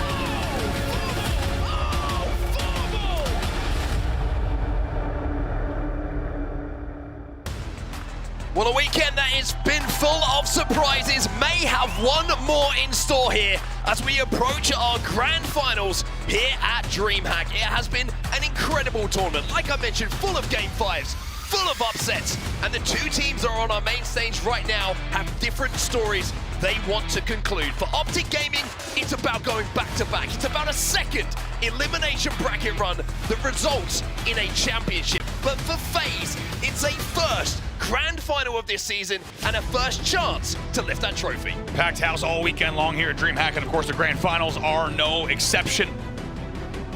For Optic Gaming, it's a chance to erase the entire history of the tournament. That is all people will remember if Optic Gaming can take these series. However, if FaZe takes it, it is historic. It changes the course of the season and their year, without a doubt. Only one of those stories will prevail at the end of this grand final. Both teams coming into this grand finals with perfect results in their previous matches, but you're gonna have to be more than perfect. You're gonna have to be exceptional to lift the trophy here in Dallas. As we start off with our first game of the series, King of the Hill on recharge, and looking at the map records, like I said, Andy, this one FaZe will like the look of. Trades to open things up here, and as we said, Suppressed, his first ever grand finals appearance, a household name in professional Halo, but now finds himself with an opportunity to take home a trophy. Let's see what he and the rest of FaZe Clan can do here in game number 1. First camo you saw was burned bottom middle, so no real impact for that. Suppressed, though, already having an impact here on the map. He's looking for a triple, but he's only going to find the double. 3 dead, though. For Optic Gaming, Legend finds himself as last alive, but trying to control these spawns in and around the pipes where that first one's going to be. Legend, that's what he does. Look at that in a 1v2 momentarily. Somehow sneaks away without even trading the kill. 2 dead here for FaZe. It's a frustrating moment here for FaZe because as last alive, Legend gets the kill, doesn't get traded, then re-engages, contributes to a second kill, and now Optic have control of this hill. Kind of feels like we're just a continuation of his streak off of that first series of the day, doesn't it? Legend just being as tricky as you would expect, and they keep 3 in the death screen for FaZe. 50% of the progress here on the first hill. Renegade still alive here, also being a nuisance, bottom blue. Yeah, Renegade just on the flank of the spawners at the moment. Almost got a shock rifle as well, and he's putting that to use. Penguin could not get anywhere near the hill before his head was removed. It's 2v2 at the moment, but last 2 players from FaZe are a long way away from that hill, and Optic are far closer to it. They will get that first hill on the board. They're up by 1. Not wasting any time, and Formal also not wasting any time. Looks for a second head eventually. Will be forced to retreat, but Has a lot of covering fire and teammates pushing up as well to help out the cause. It's 3 dead for FaZe yet again. Yeah, Optic looking like they haven't missed a beat here. Those kills falling at just the right time, not just to win the rotation towards this next hill, but also that camo is coming up bottom middle. Renegade has it in his possession. The first power-up is going to be influential on this game. The second camo will be picked up here by Optic. Notice Renegade playing front of hill so he can make plays like this. Just got a double, by the way. Look at this. Oh my, 3 dead right away. Suppresses the last player alive at tower, and he's forced to go all the way back to elevator. This will be continued time. Love the way the Renegade plays the front of that hill and dips out right away when the pressure comes. Now looking to close in on 2 suppressed as well, and Bounty's going to get that kill, and now all of FaZe are trapped on the long ball.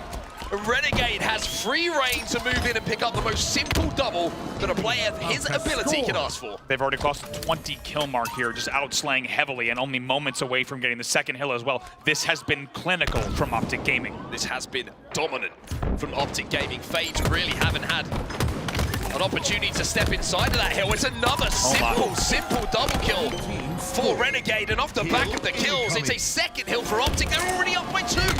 Unreal start. That's some of the 2 fastest souls we've ever seen in a grand finals, without a doubt. 4 were dead for Optic though, so now an opportunity perhaps for FaZe to get back in the game. Now we have to see FaZe exercise an element of control that we've yet to see. Shots like that from Suppressed will certainly help them in this situation, and also collecting a shock rifle will help them in these fights. Bounty's last alive, so FaZe have done a great job here as he's taken down as well to get control of this hill and start to put Optic on the back foot. Back-to-back 4 deads there, and you talk about a player's first appearance in the grand finals. How about Suppressed already 8-4 in this game here? Trippy not quite connecting with those shots onto his former teammate, of course, in Formal, and that's going to allow Optic to at least break into the pipes. Penguin, though, he's going to get a double. Penguin opening the map up as Valkade will come in, and Optic Gaming find themselves 4 dead. So even though there was a bit of a shock in the arena to the way that FaZe was slowly getting into this game, now they've woken up a little bit, and this should be their hill. Yeah, really impressive there. Another 3 back-to-back 4 deads, and FaZe answers back with a very impressive sequence of their own. 2 dead now for FaZe, though. You can see the Formal in the feed is going to make Trippy have to survive on his own for just a few seconds here. Tries to challenge for this camo, but not going to be able to. Optic Gaming will get their 3rd pickup of the camo in the second time they can put it to use here. Oh, look at this as well. A little bit of a tricky scenario there with teammates, and has to try to stay alive with the camo. This will be important, and manages to just navigate and tiptoe in between the raindrops to stay alive. Pressure coming in here from Suppressed. He manages to stay alive yet again. Yeah, I like that aggression, though, from Suppressed. I like the fact that he's trying to take the fight to Optic Gaming here on this hill, not make it comfortable, keep them on their toes. As Formal still alive with this camo here. 3 nades and quick drop, 3 dead. Last guy's Trippy. You can bet he's going to make sure this one gets erased. He's got help as well. Help's going to come. But Formal still recognizing the most important thing here is hill time. Let your teammate play off with your damage. He can have the kill. You'll take the time. Valkade's last alive. And Optic might be about to go 3-1 up here. They have the timing on the rotates. Beautifully done there, trading out those kills in long haul. They knew that Legend had to fly in, and if he did, Formal would have to get the next kill on the domino effect. But it's perfectly executed here. I mean, we've seen some pretty slow games that have finished 1-0, 2-1, whatever it might be, but we've still got 3 minutes of the game clock here to play with, as Optic will step in and be able to secure this 3rd hill. They're up 3-1, and so much time left still to play on this hill as we move towards bottom mid. Certainly a moment there where Optic probably could have even baited time if they had wanted to, but you could tell they're playing no-nonsense Halo right now. They said, let's just get the last few seconds. Don't even worry about baiting here, even though we have 2 dead. Let's just keep going here, because they are absolutely rolling and patrolling at 3-1. Trippy trying to challenge Bound here. Bound is giving him problems, but Trippy has last alive, will at least get 1 kill. But inside of that hill, again, is Optic Gaming. Standing there, collecting time, forcing the game in their favor. Trippy will get the beat down, puts the Shroud down just to survive a little bit longer. He knows there's some pressure coming through the Shroud, and Valkade's going to be there to help his teammate out. It's 2 dead here for Optic, numbers heavily in the favor of FaZe. Good timing, last player alive is gold. This should be an easy FaZe camo. Trippy will pop, and now, with 2:21 left, as you had mentioned, Mark, still a lot of game clock to play with. Enemy team took the kill. Trippy gets hit by that grenade though. Legend took out Penguin. Almost gave the position of Trippy away.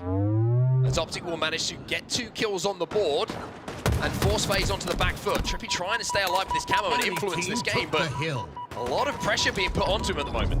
Yeah, this Legend's also just being an absolute pain. He's going to go bottom blue. just continuing to poke around and look for that camo. And by the time they do all this, camo's already out. It's a really nice camo management and camo counter from Optic Gaming. Take a look, 2 players bottom middle. They keep a player at battery's angle to shut down the camo option.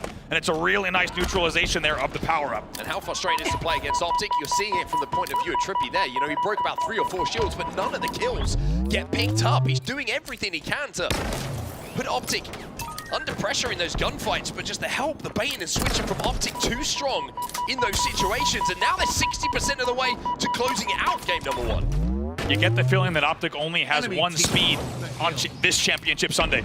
The speed at which they went through the matches earlier today were unbelievable, both of their series. And now they're bringing that right into the grand finals as well. 16 and 11 for Renegade, 15 and 9 for Formal. The man on your screen gets the beat down, doesn't connect with the shock this time around. FaZe have some numbers. Now, let's think about this for a second here. Still plenty of time left on the game clock, like we mentioned, and 3-2 feels like a very different game here if FaZe can close out this bottom middle hill. They have taken a lead, but they still have to secure and win this next gunfight if they want to make this 3-2. Big moment indeed. A lot of game clock, as we said. All going to come down to this second hill. 2 dead for FaZe, though. Not going to be easy here. Okay, he's going to be left on his own as well. Okay, wins a big fight, but Legend is there to trade it out. Trippy goes in for the trade. 4 dead, though, on the side of FaZe, and Optic will step back into this hill. Oh, they're flying, and they're going right to Trippy's spot. This is a risky push. They're all ending this push here. It's really risky. They have to try and force it. They can't let Optic take this last bit of time. They have to keep contesting this bottom middle hill, as we have a 2v2 on the map right now. This is a big 1v2 now. Trippy was the only player alive for just a second. Help comes in from the respawner though. Trippy gets his kill onto Formal. Suppress now off the respawn. Is able to pressurize Renegade in this tower, and FaZe are inside that hill once more. Here they come. Suppress so well off of gold here. Only a few more takes before they get the second hill. Formal finds one. Flank now comes in from Renegade. He gets the call out. There's 2 players weak. It's 3 dead here for FaZe. Trippy last alive has to make a hero play onto this hill. Not going to be able to. Optic will step in, and Optic will be up by 1.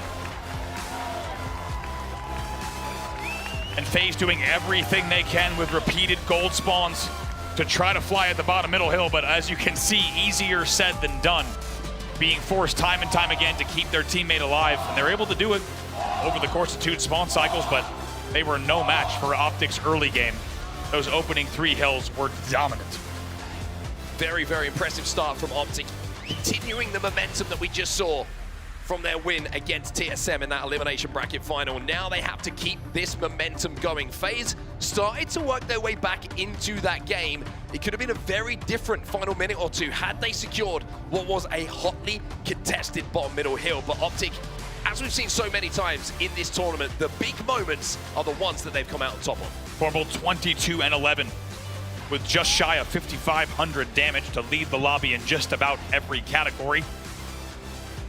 That's the championship Sunday Formal you tend to get. Let's take a look at some of the highlights, starting off with the man himself. Yeah, I mean, the first hill was brilliant. Again, a great life from Legend as last alive was what propelled Optic to be able to get a lot of control on the map and secure that first hill. Renegade, again, a great game from him. Wes was saying before the series got underway, if you want one player to be popping off on your team, if you're Optic Gaming, you're probably looking at Renegade to be that guy. And in game 1, certainly didn't disappoint. He did not at all. At that point in the game, he was 14 and 9. Here he's already gotten to 16 kill mark as well. So right up there with Formal throughout the majority of the game. And as we said, even though we saw FaZe with several camos and several opportunities to take control of the game, Optic did so well to trade out every single kill. That's another example of doing exactly what they needed to on the map. These final moments here, you can see that the spawns were staggered on both sides, so everyone was kind of scrapping and trying to push towards this hill, but just a little bit of patience here from Renegade. Takes it off angle, gets the nice simple double kill to force FaZe out of that hill. The rest of Optic spawn close enough to just get inside of it. Get those last few scrap seconds and make sure that that victory is secured. 4-1, the win here for Optic on game number 1. And just to remind you, this was a game type that FaZe would have favored going into this series. King of the Hill they've been pretty good at, but one thing they've been extremely good at is Slayer, which we find ourselves going towards now in game number 2. Take a look at some of the matches so far. The grand final record between these map sets, of course, everything prior to this grand final. Slayer Solitude, as we had mentioned earlier, heavily in favor of FaZe Clan at 3-0. Optic Gaming 4-3, so they've seen their fair share of losses on this map. FaZe right now coming in undefeated on this exact map game type. It's an opportunity for them to tie up the series. Yeah, FaZe are going to have to show something in the objectives, but if they're going to get the chance to do so, they need to secure these Slayers. 50 kills to win here. We know the camo is going to be a big influence on how these kills start to fall, as well as that shock rifle, which everybody is going to want to get their hands on. Now, if FaZe do get it in their hands, Andy, I want to see them use it. Put it to use. Don't try and keep it out of the hands of Optic. Try and take some heads. We've seen Optic find some success this weekend, despite the 4-3 record overall. Find some success in this exact map game type. And especially on this map as well. We saw them earlier putting together amazing pieces for some serious wins. It's Formal with an opening camo, 2 dead each side. Penguin up on S3. Formal knows that he doesn't want to give away his position by firing his gun, so it takes a few extra moments, just takes a beat. Let's wait for the help from Bound to arrive. But Penguin spied him out here. Trippy! Whoa. Will get taken down in that fight, but does take Formal down with him. Or FaZe certainly do with a combination of players. And Suppressed with that repulse wins a big individual fight. Bound will go down as well, even though he had the shot. As Trippy secures the double kill, it's FaZe with a no lead as Trippy goes down, but Foul's got that shock rifle now. That really has been the theme so often this season. Before you can even get the sentence out that the team has taken the lead, it's often tied right back up. How about that camo deny from FaZe? Penguin equalized it from S4 really nicely to keep this game now all knotted up. Look how aggressively FaZe were pushing, by the way, onto those respawners from Optic. It's 2 dead on the side of Optic. It's a 10-9 lead here for FaZe. And I think that's an encouraging sign for FaZe. We've been a little bit critical sometimes about how sometimes they can play a bit slow or slow to recognize when they have advantages on the map, but that showed that when they do feel like they have those, they're not going to be afraid to push it. Everything going to slow down for just a second before this KO. You thought. Suppressed hits a beautiful shot to top mid. Eventually will be taken down 3 falls, so Falcon is your only player alive at a tricky piece of timing as he will fall with camo coming up top mid here in 10 seconds. About one more battle before that camo can be grabbed. Trippy already weak down on the dip, but Trippy with perfect shots onto Renegade will remind him that you've got to be perfect in your own shots to win some of these fights. Falcate comes through and wins a big fight himself. Legend does not put that shock rifle to use. With the pace of this game, Andy. I'm telling you, Optic's got 1 speed today, and it is fly at your opponent as fast as possible, and so far it's also been as efficient as possible, because despite the speed, they've also played nearly perfect. They go up by 1 here with a camo grab as well. Another camo goes here to Optic, which means bullets can be fired, and FaZe find themselves 3 dead. It's a 4-kill advantage with camo still in the hands of the Frenchman. Sabri now jumps up to top middle. Does his best UAV impressions. He looks all the way around the map here to try and spot out the members of FaZe Clan. 1 down, they need to play this carefully. Shot coming up at 10 as well. Let's get Duelist in here in the comms and Optic Gaming. No, one dealer. Let's work it. Shock is coming. Go, one shot. That's one on top. Top snipe. Shock is coming, guys. Top snipe. We just pick Nash on. There's 2 at snipe. Watch out. Hotel scan. Yeah, there's one here behind me, bro. Watch out benches, guys. I heard benches on me. Yeah, I'm going back to John. Hello. Going try. Very weak front guy. Top board. He can be... You're big. You're gonna have shock.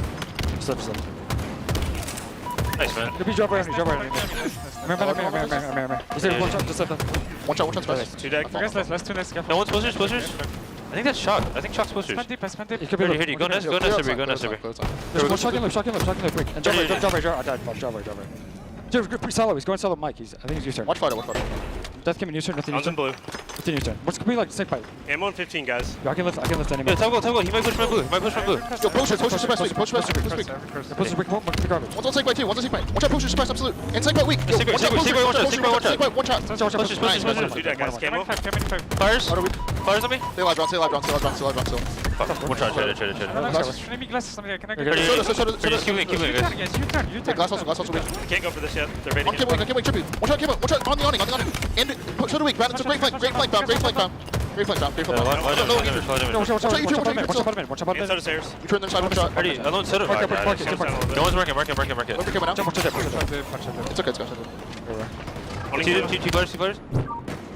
Wow, the listening FaZe into a lead though, and Penguin picking up the camo here for FaZe. The first time we've seen it in their control for quite some time. Wow, Bound last player alive. It's a huge play for Bound. 3 were dead for Optic. and he lives on the Camel player to take the 1v1, and then the help eventually comes from the Loop Glass and Poster spawners to keep this game within 1. Tie game, 34 apiece. Legend with the kill onto Falcated. Renegade will make sure this game stays tied up as well. Penguin will get that kill though, and as we enter the back end of this game, FaZe have an advantage, but it is just 1 kill. This game can change very, very quickly, especially with Legends flying into the hotel to finish off that damage. Renegade yet again, by the way, 11-8 in this game as well, in a game that they're tied up. Who continues to perform? There's been questions asked of how long can he do this? He's keeping it up still. Suppress being aggressive on the damage bottom middle, gets that kill. Again, a 1 kill advantage here for FaZe. Looks for the kill onto Legend, a difficult angle to take that fight from a Legend. Will win it to tie the game back up again. Big 1v1 inside of Yard is going to be won this time by Trippy. Penguin and Formal now in their own 1v1, and Penguin will win that one, and the double kill will keep FaZe in the most slender lead possible. This is going to get so dicey with these trades. Teams are going to maybe even slow things down just a bit, because this is really getting to the danger zone in terms of the final stretch of the game. FaZe still up now by 2. I would say the pace of this game has been electric on both sides as Penguin gets another kill. Help coming in from Trippy at just the right time. Formal desperately trying to scarper in, but it's a 2v2 split. I think Formal recognized brilliantly there. He didn't have the time to push in on that as the spawners were coming in. Also knowing the camos coming up means now it will be 3 dead for FaZe. Formal alive as everybody else from Optic picks up the kills, and Optic are now in the lead by 2. How well was that handled by Optic Gaming in the 2v2? Formal also dodges all of the grenades around Pillar, stays alive, does not shoot Trippy to make sure he maintains camo, and now they're up here 47 to 48 to 43. 3 dead here for FaZe. This could be the home stretch for Optic Gaming. Formal with the beat down. The trade comes in from Renegade to put them 1 away from closing out game number 2. Unreal. How good have they been in the Slayer late game? Time and time again, they pull away from a tied game in the mid-40s. 1 kill to go. They got FaZe trapped here. Suppress gets 1, but Formal trades it out with a sticky grenade. And it will be Optic Gaming who pick up the win here in the Slayer and are already up by 2 in this series. I saw a movie awfully similar to this one not too long ago. Not too far from here either. It's true, about 19 miles from this exact arena, and only about 5 weeks ago, if that. Optic Gaming takes the first 2 games yet again of Grand Final number 1. As a formal chant erupts in the building, and for good reason. Optic Gaming take it 50 to 45. And Mark, how good have Optic Gaming been in the Slayer late game? It feels like every game that we've seen in these game 2s, these game 5s, take a look at the damage as well, has gone to essentially a tie game at 40. Across the entire arena, Optic Gaming part of so many of those, and they just have unbelievable ice in the late game to close it out. Yeah, and remember, this is FaZe, who have been number 1 ranked in Slayers so far this tournament, so they certainly have not been any slouches when it comes to this particular game type. There's a lot of moments in it from Optic as well where you felt like a few kills got away from them. Big individual fights being won with no shielded players, like this one from Penguin. Yeah. But I'd love to talk about the decision from Formal. Right at the end here, it's a 2v2, he gets damage onto a player, but the call obviously comes that camo is up. We have mid-map control. If he pushes in and tries to kill that player that he's done damage to, Pillar, yeah. He's probably pushing into spawners, he gives away a death, and he risks giving up mid-map control as well. So just having that big picture in your head, so important for those close game situations. I think Formal really needs to be credited with the decisions that were made in that play. If you're just joining us here in the arena or online, first of all, welcome to another grand final that's shaping up to be quite a series. Optic Gaming has once again taken games 1 and 2 just like they did in Arlington to try to reset the bracket. And they've looked dominant in doing so. However, it's worth noting, we haven't talked about it yet because games 1 and 2 were rightfully such a focus. Games 3 and 4 are both new game types that Optic themselves would tell you are not their strongest game types. It's Neutral Bomb Aquarius and CTF Origin. So despite the fact that FaZe Clan has now dealt their first loss of the season on Slayer Solitude, they have a chance to mentally reset and lock in for 2 of the newer game types of the series. And just a reminder as well, it's an extended series here, a best of 7, but in the grand finals, because FaZe have come from that winner's bracket, Optic Gaming not only have to win this series in front of us, but have to win a second best of 7 should they reset the bracket. FaZe only need to win one of these series to be crowned champion. So FaZe have to keep that in mind here, because Optic, the pace they're playing at and the ruthlessness that they're showing right now, FaZe need to make this series feel a bit longer. Make this series go the distance, knowing that if they put Optic under pressure, Optic can't afford to make mistakes in these series. Take a look here. Optic Gaming, even though they would tell you themselves, and you might have heard on the Optic podcast, that they are not a good bomb team. I tell you what, the grand finals to me. Grand finals at Arlington, as well as this graphic, tell me that they're actually quite good at a lot of the new game types, despite the fact that they keep saying they're not too strong on them. 2-0 over Gen G on Fortress, we saw that one. A 1-0 win over Shopify and TSM, and also another 2-0 over Envy. 3 of those are on Aquarius, and guess what? We're headed there next in this exact game type. So you're hoping that FaZe instead goes for previous records and hasn't seen that graphic, because that could be a heartbreaking one. But I tell you what, one thing that's so interesting about this Optic Gaming roster is whenever we have gone to a grand finals where there's a reset potential, you have to think about the fatigue of a team. I'll come back to that, though, because I do want to look at the game types that are coming up in the series. Yeah, and I mean, it falls into, it's one thing to hear from Optic that they don't think they're great on the new game types. Yeah. Maybe it's just speaking to how good they think they are at the other game types, because that record right there, 4-1, is pretty impressive when it comes to Aquarius, Neutral Bomb. And you look at the FaZe side, it's 2-2. So Optic have a chance here to go up 3 in the series. That record for FaZe, probably one of the weaker ones they have across the series. Yeah, absolutely. I think looking at a 4-1 record and a 2-1 record to 2 even records on both of the next 2 game types, which could be the series deciding game types for Optic Gaming. Certainly even more reasons for the Green Wall to be excited about what is to come here. Just to finish that earlier thought, with some teams, when you look at a grand final and reset potential, you have to ask yourselves, and we do, of course, of casters, what is the stamina and what is the endurance of these players, right? Because when you think about how difficult it is to do back-to-back best-of-7 series and win them both, throughout history, there have been players that have kind of longer endurance, a lot of veteran experience, etc. With Optic Gaming, you never wonder. You're thinking they are so locked in and ready to play 14 games if they need to, without a doubt. And it shows once again, it's a very, very strong opening from Optic Gaming. It certainly is. I mean, this is why they win championships, right? And just something to highlight as well. We're talking about how Optic are looking to go back-to-back as an organization here with the wins. Well, for Bound and Legend, this would be 5 events in a row that they would win, if I'm not mistaken. What? The 5P. How many players in Halo history have managed to pull that off?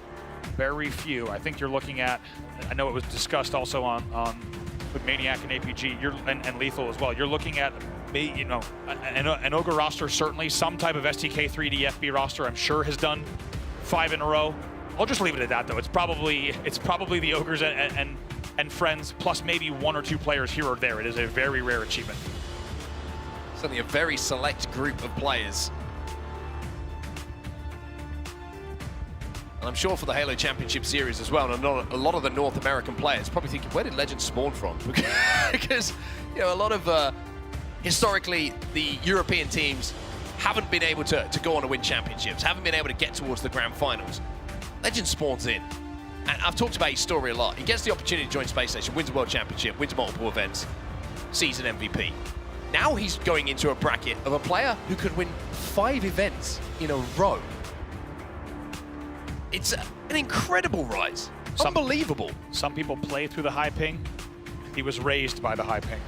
Molded by it. This man did the equivalent of playing with a batting weight on for his entire career and realized, hey, I might be pretty good at this game. And of course got so good essentially that the world could not ignore him. And now he finds himself not only on a World Championship roster, but now, as you say, a potential to win 5 events straight, now under the Optic Gaming banner, and it would, of course, be a back-to-back for Optic if they can do it here, but there's a whole lot more Halo yet to play if we want to have that conversation. We're 2-0 in favor of Optic Gaming over FaZe Clan. Neutral Bomb Aquarius, an opportunity for FaZe to get back into this series. One thing that FaZe aren't afraid to do here in Aquarius as well is grind out these results. We've seen them win Aqua Flags in LAN tournaments 1-0. We've seen them grind out 1-0 bomb victories. But Neutral Bomb has been a pretty happy hunting ground for these 2 players in particular. Bound and Foreman on your screen. Both of them over a 1.3 KD and over 2 kills per minute, first and second in the stats. Not too bad. If you want to have 2 players ready to lock into a bomb game, how about the 2 top ranked overall in kills in the game type across all maps here at Dallas. And Bound starting things off with a little bit of a world star. Certainly is, and who's the man who helps him stay alive in that situation? Number 1, Formal. With some shots across map, and Formal's just perfected another player. So early pressure for FaZe here being felt. All of them trapped in the back of their base, and that bomb is being thrown towards their courtyard. Have you ever seen a team on a Championship Sunday play every single game type this fast, the way that they are? I mean, look at the unbelievable perfect opening, and they already have a spawn trap, essentially 30 seconds in. Biding their time. FaZe can't move. FaZe can't leave. FaZe are getting hunted down. That's 3 dead. Foul's dead as well. 4 dead. The perfect opening here for Optic Gaming. This could be a picture-perfect playbook opening. They have planted the bomb within the first 2 plays of the game. That is unbelievable from Optic. They outslay 8-2 and get an immediate arm within the first 50 seconds of a neutral bomb game. Now you start to understand why we just saw that stat card on the screen and what this team is capable of here. I'm in shock at what I've just seen. It's 3 dead again here.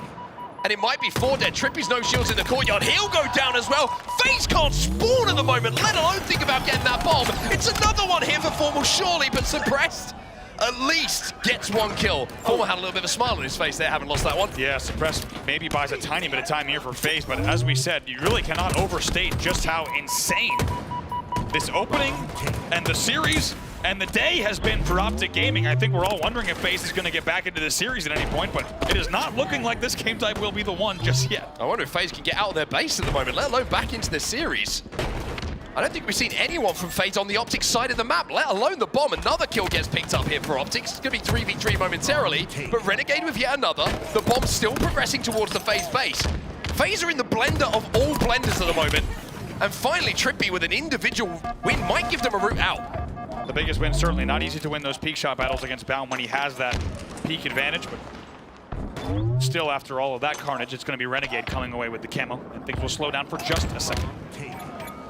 Well, finally FaZe will get across halfway on the map. They want to know what the other side of the map does look like, and they're finally starting to find that out. But with the camo in the hands of Renegade here, and him spying out and pinging frantically where he's spying FaZe members, Optic might be looking to collapse onto this, and they're already moving the bomb and progressing the bomb back onto the FaZe side of the map. Look at this, as you said, Renegade slow playing it for just a second, but decides to shoot, stays alive in the connector for as long as he can. Now it's 4 dead, 2 alive for FaZe, so we'll see if they can start to advance the bomb here. Really important here for FaZe that FaZe make something of this situation, right? They have been absolutely pummeled for the first couple of minutes in this game, but the score is just 1-0. Now that they get that 4 dead, they can do to Optic what Optic did to them. 1 kill gets picked up early here by Suppressed, but the flank coming in from Formal gives them 2 kills. Formal either went connector or car 1 to get behind him there. It's a really nice push in the end to help them get out of their base. Really nicely done as the team was otherwise trapped. Look at this as well, just controlling the objective, controlling the bomb, forcing FaZe to turn around. Stop thinking about spawn killing and worry about what Formal's doing with that bomb. And Optic up to their usual tricks. Bomb gonna sit car 1, they're very happy with that one. Now with the 1 bomb cushion, they'll go back to slaying. One was so sneaky. Trippy's completely lost him, and Trippy is gonna pay for it as well. 2 dead here on the side of FaZe. Suppressed is trying to overextend towards top middle, but that camo coming up as well with numbers on the map and the bomb. Back close to this FaZe base. You got to start to worry and feel that FaZe might be in a little bit of trouble here. 2 dead, camo coming up, bomb almost in the base. Optic are looking for blood here. Getting flashbacks at Colossus matchmaking on Halo 2 launch week with the amount of noob combo I'm seeing from Formal here. Just absolutely green gunning anybody that walks in the base. Swing and a miss, but connects with the bandit. Formal gets another one as well. It's 3 dead, Penguin last alive. Bomb is on the spot. Penguin has to go huge. And Penguin does do exactly that. He keeps FaZe down by just 1 as the dominoes start to fall towards Optic. Maybe looking for that second arm. Bound gets spotted out again. Eagle Eyes coming in from FaZe repeatedly with the camo. It hasn't made the difference on the overall scoreboard, but time and time again, they seem to be shutting down the camo pretty well. Maybe a moment to breathe here for just a second. As quickly as we say that, though, it's 2 dead for each side, so FaZe will have to off this respawn now as they do get their 3rd kill. Traded out, though, for a momentary 1v1, but to try to commentate this action requires keeping up with every single play. Finally, the last 8 kills traded out, essentially, and maybe a moment for FaZe to breathe and reset. Let's not forget, they are still only down here 1-0, and despite the fact that Optic Gaming has 2 players on 12 and now Renegade at 13 kills, it is still just a 1-bomb game. Shots from Formal, by the way, suppressed. Taken down, Formal comes out of that first battle and re-engages in a second one to get that double kill. FaZe 2 dead once again. But I think it's really important just to highlight here, even though Optic have been dominant, even though you feel like FaZe have lost 90% of this game so far, it's still the 1 bomb difference between the 2 teams, but that might be about to change as Suppressed is last alive and Optic are arming that bomb once again. One player wrapping right now. Suppressed is the only hope if they're going to get this stop. We'll see if he can. No, he's taken down. That bomb will go as well. And Optic Gaming needs no invitation. 3 dead for FaZe. Several will fall on Optic, however, it's really just all kills being traded out. Optic, very impressive. Let's not forget, there's been times where we've seen them overslay in bomb games pretty often coming up to this event. It seems like now, as soon as every piece of the puzzle is in place, they make sure the bomb is there too. Yeah, they're bringing that bomb with them every time that they get a couple of kills. They're progressing it up the map. They are putting pressure on FaZe to not just call out where Optic members are playing on the map, but where that bomb is progressing as well.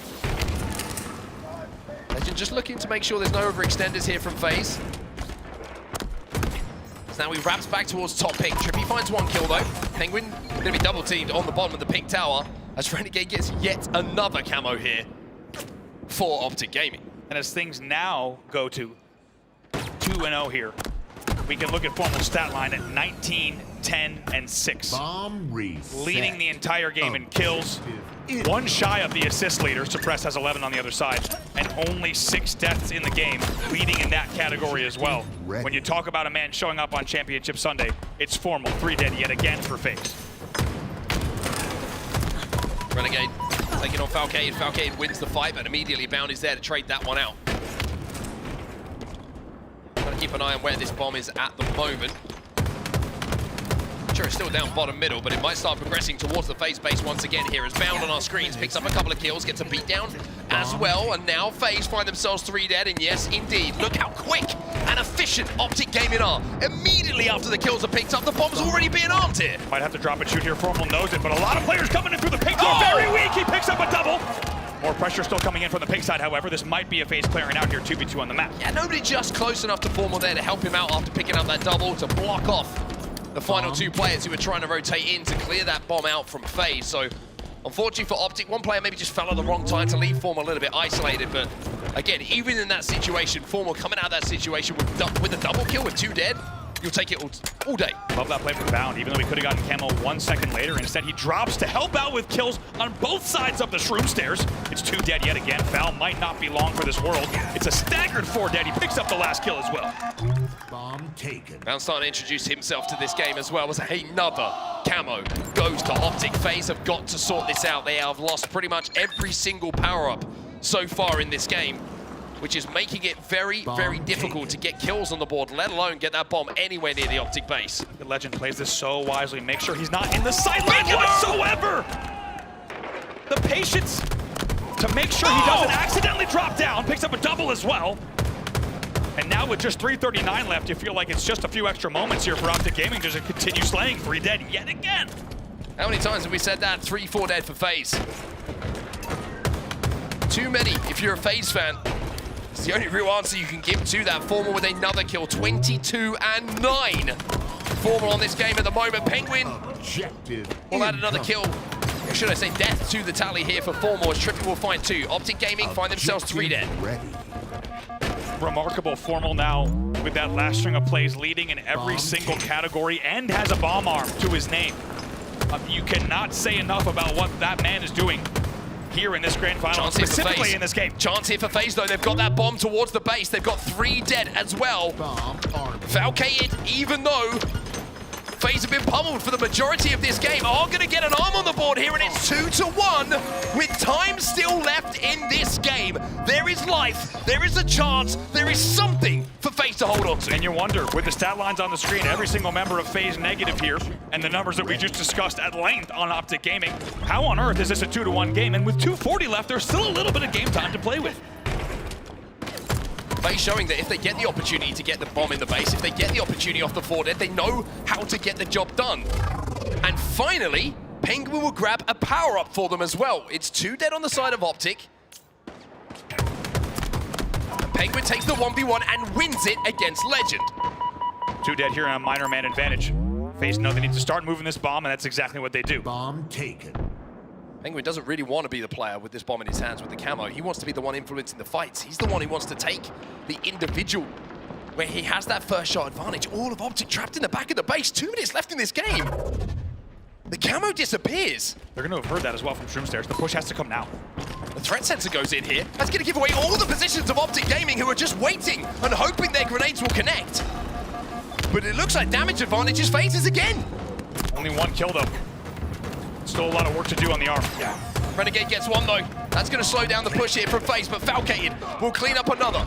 Legend, inside of the gen, will get the trade, and that trade is massive. For Optic Gaming, they can now get that bomb away. And that cost a lot of time there. FaZe put a lot of energy, a lot of eggs into that basket. You have to wonder about the play call. Trippy hoping the damage might come in, but all of his camo dissipates holding the bomb top util. I think the frustration there, and you couldn't understand why FaZe had to play that the way that they did. Optic coming off spawn for them like they're gonna have nades. They're gonna have 2 nades each, which they can bank into anyone who tries to push from FaZe. And FaZe, having just come into that situation, winning fights probably don't have the same amount of utility to use. And they have to try and wait those nades out from Optic. And eventually we're forced to make the play. Optic defend, and FaZe still chase the game. And you're right, and those pre-nades paid off. They've delayed a lot of time here. 47 seconds left on the clock. 3 will fall, however, from Optic Gaming Legend. Last player alive, bottom middle, and he will be taken down. Okay. 41 seconds left. Here comes the FaZe push. It has to happen now. Oh, that is a huge grenade coming in from Bound, though, because that's on the bomb carrier. That slows the bomb progress down. 2 dead aside.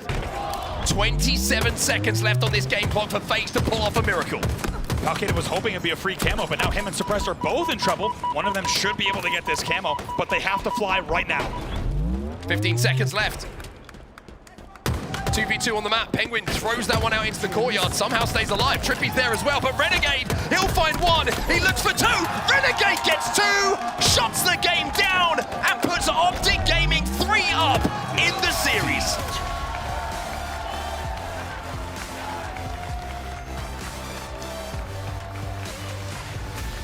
What a game from Optic Gaming. And I cannot wait to pull these stats back up, because if I'm not mistaken, Formal not only had the amount of kills that he had, I believe he was 1 assist away from having more assists than anyone on FaZe having kills, which is something I don't think I've ever said in a Halo tournament, let alone a grand final. Let me double check that. Formal goes 28 and 17 with 20 assists. Yes, 1 shy of suppressed 21 kills, and I cannot remember the last time I've seen something like this in a grand final. A KDA of 17.7 for Formal. Do you see how on the right side of your screen, some of those numbers are not like the others? Yes. 2-1 the final score. FaZe do get that bomb planted and had Optic under pressure and an opportunity maybe to tie that game up, but the first 60% of the game, this is what we were seeing. It was just FaZe completely getting mauled in the back of their base. And they barely got out a few times. It felt like they suppressed, for example, pushing out and winning battles that he shouldn't have won. That was the only way they got out, was winning 1v1s where they managed to kind of win from a disadvantageous situation. And I tell you what, an interesting game for a number of reasons, but most importantly, for the sake of the series, it's another Optic Gaming win, but things got close. Even Formal knew that Optic were playing well, by the way, because usually if Formal loses that fight, he is furious. Right, but I think he already had so much to be happy about before that. Having just blended FaZe for the first 2 minutes of the game, he's like, okay, you can have 1. But I just want to take a second and give you the opportunity to break down just how brilliant the opening was for Optic Gaming. They get 3-4 dead, and then they set up perfectly with the full coverage of the map to spawn kill FaZe. It really was. Also, plays like this, we got to take a moment. Look at how Sabri plays that so well, because especially anyone who's played a lot of, Halo long enough, as well as Halo Infinite long enough, you come down for that melee, all of a sudden it's a wacky angle and you've gotten back whacked and there's the wrong metal in the feed that you don't think should be there. But I couldn't agree more. It was just the poking and prodding from Optic Gaming, the way they kept FaZe 2 dead for so long has paved the way for a, so far, green wall across the series layout. They're 1 game away from sending us to a best of 7, and this has been one of the fastest championship Sundays we've seen so far, and it continues to be fast. Take a look here at the CTF matchup at Dallas so far. FaZe, perfect. Optic Gaming, not so much. Average margin of the win as well in CTFs. Very, very impressive from FaZe. But those stats, you've got to take into account what's probably going through the heads of the players on the stage right now. It's a very different feeling if this was a 0-0 series and we're going into CTF as game number 1, right? Because FaZe have just been battered. It's as simple as that. Battered in that last game. Even though it ended up 2-1, so much of the time was spent on the respawn screen that it's difficult to get your head into the next game and forget about how that last game felt. So first flag cap here could be really influential on if we see another game of Halo or if we reset the bracket here and go to a second best of 7. Look at Trippy's stats so far as well. 1.54 CTF KD, as well as 6 caps. 10 steals, big numbers from him. So far outclassing Renegade, but it's been a different story so far this series. FaZe needs to be ready to play at a blistering pace in this game, but they also have to watch out. That is a very, very two-sided sword if you think about the opposite side of that blade. If they play this too fast and lose control of their base, they could see themselves on the receiving end of a double cap with the speed at which Optic Gaming is playing today. Yeah, that's the level of Halo we're talking about on Coliseum capture the flag. You go 4 dead, and either team has rockets and a sniper rifle, there's a good chance you're going to lose 2 flags. That's how good teams can be when it comes to this particular game type, which I have to say, I love being back in the suite of game types we have for the HCS this year. Yeah, absolutely. It's provided a lot of, as we said, new action across the new game modes and new challenges, and so far, Optic Gaming talking about how that wasn't their strong suit, and Slayers weren't their strong suit, and you could tell probably the Arlington elimination bracket run and this elimination bracket run has had something to do with it, but they have certainly brushed up on a lot of these game types. As you can see, it's all smiles on the face of Optic Gaming so far, and for good reason. It's all smiles for Optic, apart from Legend. Look at Legend is looking at his monitor as if he's going to kill everything on the server. He actually has been. Which is what he does. Yeah, that's what he's been doing. Keeping the hands warm as well, and that man is focused. So you guys stop enjoying yourselves. We've got a game to win here. Love it from Legend. It has absolutely shown in the gameplay. Love the discipline that we've seen from him time and time again. How about, as we have a moment before this game starts, how about his gameplay on that King of the Hill? Solitude, it has been a different level of thoughtful, intentional gameplay. And you could tell with Legend's expression right now, it's because this man is absolutely locked in. He's got the look of a man who's annoyed that he's not playing Halo. Because he spent so much of his I life thought the game was going to start. Yeah. Can we just play more? What do I do between games of Halo? He goes, there's one more game in the series, and I want it to start right now. Well, CTF Origin is where we're going to be heading. If we do get to a next game, though, it is going to be Slayer Streets, where FaZe, we go back to that Slayer record. Even though they didn't get that win on the board in game number 2, they can rely on the fact that they know they're pretty good at the game type. And then it's 3-2, and it looks very, very different. So we're going to have to keep our eyes on if FaZe can take this one. This is the leaders when it comes to kills and KD for Optic Gaming in this grand final. That's a 1.44 and a 1.49, respectively, for Formal and Renegade. But the damage diff, very notable. Formal is shooting everything. Everything. And how about 52 kills apiece? That is a wild stat line. When you talk about kind of spreading the work across an all-star God squad like this, the fact that they would each have 52 kills apiece, pretty wild to see time and time again just how much Optic Gaming, each member, doing their part so far on another elimination bracket run so far. It's interesting when we talk about Optic, and we've sort of discussed it a lot. It's like, oh, one player feels a bit quiet. It's like, there's only so many kills to go around. Like, if one player goes plus 30, like, exactly. Nobody else can. Like, you could look at that and go, well, are Legend and Bound playing well? Look at their POVs. They're playing insane. Everybody's playing insane. And that's how you get it's adding like up to map wins, right? And it's adding up to the domination that we're seeing. I mean, sitting backstage, to be honest, you and I, between the first series and coming back on to grand finals, it felt like no time at all. And I'm sure everyone here in the arena, as well as everyone watching at home, is thinking the same thing. That this has been one of the overall fastest championship Sundays so far, and that is largely because of the speed at which Optic Gaming has won their games and their series today so far. We just saw the FaZe Clan boys, and you have to think, even without even thinking of where this series goes, they need some games on the board here just to stay alive, I would think, overall in terms of morale in the grand final. Need to find something. Need to dig deep here. Find a little bit of maybe you need that conversation that's like, make someone laugh, puts a smile on their face, just breaks the ice a little bit, because it's been a difficult series for FaZe to find something to laugh about so far. But one game on the board and things will start to feel a little bit different for them. We are now ready to go to CTF Origin. DreamHack, we having a good time out here in this grand final? That's what we like to hear. packed house yet again, and guess what? No surprise, as the grand final goes, we are standing room only all the way to the back of the venue. Welcome to the grand finals here. If you're just joining us, 3-0 for Optic Gaming. They look to close out the grand final #1 here. And if they do so, they will force us to a... Whoa, the rush comes in. Hey, FaZe! FaZe Clan wants to stop them to finish that thought from sending us to a second best of 7. But for FaZe Clan to win, we haven't said it just yet, but it needs to be said. They will need to reverse sweep with 4 wins straight to close out the title in just 1 game. Well, if you're worried about FaZe not being on the same page, I think that opening strategy maybe changes that as all 3 players just fly in G-slide towards the Optic members who are weak. It's 3 dead on either side at the moment, but the first spawners will be out for Optic. Bound is looking for that sniper rifle at the moment, not sure where it has fallen. He does manage to collect it. Legend has rockets, Bound has sniper. FaZe, not a situation you want to be in here. Let's see what Legend does. Only 1 rocket to play with though, but you can bet he'll put it to use, and of course he does. He takes up the kill. Tries to stay alive in cave, but not an easy thing to do, but when you're moving like this, you get your shield back. Yeah, he's also got the thrust, so he can reach out. He can give himself a second to get out of a sticky situation. No more to play with though, but still comes out of that fight with his life. 3 dead for FaZe. Finally, Suppressed puts him in the grave. Finally taken down, an absolute back and forth, just brutal exchange of kills off the opening. Really no advantage just yet, despite the fact that you had Legend staying alive much longer than he should have in his opponent's cave. Here comes the push yet again. Legend's got the sniper rifle now. So off the spawn, he finds a couple of bullets to have some fun with. 2 more left in the chamber for the Frenchman here. Jeez. There's 1 body shot. It's 3 dead again for FaZe. 2 off the respawn. Legend's got 1 bullet, but boy, can he put this to use. See what he does here from the elbow. They have a lot of pressure coming in from both the elbow as well as the diving board. Going to meet some opponents here. Does not connect, however. That will likely buy FaZe a moment to push out of their base.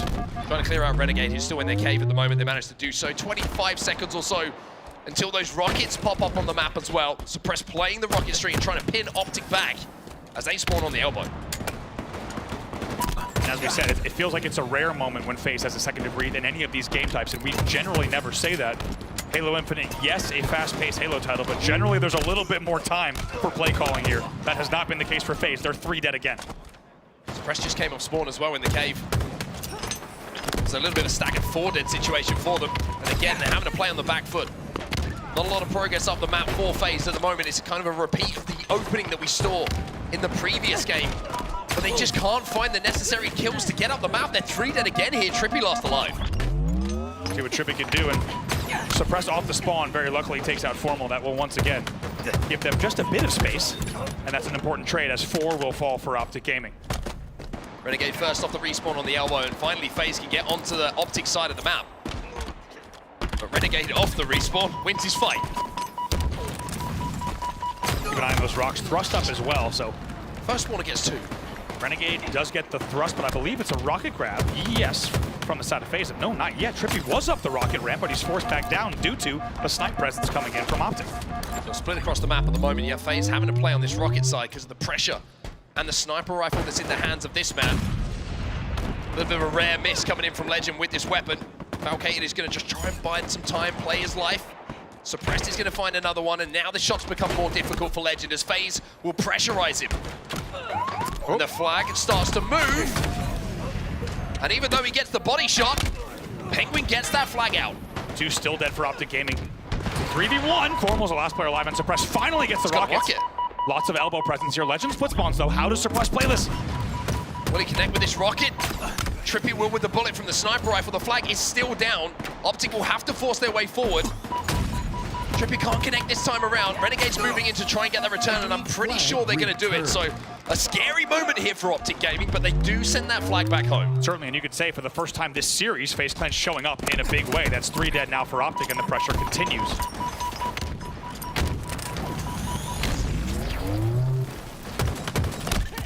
FaZe starting to find a little bit of chemistry here.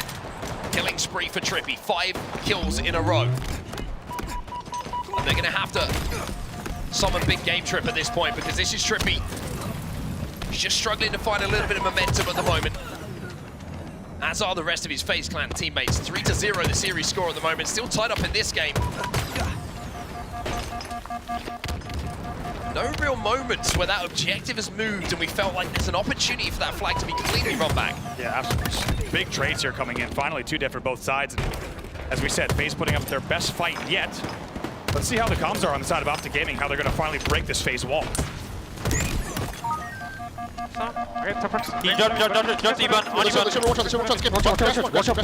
Watch over trench. Grass one also. Watch over trench. Dead, 2 dead. We have help, he's weak. 3 dead. Let's go, one more. Could be outside. He's double. He's double.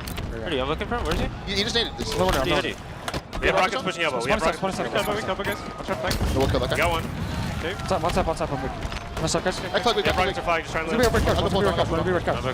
There's our flag. One's our flag tripping. Close to the cave. One's our flag, guys. Cover. Where they are. They're maze weak, fell. Blue mace. Watch out, blue mace. Watch out, blue maze fell, absolute. Grass one, blue silver. You guys grass both one. Blue BR1, John. Watch out, blue, John. Go back. Okay. Watch out. Yo, blue Siggy. One blue Siggy on you. There we go, last guy. Nice, good shit. Flags one. Nice, good shit. The window. Watch out the window, press. Cyber.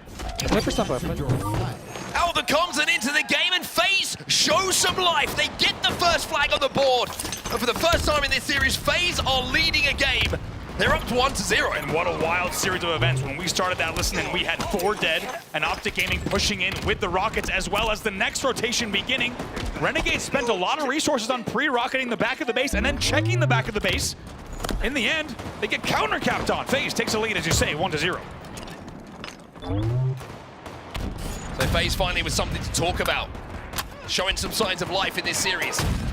Renegade does have the sniper rifle, and we'll find 1. 2 dead here for FaZe as Optic continue to control this snipe side of the map. And it feels like doing it in true Optic Gaming fashion, right? Never the easy way. Set up once again. If they want to do it in this game, it will need to be a comeback story. 5 minutes on the clock. Renegade hears the footsteps. And we'll find the kill, but Falke did take one to the grave before he went down himself. FaZe have got just under 5 minutes to hold on in this game to get this game on the board. Nice body shot from Renegade, but not without damage being exchanged. Trippy flies in. Formal is there after the no-scope from Renegade to keep his teammate alive. How much have those two been watching each other this entire weekend? It's been amazing to see. Renegade, by the way, 17-9. Some of the most unbelievable consistent stat lines we've seen in the opening 2 events of a season. And he's not done yet. And now he's searching for a penguin. Can't quite find him, but finds the body of Suppressed. Knows the penguin's still alive somewhere or other. Gets the comms, gets the call out, will get the cleanup with this grenade. 2 dead here for FaZe, and still a bullet to play with that doesn't connect this time around for Renegade. Comes around the corner with a sniper rifle and a terror for Penguin. He gets hit by both in the end. Rocket grab once again for Legend. Can they make it happen this time? It's the same exact setup. 3 dead, rockets in hand. Can they do it? Legend's gonna have to be the flag runner here. Look at that kill feed. If it's a FaZe member that goes down, there's a massive opportunity for Optic to run this flag. Remember, Legend still has these rockets to play with. Loses a second on the run, though. Loses a second based on the flag juggle. Has to burn 2 rockets. Has to burn both. And you have to wonder if the split second that cost them on the flag fumble will come back to bite them. It will. A triple kill for Trippy. 4 dead for Optic. Optic fluffed their lines. Cannot get that flag back home. Cannot get the kills they required to make that flag run cleanly towards their base. And Trippy clutches up with an initial double. The rest of FaZe deal with the rest of Optic. And now Optic have got to be careful that they don't get capped on themselves. They're still 2 dead, and FaZe are moving this flag. Form was also weak here in the fountain. Good silver control from Trippy. Wins the battle. It's another killing spree for Trippy. And we mentioned now they need big game Trick. Well, he's 20 and 15 right now. He might be looking to make it 21. Renegade will win the fight, but it's 3 dead on the side of FaZe right now. And Bound will get the kill onto Falcane to slow this run down. But Penguin still alive, still being a nuisance under the base. Renegade has more work to do. Legend has to work here with Renegade. There's a cave player here, Suppressed, who wants to get a touch on this fountain flag. Now FaZe have a decision to make. Do we try and force this flag? Do we protect our own? The flag will be returned for Optic Gaming as Renegade finds 2. A triple will open the door for Optic to get this flag moving. Formal moving in, looking for that final kill, getting that flag moving. Look at the move as well. Doesn't even bother with Penguin. They leave Penguin back. He's putting it stopped. They did not kill Penguin. They didn't kill anyone. 3 dead for Optic, and another opportunity to run a flag slips through their fingers. FaZe with defensive plays that are heart-wrenching. for both sets of fans. 2 dead here for Optic. Bound going to be taken down as well. Formal's last alive here on the elbow. He's going to be dealt with as well. It's 4 dead. Trippy can run this flag towards the elbow. Renegade first spawner in the fountain. Might get the kill. Suppressed killed him. Does not cut him down. Suppressed holding down the snipe side angle. Second flag running for FaZe. Suppressed with the game in his hands. Penguin finds one though. Formal challenging from the window. Flag is down. And so are pieces of Formal's visor. That is a nasty shot. Coming in from Suppressed. FaZe are running this one home. And we're seeing FaZe and Suppressed as this second flag, yes, indeed, go home. Suppressed and the rest of FaZe clan showing up in a big way for the first time in this series. They are alive and they are leading by 2. That could be the dagger for game number 4. 3 dead for Optic again. And boy, did FaZe need this. It cannot be understated how much FaZe needed this to believe they can stay in this series, to believe that they can hurt Optic Gaming. And these kind of shots, as 4 Optic players will fall, will continue to build that confidence, kill by kill, shot by shot here for players like Suppressed. Look at the damage from Suppressed there, sitting front diving board damage into 2 players in the end, gets helped out as well. They're not done yet, 4 dead yet again! It's a frenzy for Suppressed in his first ever grand final. And now he gets the rockets as well, 10 kills without a response. As he's looking for more, blind firing the rockets, but it doesn't matter because FaZe have done enough. They run the flag home, and FaZe tell everyone here at DreamHack that there's more Halo to play in this grand final.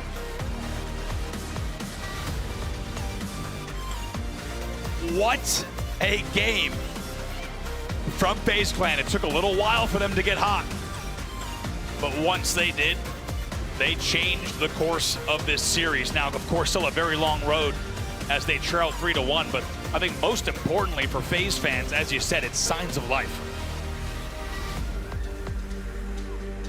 It's signs of life, but there's also, you're starting to see those moments of brilliance, which is what we talked about with Optic so many times. A big play from a Renegade, a Formal Bound Legend, pick your poison on the Optic side. But Suppressed and Trippy, one offensively with that sniper rifle, but one defensively. Trippy got so many important defensive kills to keep that game tied up initially at 0-0, where Optic was swarming all over their base. So many times. The great news for FaZe as well is once they got that flag moving, they did not make mistakes. They capped. I cannot believe, I cannot wait to see some highlights, specifically because Optic, time and time again, perfectly timed from the team in the back. If we take a look at some of the best moments from that game, and there were many. Time and time again, FaZe had 3 or 4 dead with the Rockets wrapping elbow side. And to everyone's surprise, certainly ours and certainly theirs as well, unable to get those flags properly off the stand.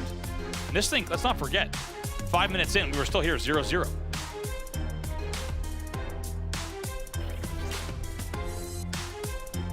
It's amazing how FaZe get that first flag, and then they just look like a different team. Just completely look like a different team, and not the team that we saw. This was a big moment here. That looks like a big miscommunication from Optic. Legend looked like he wasn't sure where anyone was. Looked like he was pre-firing. Also, as we said, he flag fumbled. If he doesn't flag fumble, that is about 1/2 second to 1 second where he's further down trench, and none of that takes place. He probably hits the G-slide all the way down to his side trench, and it could have been a 1-1 game. So look at this play from Suppress. I love it.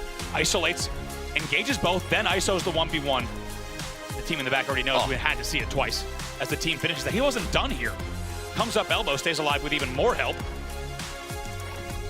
Wins the fight against Renegade as well. A little bit of help comes in to help him do so. But I think the biggest shot, in my opinion, that Suppress hits in this game is when they're running that flag. That's the killing frenzy, by the way. 10 without response. Don't see that very often, especially in the grand final. They're looking for that second flag. Last player alive is shooting the flag runner in the back, and Suppressed hits the headshot with that snipe on the elbow. Look at both these guys, 25 kills, 50 kills with just the Suppressed Trippy duo. 1.32 and 1.39 KD, respectively. Shooting good, shooting great. And they're going to have to continue to do that, though. If they want to pull this series back a little bit closer, it's 1 game on the board. It's the start of a comeback here for FaZe, and now we move in our series layout towards a Slayer. They lost the first one, but like we highlighted before any bullets were fired in this grand final, FaZe's Slayers this tournament, outside of that game number 2, have been flawless. Really, really surprising to see the way that went down for Optic Gaming. They had so many chances, and how perfect have they been today? It felt like every single push, every single break up until that moment was exactly what Optic Gaming wanted to do. But now FaZe, with a game on the board and maybe some momentum, can they stay alive in the series? Of course, Optic Gaming still just one game away from resetting the bracket. Yeah, that's the bigger picture still for Optic here. One game is all they need to reset the bracket and send us to a second best of 7 in our grand finals. So Presti's going to get that red gun early on. The Stalker in their control. As attention now moves towards the camo. Found in a 1v1 here with Trippy. Trippy wins it! And all of a sudden, you're starting to see a couple of FaZe players win those big individual fights. Absolutely worth noting just how slow the start of this was. We'll have a chance to talk about it after the camo grab, but Renegade gets away with the camo most importantly for Optic Gaming. His teammates do an amazing job of keeping him alive because he was dodging bullets left and right. FaZe knew that he was somewhere, but weren't able to spot him out. He's also got the Stalker rifle in his hands, and FaZe aren't moving here. Trying to bait the camo out. Trying to waste the time and see if they can ice. Oh. They don't know. Finds one, turns 2. Renegade with a double kill here. It might be a triple. All 4 dead for FaZe. A beautiful push from Optic Gaming. Beautifully done there. And honestly, FaZe tried to bait out the camo timing and play in pairs at both Music as well as PD, but they get involved in the A battles, and when you do that, you can no longer try to eagle eye the camo, and Renegade plays it perfectly. The rest of Optic plays it perfectly, and now they have this 11-6 lead. Falcade weak at the back of the tower as well as a killing spree bound. 5-1 for him at the start of this game. And 5 without response since that death. Dangerous scenes here for FaZe because it feels like all the momentum off that last game with a 7-kill deficit and Optic doubling their score so far has all but been erased. I mean, Bound is to be in the ultimate bait here. Every time he's no shields, a FaZe player moves in to clean him up, he just pushes him away with that repulse. That repulse felt very on brand for Bound's personality. It really did. Nice little trolley. Give me just a second, I'll be right back with you. Former versus Penguin. Penguin's going to win that one, just dancing around the palm trees. But still a 6-kill advantage here. Make that 7 for Optic. As FaZe steal away the camo. How's the last player alive here? Sees 4 more, has to take the fight due to the fact that he's already going to be seen as that camo was just taking a second to come back and give him full coverage. And Optic will shut that down. Yep, Val trying to do everything he can, as you said in 1v4. He'll be happy to have burned the camo, but S4 will fall for FaZe. Optic still essentially just about doubling their score of their opponent still at this mark of the game. Stalker in the hands of Renegade as well. Thanks. What a push that is from Penguin, by the way. Wow. Most important kill on the map, the player with the Stalker rifle they deal with. Penguin looking to move in, but slightly aggressive in that situation. Maybe thought there was more damage than there was. And Optic will hold and take down 2 FaZe players once again. 26-14 the score. I agree. It was a good aggression there from Penguin, but definitely thought that maybe the team comp on the map was differently to fly, not just through tires, but to fly laundry bottom mid front A. Essentially gets absolutely melted right away. So maybe a little bit of difference in understanding on the comms of exactly how much damage had been done and where. Even though we're seeing FaZe start to trade out just a little bit more and bring the game back within some sort of reason, it's still 27-16. Yeah, Trade's on going to win the game here for FaZe. They need to get in a position where they're going 3-for-1, even 4-for-1 in some of these pushes, which is very difficult to do with a team that's so disciplined in these situations like Optic. Optic just know they have to stay close enough to trade each other's kills. Bound, by the way, 10-3. More than triple positive at this stage in the game. And we're, by the way, past the halfway mark to be over triple positive. Not something we say every game, let alone every grand final. Put it into context, FaZe have 17 kills. Bound has contributed to 16 kills. If you add those assists alongside the kills he already has. 3 dead though for Optic Gaming. Legend might be going down as well, but he still gets out of this situation. With not just 1 kill, but 2. Wait. Trippy in the 1v1 versus Legend. Somehow Legend wins that one! Take it, frame it, put it in a museum. If that doesn't sum up what Legend will do to your team as the last player alive, I don't know what does. And as a result, Optic Gaming is in the lead by 10 yet again. We hear the Let's Go Optic chant start as well. I want to know what that is in French. My French isn't great, but they're going to have to learn it soon because Legend has been unbelievable in those last player alive situations. No right to come out of that with 1 kill. A trade would have been brilliant. He takes 3 down from FaZe. Can't let that happen. That's the type of sequence where you're watching the first kill and you go, shouldn't have gotten that one. Definitely shouldn't have gotten that one. And for the third one, I mean, that was just icing on the cake. 37-29. Optic just got to not make mistakes here and they will reset the bracket. Formal's in no rush. Love it. Just gonna screen watch here. Hey, take it when you're in the cafe. Sometimes it's nice to just put your feet up. This is not a takeaway. Get yourself an oat milk latte. This coffee is for here. I feel like Formal's more of a cold brew kind of guy. 38-29. Renegade finds another FaZe member to add to his tally. Suppress no shields. Formal finds him as well. FaZe are falling at the moment like dominoes. They're wilting a little bit here. They're down by 10. Optic only need 10 to send us to that second best of 7. I knew the nade was coming and then just scurries away right after the nade. Blows up, beautifully timed yet again. And as you say, 9 kills to go for Optic Gaming, and with an 11-kill lead, it really is just a victory lap for them here. Camo's going up as well when they get that first kill once again in the team fight. And Legend sees that opportunity to try and get behind enemy lines here. All eyes on the Camo here for FaZe. All eyes on kills here for Legend. He'll win that one as well. It's another double kill for him. He's 12 and 6. Double positive in this game. With 10 assists, by the way, double the assists of anyone else on the team. With a stat line like that, it's easy to understand why they're just 4 kills away. Trippy down. Formal picks up another one. It's just 3 to go now. As Legend tries to hold off 2 members of FaZe. If there's anyone that could do it, though, with the world we've seen so far in this game, it's probably Samri.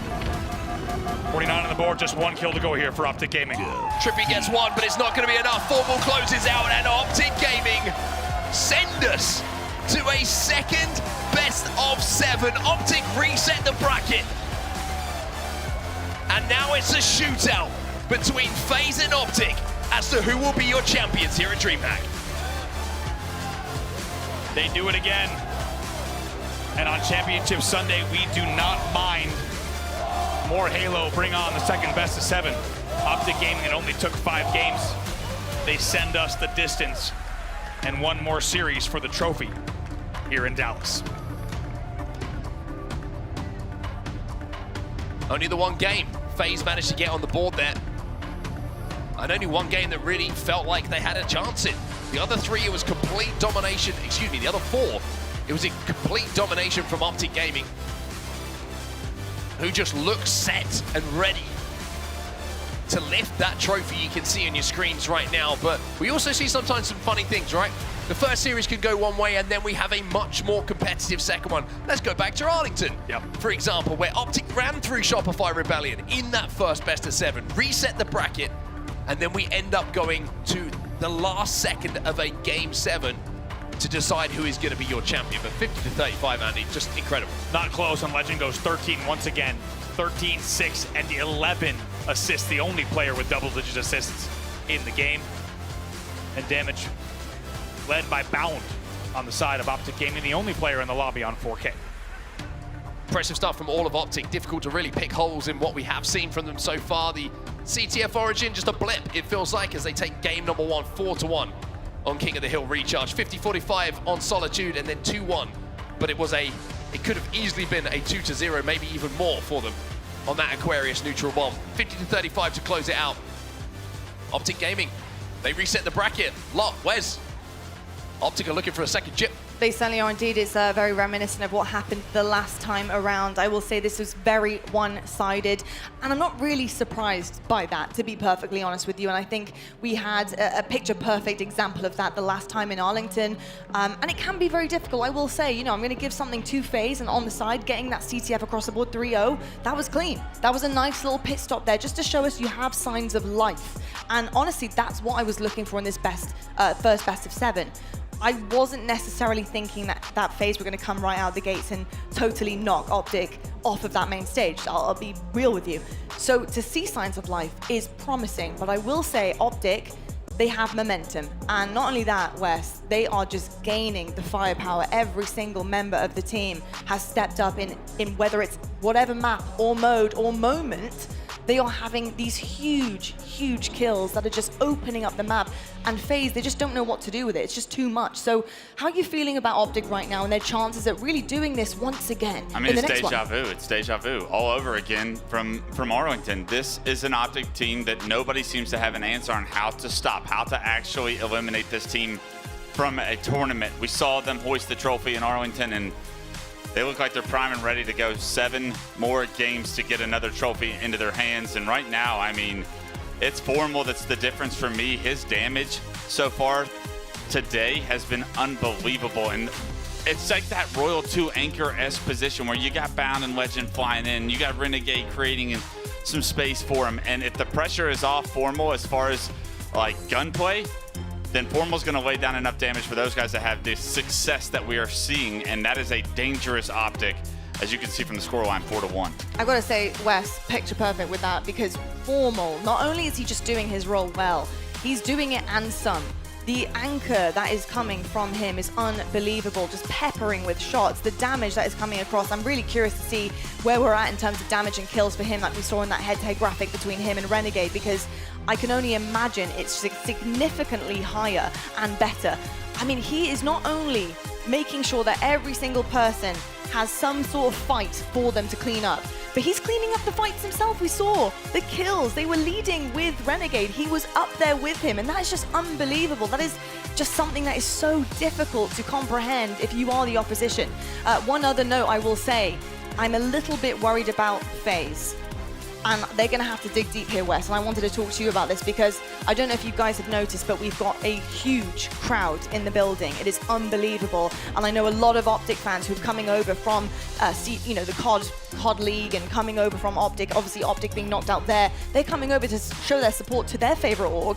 And that's something that FaZe is going to have to deal with. Yeah, here's the problem. The atmosphere in the room is only going to get tougher to play against. And FaZe has been so steady all weekend long, but throughout this series, you saw individuals giving their lives when they didn't have to, over-challenging some situations. It shows me the nerves of the moment is getting to FaZe. I wish I could be just like someone in their ear during this backstage opportunity and be like, guys, relax. Like, you're in this moment, you belong in this series. You can win this tournament still, but you got to take a deep breath. You got to take your time, and individually, you are responsible for staying alive on the map, for dealing damage, playing good Halo, something we have seen FaZe do all tournament long, no matter who they were playing against. It seems like they're loosening up as far as how tight they were playing, and it's frustrating to watch from a third person. On set, I want to say with FaZe also in the building, I'm sure many fans rooting for them too equally. I think there's one guy you got to keep your eye on and keep your hopes on as well, and that's Big Game Trip. And he has been phenomenal this series as well, stepping up when it matters most. Trippy has been great, and I'm so excited to see what they can do in this second best of 7. What do you make of the FaZe roster right now, and how potentially they can inflate themselves after such a deflating first series? I think it's, Wes has summed it up really well. You know, this doesn't become a bad team just from one series. This is a team that has gone through the winners bracket, has walked into the grand final from the winners bracket. I think just, like you say, go relax, have fun. Yeah. Have fun with it, like crack a few jokes, try and just like take the pressure off of yourselves and remind yourself that you're 4 very talented players and one incredibly talented team. And that can happen just with a game 1 going your way in a second best of 7. Forget about that, what just happened there. It's now one series, it's a grand final, it's 0-0, none of that has happened before. Come out and play your best Halo and make it simple. Yeah, I use the term pressure, and I mean it in so many different facets, right? I mean it as far as like you're falling behind, you're losing the advantage that you have at the first best of 7. You see it game by game going. You find yourself down 3-0. There's a lot of pressure that comes with making sure that you take advantage of the opportunities you've given yourself, but also the pressure that Optic Gaming are putting on FaZe throughout the maps. Like the actual pace of play itself in the server is something that FaZe Clan are struggling to deal with. You see them trying to match that style, and that's not how FaZe Clan are going to win this tournament. FaZe Clan have to figure out a way to play their own brand of Halo while managing the pressure that Optic is putting on it, not trying to match Optic's pressure and speed of game. Indeed, I've got to say, you're looking right now across the stats here, the damage from Formal, just shy of 30K. It's unbelievable. Crazy, crazy scenes from him. Just unbelievable. 90 kills he's got. 90 kills, and just trailing ever so slightly behind Renegade with 97. Just incredible scenes all around from Optic Gaming. And I will say, you know, we talk about FaZe and trying to have to dig deep here on set, but I do think there is some promise here. I think they need to improve, but they're warm now, and hopefully they can really put this to the test here. Yeah, I just want to give a quick shout out to Bound as well, because you look at the KDs and it's 0.9. He's not positive, but he's definitely leading assist-wise. Like the amount of damage he's been outputting and the amount of assists that he has contributed to the team's success is why Renegade is hugely positive, is why Formal is hugely positive. He is creating so much space on the map, and when he's doing that and the rest of Optic are looking at him when he's on the map, keeping him alive a few extra seconds, that can turn from a 4v4 situation into 4v2 very quickly if you just manage to keep Bound alive a second or so extra. Yeah, the longer Bound lives, the more damage Formal's able to put down because focus isn't on him, it's on Bound, who's in the front lines. I think the difference right now between this Optic Gaming here and the one in Arlington, it was the Renegade show in Arlington. The big question was this Optic ceiling that we saw back at that time? Well, when he gets matched by Formal, even outdone by Formal in the damage department, this Optic team becomes even scarier. Yeah, and honestly, I think there's something to be said here while we're looking at the championship bracket here on the winner's side, Brav, is the fact that I think a lot of questions were kind of posed when this roster came together. How is this going to work? On paper, this is wild. This is everyone's like fantasy team. This is crazy, right? You've got all the main slayers that you could ask for, taken from every single different facet of the HCS, put them together, but does it work, right? How is it possible that this is going to be a good team dynamic with good teamwork, right? I'm just honestly just so shocked at how selfless they can be at certain times. And it's working. It's working perfectly, Brav. How are you feeling about the dynamic at this point in time in the season and how they're progressing, especially with their teamwork? I feel great, especially about these two as we take a look at their grand final stats. But I feel great. I feel like Halo Infinite, you know, and modern Halos, you could say the same about H5, is a game where when what you need to do is more influenced by where you spawn than your role on the team, right? So when you take the superstar kind of god tier roster that we're looking at, they know exactly what they need to do in any given moment. Are they getting snipe? Are they dropping snipe? Are they flying at the objective? Are they staying alive? And when you look at a Halo title like this, when you put talent like this together and awareness, this is what you get. And as we've said as well, they continue to get better with every series that they have on LAN as well. And one thing we haven't even commented on, and every time we've gone to a listen-in with Optic, we assumed that Formal was going to be the IGL of this team, just with his known leadership. But listen to Renegade, the maturity from this kid, while putting up the stats that he's putting at. He's saying things on recharge like, guys, just watch, pick up the crosses. We don't have to push. We're good right now. Like, things like that go so far. You have to think teaming with Snakebite and FaZe last year really matured Renegade in order to, like, not just go. Not all the time do you need to be setting the pace. Some of the time you can go back into the traditional setup. And I think that it just adds to the beast that this Optic team is so much. I think it just goes back to that argument as well, Mark, just before you jump in, that there is no IGL in Halo. And I think that has to be abolished at this point in Halo Infinite. It might have been in previous iterations, but right now it seems to be that the collective pro players agree there is no IGL. You call a play as you see a play, you trust your teammates to know what is happening on their screen is the most important thing, and that they have assessed the situation, and that's exactly what we're seeing from Optic. There's always going to be a player on the map who can see more than everyone else, so you're relying on that communication and trusting your teammate to rely what they see as being the correct thing for you to play off the back of. And I think one of the reasons that Optic having so much success as well is, like, we talked a lot about chemistry at this event and teams. Yeah. You look at, like, natural tendencies of the players on Optic, they all interact so well together with the way that they see the game, the way that they read the game. It's like Bound, like we're saying, he's a frontline player. You've got a player like Formal outputting damage behind him. You've got Renegade, who's going to play a different angle, look to create an angle himself, and Legend, who just likes to take a 1v1 and be kind of a little bit of a hammer when it comes to those individual fights. It's a natural chemistry where no one really has to overthink things too much, because naturally their playstyles mesh so well together. We saw the second best of 7, and I have so much I want to talk about on that graphic. All right, first off, FaZe, you got to win your Slayers if you expect to win this tournament. There's 3 of them in best of 7, obviously, but the new map mode combinations are what are going to keep you in this series. Optic have been vocal about how frustrating some of them are and how they do not favor them over the other ones. We saw how the Origin CTF was too late into the series for them to get into that series correctly. You saw Game 2 is going to be Origin Slayer, an opportunity. CTF Aquarius, something that they beat down good teams on. FaZe does, I'm sorry. Another opportunity. You see game 6 as well is going to be Fortress Bomb. Each of those games are going to be how FaZe can win this tournament. But Optic Gaming figuring out a way to stay in this series. By the time Origin CTF came up last time, it was too late. It was a matter of when is this series going to end, not if it's going to end in Optic's favor. Indeed, you are ever so right there, Wes, and I cannot wait to see what happens because hopefully this will be a back and forth series like we expected from Arlington. I expect it this time around here. Can FaZe Clan pick themselves up off the floor? They have one more to do it. Or will Optic Gaming just continue on that stride and just unbelievably good Halo that we're witnessing here this weekend? Well, folks, we are ready to go. The Grand Finals reset is ready, and I am so excited to hand on over to Onset and Brav for one more time. Let's do it one more time. Let's see what happens in this second best of 7. Let's take a look at the map records then. Just to reiterate, if you're watching for the first time, you've been drawn in by the noise coming here from the stage, and you're watching some Halo for the first time. This is now a single best of 7 to decide who becomes the champion here at the HCS Open in Dallas at DreamHack. Quite simply, win the best of 7, you will be champions. Andy, what are you seeing from these map records between FaZe and Optic? Tell you what, that game number 1 is so important for FaZe Clan for obvious reasons. They might have a winning record, but Optic Gaming's winning record is even stronger. The reason that game 1's important, I think they need belief, they need hope. Let's not forget, when we went into game number 1 in Arlington, Shopify was able to take game number 1. That gave them the gas to at least send the series to 7 games.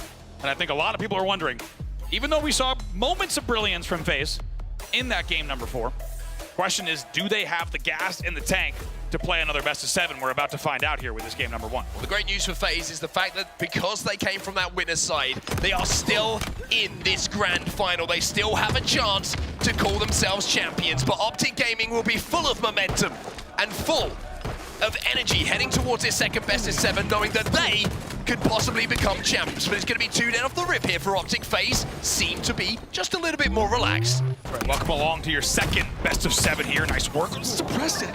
Outdone there by Legend, and a kill looked like he was going to get for free. 2 dead here for FaZe Clan with the camo popping, but welcome along here to your second best of 7. We hope you got your snacks, your drinks, and you're locked in for even more Sunday Night Halo. Found was last player alive there, and Trippy was able to steal the camo away. So a great start to this game coming in from FaZe. They had control of the A and C strongholds at the end of the map and were scoring momentarily. They have given up A as the respawns now come in for Optic, but with the camo in their hands, they should be able to get into a position where they can put some pressure onto the Optic members, pick up a couple of kills, and look to recapture one of these strongholds. Still 2 dead for FaZe, and Optic still scoring as they will now go into the lead here. And Trippy do whatever he can with the camo, but he's largely been limited to just nest and C-plat angles. Yeah, Optic got out a little bit too easily towards B there. Val will find one, and Trippy now has to kind of engage once his shields have come back. Val will pick up a second one as well, and finally, methodically, FaZe can start to move towards B. There is another player still alive here that's going to be Formal. And Formal, the back of B, is being an absolute nuisance, but those shots from Trippy were so important to win. Bound is on the pillars. Trippy with some more good shots, but not as good as Bounds. Trade will come in though, but still no conversion here on B, and Optic have moved towards C. Those 1v1s will continue to be so important. They were so important in the first series, and that's twice now that you've seen players from FaZe in battles they could have won, but an Optic player answers back. However, FaZe Clan now scoring with an AB hold. Another kill for Falcated as well, just taking down Formal. UT is up as well. 2 players going to try and force their way towards B here for Optic. One on the pillars and one up on the nest. Val will be able to pop that Q2 if he wants to, just to give himself an out should it be required. And again, take him down. Great shots coming in from him, but elsewhere, Optic are making the push onto A and will be able to flip this, but a 42-42 scoreline is where we find ourselves as Optic start to score again. Yeah, very nice comeback there from FaZe. They were trailing by about double. However, with a 20-point run, that brings them right back into the game. However, on the back foot yet again.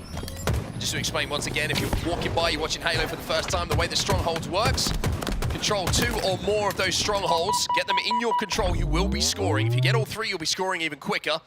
As Renegade will find himself a camo. Oh. A little bit of a surprising zoom in there, but not to worry. He will get the Killjoy, ending Falcated spree.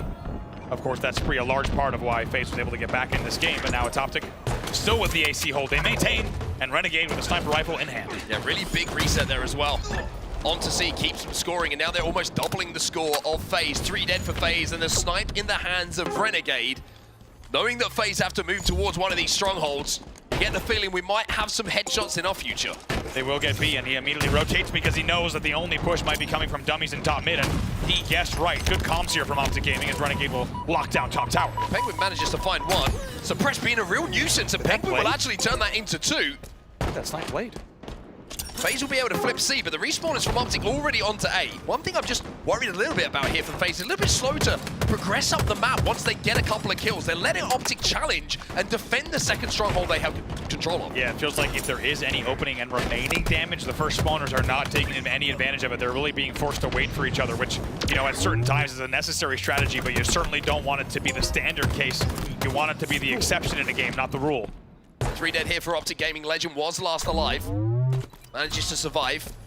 And now B, having been taken, A is going to be flipped here by FaZe as well. Flank coming in from Suppress, but just a little bit aggressive there, overly aggressive. As Optic did have 3 members on the map, stacked up in and around C as they tried to slow the scoring here from FaZe. Bound just flies around. You can just tell that Trip wasn't even ready for that rat tunnel angle, but Bound just flies off of the cuts G-slide, gets that angle, and now, once again, gets all the way to A, and it will now be a C hold. They continue scoring at the 85 mark. Trippy and Penguin pick up a couple of kills though. It's 2 dead for Optic Gaming. Former will find 1. Sval tries to finish off a couple of kills here and flip C back into the control of FaZe Clan. But even though they're inside, they got to worry about Formal. FaZe doing a really good job there actually to flush Formal out of the tower and make sure that he can't get a cheeky reset and keep that score in their favor. 3 dead, maybe even 4 dead here for Optic Gaming, and FaZe seem to have calmed down and seem to have found some rhythm in their gameplay here on Strongholds. Very good timing as well. Look, still 2 dead as they continue to stack. Might lose B here, but they will flip A, so will still be an AC hold for FaZe, and most importantly for them, they are still very much in this game. They only trail by 8. Might be a flip of the score here. Optic know they don't have camo as well. They're playing for A. Penguin is looking to make sure that there's nobody being sneaky in and around B. Instead, he's going to find a couple of players in front of them. There's Legend at the back of Green as well. But he's going to be, excuse me, it was Bound who's at the back of B. He gets taken down, so B will get flipped pretty convincingly here, and it will be a lead change as FaZe will start to show a little bit of life here. C being flipped by Optic. Penguin trying to make the move. Look at Renegade. Towards A. Renegade so sneaky, so elusive. Gets the kill and the reset on A. Brilliance from Renegade. Renegade just tucks the knees together and looks like a stone pillar. Does not get spotted out.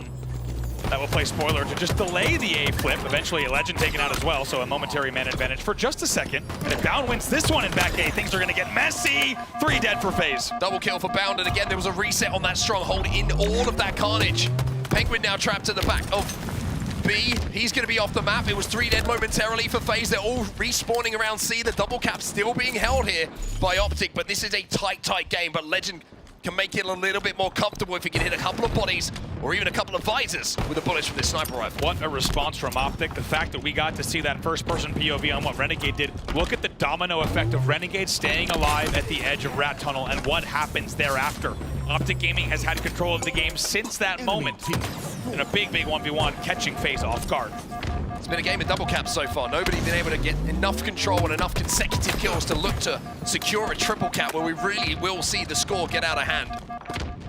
Been more of a chess match than a checkers one between the two teams. Renegade finds a kill himself. Good damage coming out here from Trippy.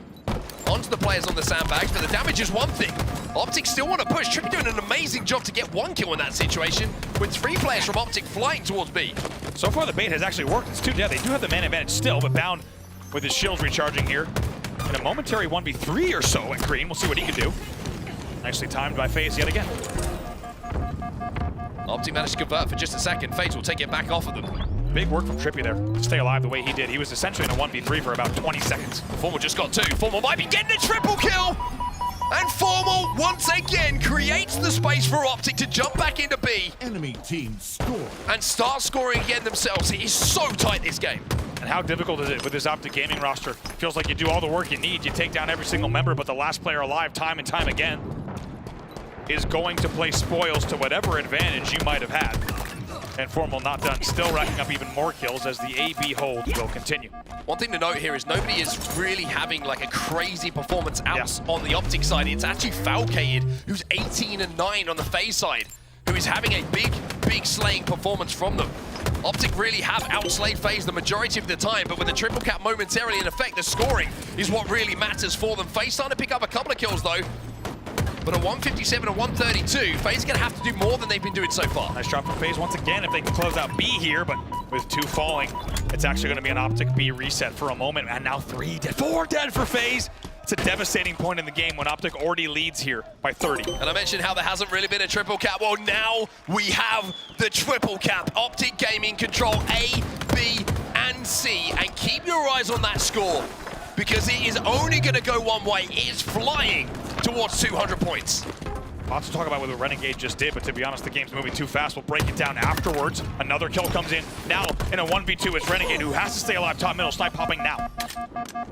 Smartly decides, as tempting as it was, to wait that extra seconds with no shields. Enemy team. He's going to wrap around. Instead, he's going to go for the wrap. He gets spotted out. One bullet gives away his position. Legend is going to collect that snipe rifle, I think, top middle for Optic Gaming. Indeed he is, and Optic are going to make a play on the ends of the map here to try and take A!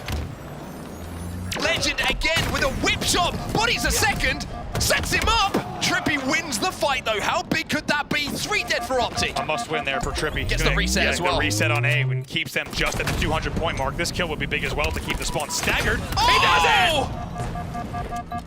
Big plays from Trippy, and FaZe will need more of those. Formal going to challenge as well. It's a triple cap now for FaZe, but Legend with the pick should be able to get A control back for Optic, but FaZe will keep scoring. Trippy going to just retreat with the snipe. Hopefully he can get a pick. Hopefully he can get the opening damage. B spawn's coming in. Bound's already up top mid, by the way. Trippy with a no-scope. But Optic really looking to play the other side of the map. They want to try and play for C here. Suppressi's on the tower, trying to buy as much time as he can. Legend doing good damage, but elsewhere, look at FaZe. They're playing for A, but Optic get the reset somehow. Trippy gets a kill with that sniper rifle. Legend with his camo is dancing around, trying to survive. Oh, Trippy gets the beat down, can't get through the QT, but at least keeps C momentarily in control. The kill's now getting picked up. FaZe will control B and C still. 2v2 on the map. That snipe was down back mud. I don't think it had too much ammo left. Look at B and C both being capped here, and now a lead change as FaZe will lead 204 to 200. The big moments in the series have been won the majority of the time by Optic Gaming.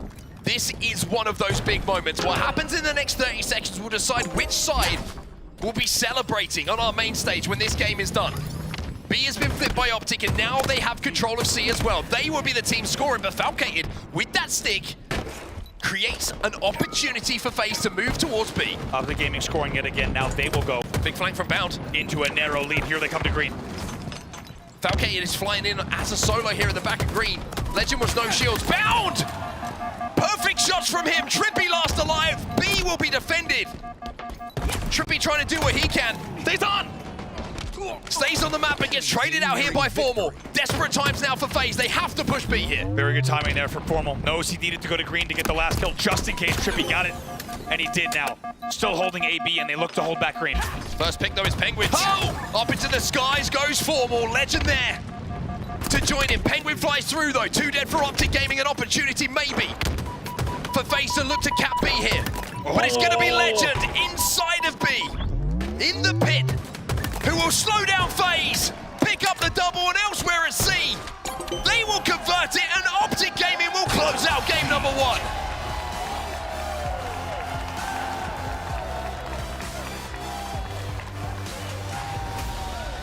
And the Optic fans in the room, very happy to see Optic Gaming picking up exactly where they left off. And it was a well-fought game from the side of FaZe. You could say certainly one of their best games of the grand final so far, but that's largely due to the fact that Optic Gaming has simply been dominating every game, and that game was really worth more than the sum of its parts. That game is going to give a lot of momentum to continue the Optic Gaming run here in your second best of 7. The big moments in big games. That's what it comes down to. It doesn't get bigger than a bracket reset in a grand final. And it's Optic when the game is essentially tied up around 210 apiece, whose next 30 seconds are better than FaZe's. And that is what gives them a chance to close that game out. FaZe putting up a fight, but Optic showing that championship moments are going their way. And I think for FaZe fans, lots to be proud of, lots to be happy about, but in the end, it's really our end game score that is all that's going to matter, and most importantly, it's another win in the Optic Gaming category. Like you said, Optic Gaming making it so difficult for every single FaZe push, and always making sure that they had the last member in to get the final trade or the last kill, just to make sure they're getting the resets. Worth noting, we saw FaZe tie the game up, get the lead actually at 204 to 200. Yeah. Once again, neck and neck with them till the late game, but Optic Gaming is showing not just ice, but specifically late game ice that has been unmatched this weekend so far. Take a look at some of the highlights here. Falcated got out to a really good start here for FaZe Clan. A couple of plays in and around A for Optic. Again, the moments, it went their way. But I think the one thing that maybe FaZe will look back on this game was it took a little bit of time sometimes to think about what they wanted to do once they got a double cap. It felt like they were playing the safe option, play for the 2, look for the pick, instead of progressing up the map. Big play from Renegade. And looking for a triple cap themselves. But like you say, those kind of plays in and around A, that one from Renegade in particular, and a reset here from Bound, just those extra seconds, it makes the difference when you get towards the final score. It really does. It's like they say, be like a pillar. Renegade took it literally. Who says that? And he, you know, be a pillar of this team, be a pillar of the community. Okay. Renegade was like, I will actually be a pillar, and I'm going to pretend that I am part of this piece of stone. And it worked out very well for him. Trippy was an important 1v1 there, but it felt like that was the story. FaZe kept winning key 1v1 to just stay alive, but not enough in the end. I'm glad you like that one. Yeah. First man to take be a pillar, literally. Anyway, Slayer Origin is our game number 2. Big brain Halo there. And I'm going to keep harping on about FaZe's record in Slayers. It wasn't great in the first series, but there wasn't much to talk about in the first series apart from the performance here on Origin. It was CTF that time around. Yeah. It was a 3-0 victory. And we are back on the same map, but this time it's much more simple for both teams. 50 kills, or whoever has the most after time, we've learned that this weekend, will be the winner. Let's not forget the last 6 minutes of the game in favor of FaZe was dominant on this map. We'll see if they can do it again here in Slayer. Penguin, low shields, manages to get one though. Renegade picks up the rockets here for Optic Gaming. 3-2, make it 3-3, but Renegade with these rockets has got to decide if he's going to play this one slowly or be aggressive. Suppress is going to bait one out here on the cave. Renegade trying to find some angles. We'll get the clean up here onto Falcated. It's 2 dead here for FaZe. 5-3 the score for Optic. Goes for the airstrike there. When you have that height and you're looking down to BR and Fountain, it's pretty easy to pick up one. That's exactly what he does. Legend also just bodying anything that moves at minimum. That will give them now just a narrow 7-5 lead. Trippy managed to sneak through the maze there and find one kill himself, but Legend will be in a position to surely clean this one up. Falcade down to no shields and plenty of sniper rifle ammo, excuse me, to work with still here for the Frenchman. But he doesn't need to use it at the moment because FaZe are falling all around him. It's a 4-kill advantage here for Optic. And now that they're all respawning together, Legend has a chance to really put pressure on these spawners. Yeah, already such a great start for Optic Gaming. Textbook, really. Rocket control, now the top cat snipe control, almost the fadeaway. Like I said, though, he generally doesn't miss twice. Hits the body on the second player now as the kills are traded out. 4-1 off the rip here for Legend. Just the one death. But he's going to get flanked here. That Commando peppering away at him. Needs some help from Formal, who responds accordingly. Try and trade this kill out. Falcated will survive a few seconds longer than he needs to, but Formal will finally not only get the kill, but recycle the sniper back to himself. And Optic Gaming, a killing spree here for Formal. That's 5 without response. Thought Suppress might be top rocks. Now he knows they're trenched. Look at the awareness there from Formal. Knew exactly where they had to be if they weren't top rocks, and then even lives to tell the tale and relay the info as he so often does. Great reticle placement from him as well. That one's even better. Penguin challenges bottom middle, gets bodied as well. Formal continuing to output maximum damage every time we're on his POV. Putting on a show here. It's another Optic chant, now a green wall chant. And you've got a potent combo here for Optic Gaming. Not only are they playing the way they have been all Championship Sunday, but you've got the hometown Dallas crowd. You've got all the green wall Halo fans. And as Lottie mentioned, all of the Call of Duty fans of Optic also now crowding in standing room only A lot of support for this Optic Gaming team here as 3 fall for FaZe Clan yet again. The power weapons have been controlled completely and utterly by Optic as well. As I say that, Penguin will pick up one rocket that was used by an Optic member and have a chance to at least find himself an easy fight. 23-15 isn't a score that's out of control here though for FaZe, as silly as it sounds. Origin, one of those maps where you can start to put big runs together, but with 3 dead, FaZe have got to do a little bit better than they are at the moment. Optic continuing to extend this lead as the snipe pops again. Formal, the man on your screen, he's already 9-3 in this game as they lead 26-18. Let's get into a listen in now with Optic Gaming. Third BR, blue BR, blue BR, blue BR, blue BR, blue BR, blue Br, let's go. He's one shot blue basement actually. He's one shot blue basement on the left pillar. Blue basement, left side bound. He's still there, bound, don't you go. Okay, right over, you're blue, right over. Red flag, red window, man, red window. You're red. Yo, one shot red window, Falcon going, sitting on the, he's on the window, he's sitting on the window still. And John Blue BR onto you, John Blue BR. He's flanking maze already. Nice shit, Sabri. Red window foul. One's on you, John. One's on you. Blue sniper, and two snipe. Nice, two snipes every. We're gonna get a Red oven, with snipe, yes, snipe red oven. We're gonna slow this down a little bit. Yes, snipe red oven. Show me. One top snipe also. Blue maze. Red oven, one shot. Red oven, one shot, blue silver, press. Blue maze should be weak. Blue maze should be weak. Yeah, but one guy's sniping weak. Watch it. Another impressive run from Legend. While we were in the listening, you could hear the Optic. The other players were very appreciative of what they were seeing from his POV. Yeah, I mean, how so easy to get gassed up on this team when you're looking over and you're seeing just players pull off unbelievable clips time and time again. Also, love what we heard from Lunchbox there, even though they were leading about 32-24 or so. You still hear Lunchbox saying, let's slow it down right now, even though they probably could have gotten away with just holding down the gas pedal, making sure that they're making all the right plays here, despite the large lead now by 10. 14-6 for Formal. Just patrolling around the map at the moment, picking up kill after kill off the damage from his teammates and immediately putting pressure onto spawners. Poor old Penguin gets his feathers ruffled as he comes off of the respawn. Renegade and Bound are going to find 2 now, and Formal looking to move in. Collapse onto these last 2 remaining members of FaZe is 41-30. Optic look primed to be 2 up in this series. Finally gets pinned down from the other side, but at least 2 of those do get cleaned up. So now it's still a 12-kill lead, 43-31. Rocks popping up right now. Legend 14-7 as well. Make that 15. Adds another one to the tally. It's a battle between Formal and Legend at the moment to see who finishes this game with most kills. If you're an Optic fan, it's a good battle to watch. Rockets are up. 4 kills to go now for Optic Gaming to put themselves within 2 of becoming champs. Nades coming in. Renegade gonna try to fight from the elbow and somehow does. Shields are coming back, so he might be down to fight even more here. Finally gets pinched into 2v1. However, just 3 kills to go for Optic Gaming. 16-8 for the man on your screen, the Frenchman, having a huge impact on a grand final once again. Make it 17, 1 to go for Optic. Trippy will challenge, he will get the kill, but it's Formal who closes out the Slayer. And the bricks are starting to stack up here for the green wall. They get closer and closer as they go up 2-0 in our bracket reset. We talked a lot about how the first grand final felt an awful lot like Arlington's first grand final. We can now say officially that the second grand final does not feel like Arlington. What was a very back and forth, evenly matched game between Shopify and Optic just a few weeks ago in grand final number 2.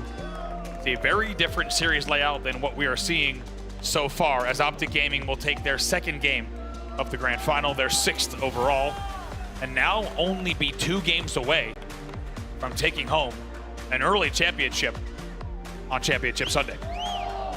50-39 the final score. Valkated, the only player to go positive on the side of FaZe Clan. On the other side, it was Formal and Legend who were in a race, it felt like, to see who could get the most kills.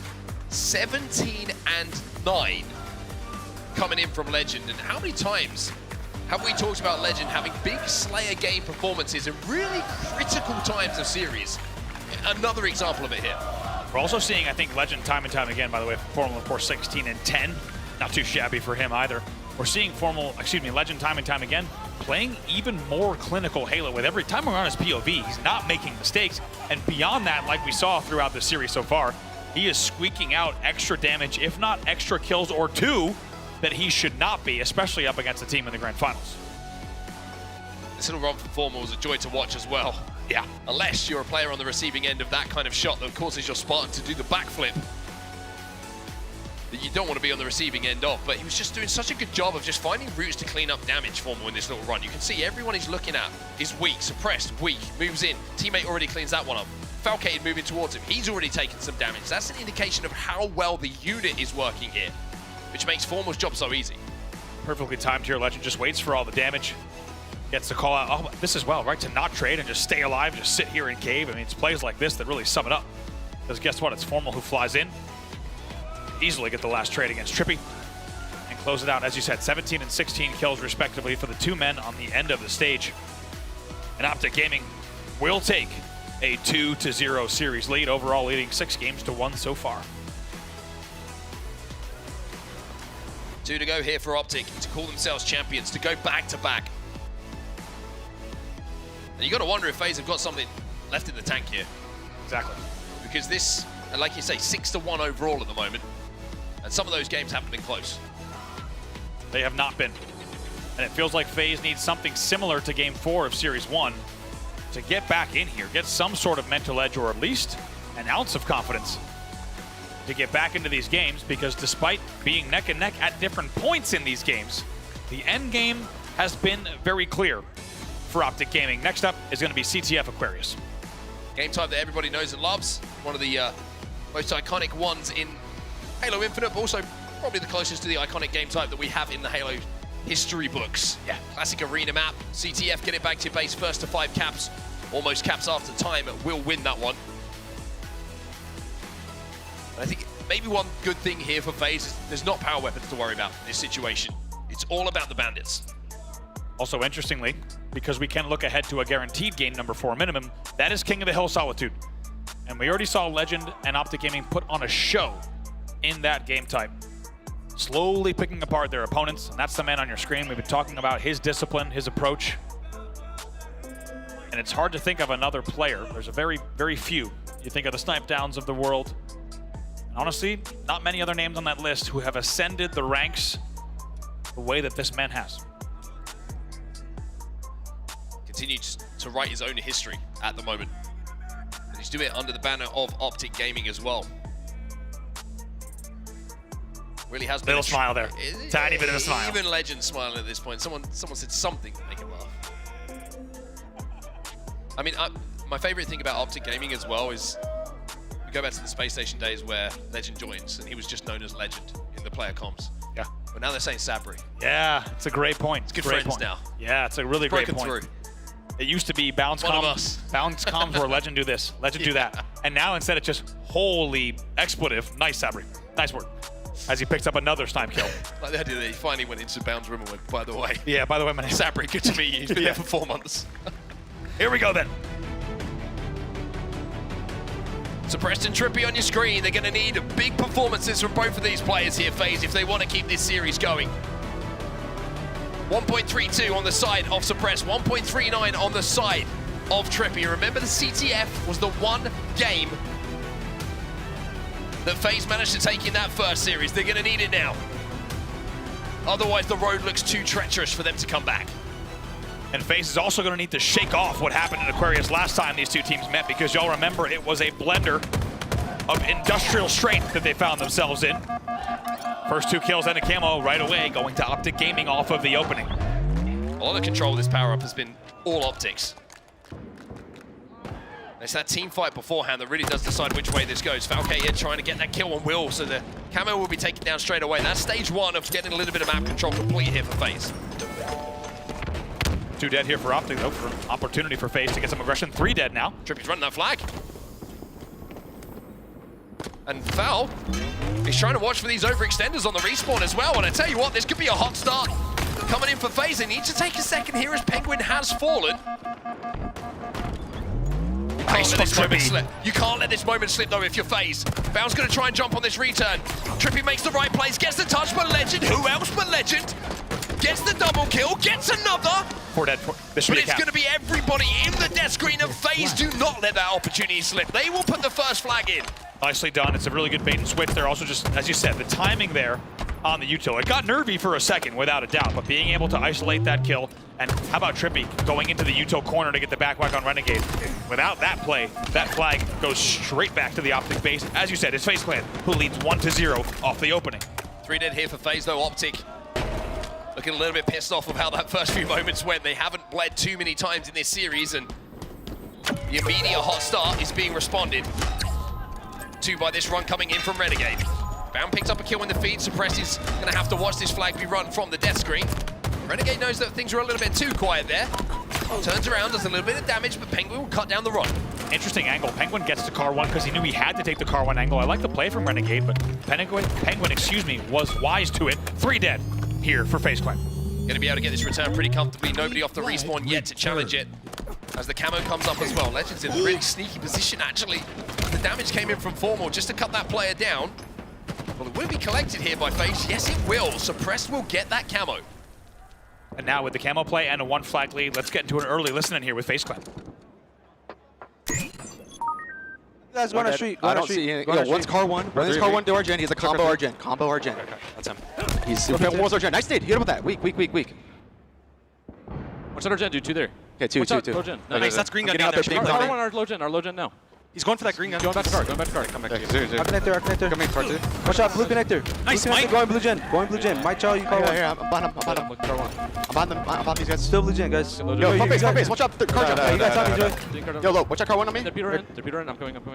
Watch out, they're gen. Absolute, they're gen. Right, nice. I'm be sure. Maybe 2 here. I'm 2 dead. 2 dead. He's like back flag or something. 2 there, back flag. I hear that. Got 1. They're first half. 2 shot, there's flag. 2 shot, Donnie. 2 shot on the VR. He's top trims. Nice. 3-2. I'm trying to look. 3 dead. Where? I don't see Jen. Right. Slip. Q1 right now. Watch out, Jen. Q1. Weak Jen. Legend. Watch out, Jen. Absolute Jen still. One was our P1, guys. You guys are brick. I died. Hear that? Go in car 3. Okay, go in car 3. Car 3 after that. Car 3, Mike. Car 3. Let's go, Mike. Car 3, Mike. Car 3 still. One was car 2. Nice, Mike. Watch out, car 3. Watch out, car 3. Let's go, car 2 or something. FaZe sounded pretty cool and calm and collected about things, and even though they got that flag all the way back and a triple kill from Falcated, Optic will get the return on it. It still stands at 1-0 here. Yeah, huge return there. You thought for a second they were going to keep that flag alive. They're not able to do it. However, as you said, we heard Royal One talking about it yesterday. It's amazing to hear the calmness and the clarity in those comms. For a lot of people, it might have sounded too quiet, but this is how FaZe likes to play. We'll see if they can maintain this lead. However, it's not going to be easy with 2 dead and Renegade now pushing with the camo. 10-7 at the moment for Renegade in this game. On the other side is Falcated leading the way for kills, 10-6 for him. We're on the POV to watch him collect quite a few of those in the last few moments as well. But Renegade just looking to spot out some FaZe Clan members at the moment who are just toed up in and around that fridge. You want to try and play for a trade on this camo. And that's the thing that Renegade doesn't want to do. Doesn't get the beat down, gets 1, but that's the trade that FaZe wanted in that situation. Gets a good camo trade there to stack 2 players' fridge. And Optic kind of forced into that play, and Renegade was trying to find any easy pickings, but they were hard to come by. Even though FaZe loses another member, they're going to have to fight out of their base again. Almost got a flank here as well. Checks his corners. Runs it into a FaZe wall. 3 players inside of the base. Respawn's going to reinforce the players as well at the back of the base. So FaZe, with 2 dead now for Optic, will be able to step out. It's a good double team there, and there's a few things to talk about. Firstly, I think Optic was a little impatient compared to the other times that we've seen them play Aquarius. 7 minutes left on the clock, still a lot to play with, but I think also worth noting that FaZe did really well to time the entry on the pink door immediately. They make sure to 2v1 it without wasting any time. They were much more isolated in their pushes when we saw them play Aqua last time. However, after those exchanges, it was 3 dead for FaZe Clan. 1v1 on the map momentarily there. Both players on opposite sides of the map. FaZe still with this 1 flag advantage.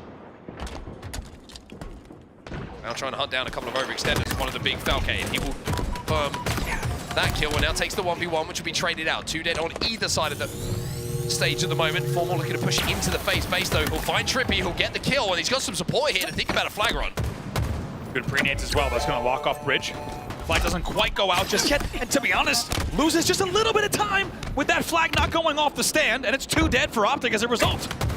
There Respawners just came in on the fridge there that made that a little bit of an awkward decision about where to run that for Form. I think initially he wanted to try and run it down the middle and spawn them in and around each other in that gen, but the split spawns came in. LOS was too easy for FaZe to just cut down that run. Form and Renegade will pick up a couple more, and another camo goes to Optic here. How many times can FaZe let this slip through their fingers? Yeah, FaZe has done so well in CTF so far and across these series.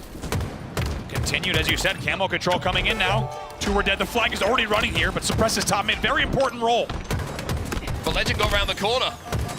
And now you're going to see Bound with his camo and Suppress last alive. He's top middle. He's taking damage from Bound. Bound will clean the kill up. 4 dead. Here for FaZe Clan. Respawn is trying to do what they can, but it will be Optic. He'll tie the game up.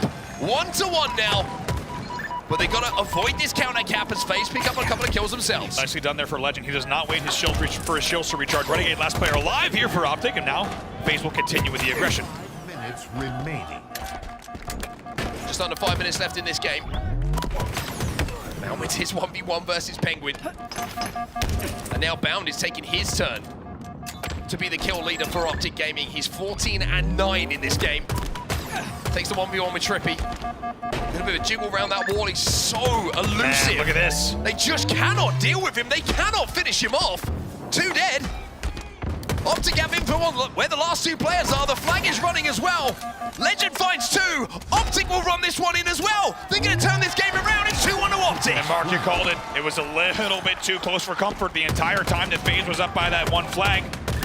It's going to be a staggered 3 dead for the side of FaZe, and Optic will continue with the pressure. They back-to-back cap, despite trailing for about 5.5 minutes of play. Okay, it gets taken down as well. Formal has an opening, and he doesn't need to be asked twice. Picks up the double kill immediately. G slices flag across the map. Penguin trying to overextend at the moment, but Formal's hitting slide after slide. And I think he might have the timing here on Penguin. Doesn't even need it. Legends picked up the kill, and it's 3-1 now. Optic essentially go back to back with their caps. And it does not feel like very long ago when we were mentioning that it was not a comfortable enough lead, with Optic just knocking on the door and continued camo control. The 4th camo in a row. Still 3 dead for FaZe. 3-1 game. Optic Gaming. What a comeback in this one.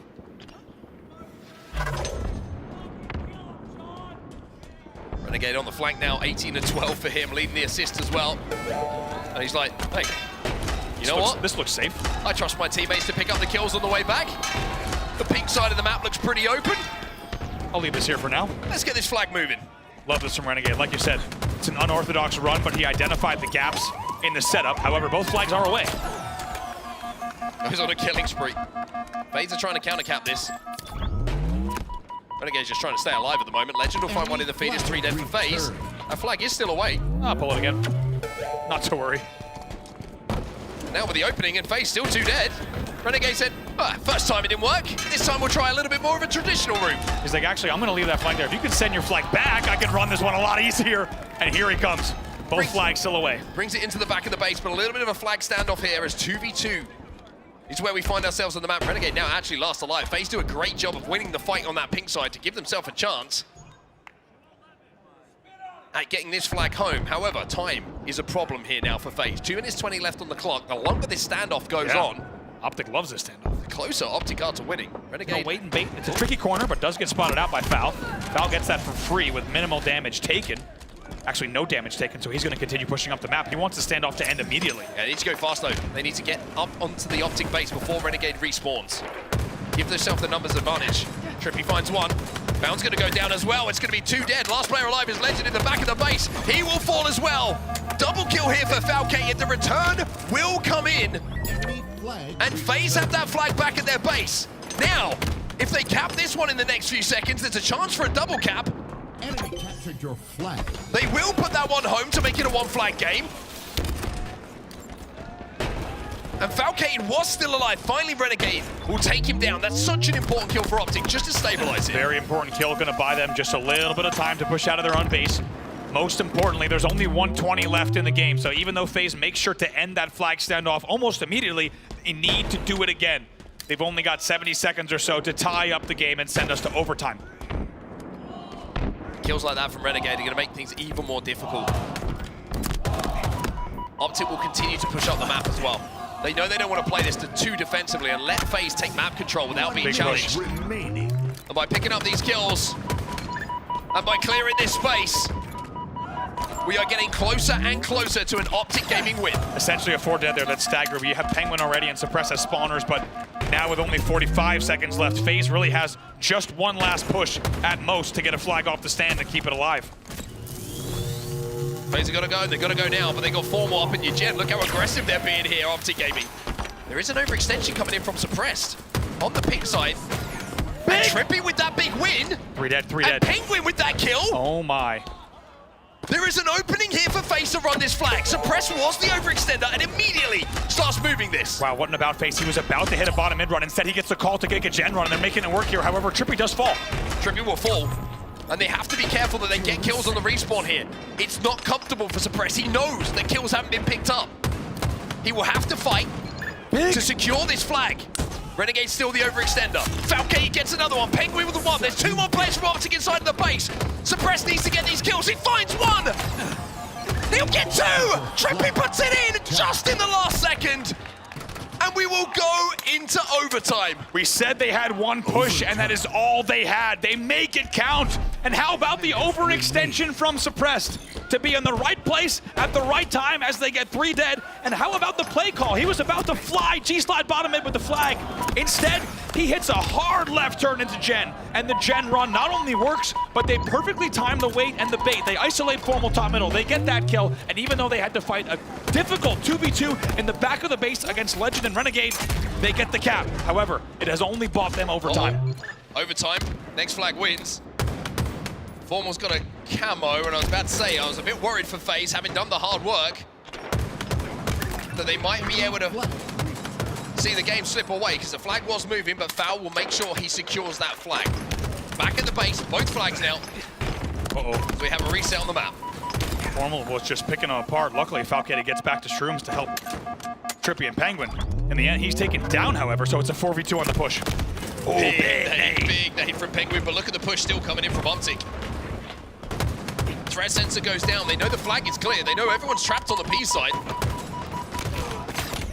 Ooh. FaZe do a really good job here. Really good job to trade that damage, get those kills. They go for the mosh pit strategy. Just send bodies in there and start punching. And in the end, it works. They clear out their own base and allow themselves to now push out. 3 minutes 40 left in our overtime period. Of course, if we're still scoreless, we will go to another second sudden death overtime. 3 dead on the side of Optic. One more going to be last alive. Falcate trying to pressure it. Falcate in a big win, but the spawns from Renegade has come in. Falcate will get the trade as well. It's 3 dead for Optic. Spawns do come in on the back flag, though. Penguin's going to have to fight again. We have to mention here, 3 will fall for Optic Gaming, as we now have our biggest crowd of the weekend, unsurprisingly, for the grand finals. This is now officially in sudden death. Next flag will win the game. Optic a little bit trapped at the moment. Camo coming up as well. And you can see that they're a little bit worried here, Optic, about that green gun as well. That's why Trippy connects. But Bound and Formal combine to take him down. Now there's an exit strategy, especially when Legend starts perfecting people. 5 perfect shots to win his fight against Suppressed. They get 2 dead fighting from the back of their base, but this is big. A huge, huge amount of responsibility on Falcate's shoulders with the camo, 2 dead. And this series is gonna go 1 of 2 ways after this game. Penguin's there. Penguin gets the kill, it's 3 dead for Optic Gaming. Penguin with the start step might have actually kept him alive as the grenade will go slightly ahead of where he was planning that run. And we're in a similar situation to what we were a few moments ago. At the last seconds of the game, FaZe tie it up. They've got 1 kill onto Renegade. They've got 2 kills now as Bound will fall as well. Formal will slow the flag down, but it's still 2 dead for Optic. 3v2 right here. Legend alive in the back of the base. Formal gets 2. FaZe are going to have to come off the respawn, and now they're pinched. Optic want a counter cap. Renegade gets 1. Formal gets 1. The counter cap pieces are starting to fall together. It's 3 dead. It's 4 dead. It's 4 dead. FaZe will fall. Optic will counter cap. And Optic will go up 3-0 in our grand finals. 1 more game for the Green Wall. And they will be your HCS Open champions.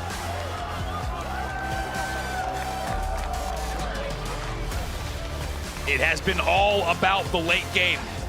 for Optic Gaming, and how many times have we seen them through this elimination bracket in a Game 5? Tied up at the end of a game, in an overtime. They have a different level of ice, it appears, and it shows once again. That flag all the way back to Util and FaZe with a 3v2 scenario. But this time it was Formal and Legend in the back of the base, and guess what? Renegade was off spawn, and he was a flying car 1 to pinch in Util. It's a clean 4 dead, and as you called, the flag was already way off the stand. Big moments won by Optic once again. A lot of teams would have folded in that situation. Especially after that last second regulation time tying cap from FaZe Clan. FaZe had everything they needed to win that game in that final moment in overtime. But Optic find a way. Take a look at some of these highlights, Andy. It was trippy. Gets that nice back whack on Renegade. That was really what paved the way for, as we said, that first flag to come in. And despite the fact that we saw it 1-0 in favor of FaZe, it was not long before Optic got not 1, not 2, but 3 flags on the board. And even though it was essentially back to back to back, FaZe didn't give up. FaZe showed some heart.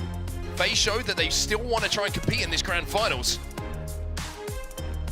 This play from Falcate is so impressive as well. Just bides his time, bound flies forward. That's 2 dead for Optic. And this is what starts the run for them. 3 dead as the flag return came in from that flag standoff. But this was the play, the staggered run that came in from FaZe. Suppressed with some big damage, having started that run. Trippy with the cap. But Here this it is the Look at moment. This is the moment. 4v2 it was before Penguin dies.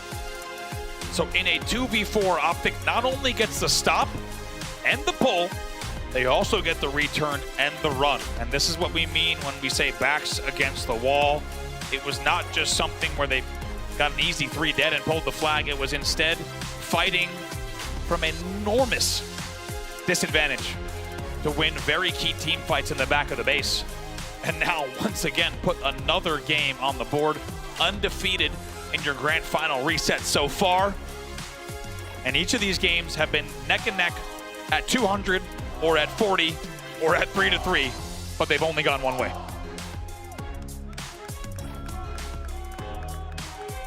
Trippy taking the opportunity to have a few Cheez-Its. Surprising time for it, but hey. It's never a bad time. When hunger strikes, it strikes. Here we go then. Optic Gaming, 1 game away. Gotta watch out for the Cheeto dust. That's the biggest factor. Yeah, but that's where the power is here for FaZe. 1 game to go for Optic Gaming to become your champions, to reset the bracket for the 2nd time this season. King of the Hill is where we find ourselves. When it comes to game types, Solitude gonna be the map. Do FaZe have something in store in what has been one of the most unpredictable tournaments up until today we've had in quite some time. Yeah, and now a one-sided championship Sunday without a doubt. And now that Optic is only 1 game away from closing out the grand finals, you start to think, if Optic takes this tournament in this fashion, the story of the tournament changes. If someone asks about DreamHack 2025, the story will simply be Optic won again. All of the chaos of the weekend is forgotten. Can FaZe send us the distance in the series? That's the question here. Only 1 more game to go for Optic. 3 dead for Optic off the rip here. Pressure from Suppressed as well onto the final player. Nobody stepping in that hill as yet, as FaZe will finally dip their toes in. Suppressed still chasing down this final kill of Bound. Bound still alive, frustratingly. Trippy finds 2 himself though, so Trippy will actually turn 3, so that's 3 quick consecutive kills for the man in the screen who earns the POV. If you caught Optic's game earlier on this game type, it was an interesting one for a number of reasons. First of all, it was a masterclass from Legend in how to play this game type slowly and methodically. More importantly, though, it was a very low-scoring game. You'll remember we only had about 2 minutes left on the game clock as 3 fall, 4 fall for Optic Gaming. Renegade is your first spawner. It's going to be a loop spawn. Here they come on the press. Renegade can be challenging Trippy here. Back-to-back 4 deads momentarily for Optic Gaming. 2 players yet to get a kill as well. Almost half that hill has now been capped by FaZe. But Optic making this a little bit scrappy. 2v2 right now, and inside of the hill is going to be Formal. Actually finds a double kill. From bottom middle, Renegade coming in to give him a little bit of support, and will do so. That's 3 dead for FaZe. And Optic, for all the good work and slaying that FaZe have done early on, are inside that bottom middle hill and have 2 FaZe members dead as they go into a lead. And you, just like you said, somehow with 2 dead, Formal pulls off a double kill off screen, and Legend's not done yet. Now Optic takes the lead on the first hill. Ammo picked up here by Optic as well. It's going to be Formal who grabs that power up, not for the first time. I feel like I've said that sentence in this series. 3 dead again for FaZe. Penguin no shields, easy pickings here for Renegade. Still 3 dead. 2 players spawning here on loop. Renegade knows it. He's just going to do enough damage and probably scurry away and let the team watch the angles. It is once again textbook as Optic closes out the first hill momentarily. The first one likely going on the board here. They flush him out momentarily, but FaZe are 2 dead. Legend's going to step inside that hill bottom middle. Formal finds the double. FaZe have to watch the point go in from the respawn screen as well, because all 4 members of FaZe fall at exactly the same time. It's 1-0 to Optic. They win the rotate, and they're just looking like they're marching to victory now. Yeah, and the wait and bait even pays off in more ways than one, right? Not only do they get a few extra kills, they get the rotate, as you said, as well. And now already scoring 25% of the way done on the second hill. And Renegade is still being an absolute nuisance at 7 and 5. 3 dead for Optic, 4 dead. Potentially if Bounty is taken down here by Trippy. So something here for FaZe. They do manage to break the setup. Penguin in the 1v1, top middle, Formal wins it, a double kill again. Just when you feel like FaZe are getting something going in this game, someone like Formal steps up. I mean, you can pick your name on this Optic Gaming roster, but who it is. Jeez, look at this. But there's always someone who just evens the numbers with a huge play. Above the comms there, he knew exactly where he was behind the palm tree. Able to pick up 1, but now going to be a tall order. Lots of damage regardless, though. 2v2 on the map. FaZe still inside of that hill. Legend trying to move in on some damage. Nope's out of there. Penguin will pick him off, though. FaZe still in control of this hill. Good progress once again from FaZe, but still work to do. With 2 dead, though, and Camo popping, this is a big opportunity for them to not only get this hill, but really find a way back into the game and the series, if you're a FaZe fan. Camo popping up as well. Trippy no shields inside of the hill, but so is Legend. Legend wins it, but gets traded out immediately by Falcated. 3 dead on the side of Optic Gaming. FaZe will secure this yard hill. We are tied up at 1-1. Camo's still up. Yeah. That's the question. Camo's still up here. Formal is actually going to hold posters for a second, but eventually enough time had elapsed, unsurprisingly, that the damage had come in. Another free kill, so 2 dead. And there should be a late Camo grab coming in momentarily. Oh, it's a triple for Falcated, though. And Trippy will get the Camo off the back of it. Needs to be careful here. Enemy team took the hill. Regardless, a very big hill and a very big Camo grab. FaZe Clan is right back in this one. Formal and Optic a trap, though. Look at the damage. FaZe trying to move in through the blue area here of the map to try and flush these players from Optic out, who have now rotated just to try and survive towards the yard. Renegade has no idea that Trippy's here. Easy pickings for him. Bounce top into a double kill for Trippy. Formal is on the truck. Breaks some shields, but it's going to be Falcane who breaks his heart there. It's going to be 2v2 on the map. FaZe still with control. Worth noting, that's the first time Formal was in a 1v2 as the last player alive and didn't win it in this game. That's the kind of danger that he's been posing to this FaZe Clan team. Val doing everything he can to stay alive. FaZe looking good in the 3rd hill as well. To get picked off, though.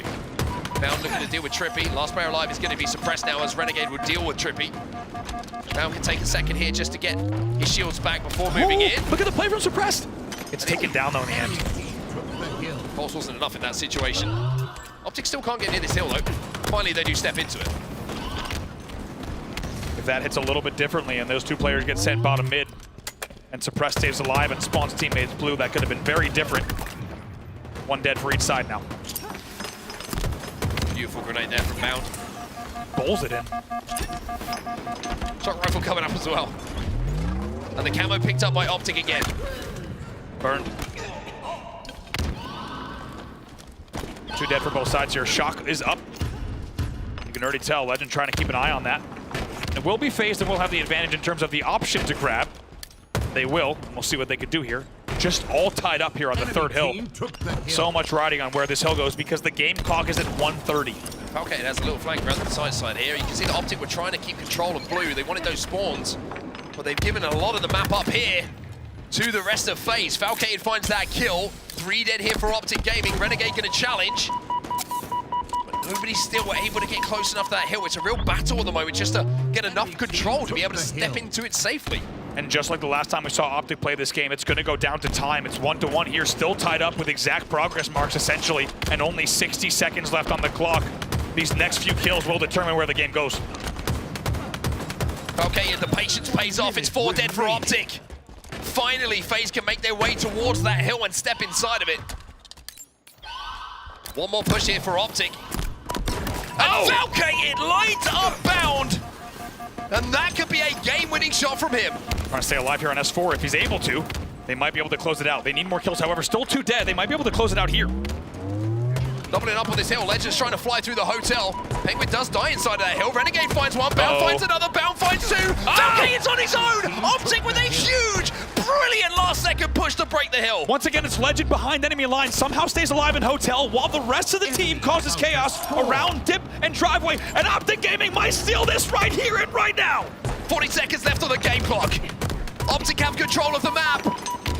FaZe felt like they were destined for a win here, but Instasplode coming in. Legend picking up a perfect as well elsewhere means that Optic still have control of this hill. Optic can't get it done quite yet, but are now moments away. And with 3 dead, Renegade here and Formal going to work together. All they need is one more tick, and they're okay with time ticking down here. They can wait, and they can get this hill even late. Formal's going to go with camo. Formal's going to move in. He's playing it patient. He's waiting for the camo. 2 come back. He steps in, secures the hill, and Formal might have secured another championship here for Optic Gaming. Could very well be the game-winning hill and the tournament-winning hill. 14 seconds left. FaZe Clan needs to start controlling right now. It's 2 dead for Optic. It's still possible. FaZe are inside of the hill, so the clock will stop. But one break, one push from Optic. Not even. And this will be their championship. Penguin and Trippy trying to do what they can. Formal challenging everybody in front of them. He knows it's done. He gets another kill. And Optic Gaming will be your champions.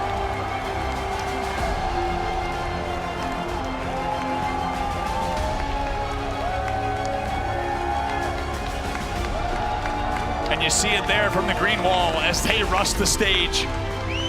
Back to back for Optic Gaming. In one of the wildest tournament brackets we've seen in Halo Championship Series history, the end result is the same. It's a new adversary, but it's the same champion. Optic Gaming will go back to back. DreamHack, give it up to your champions who have fought their way through the elimination bracket once again. Your champions, Optic Gaming.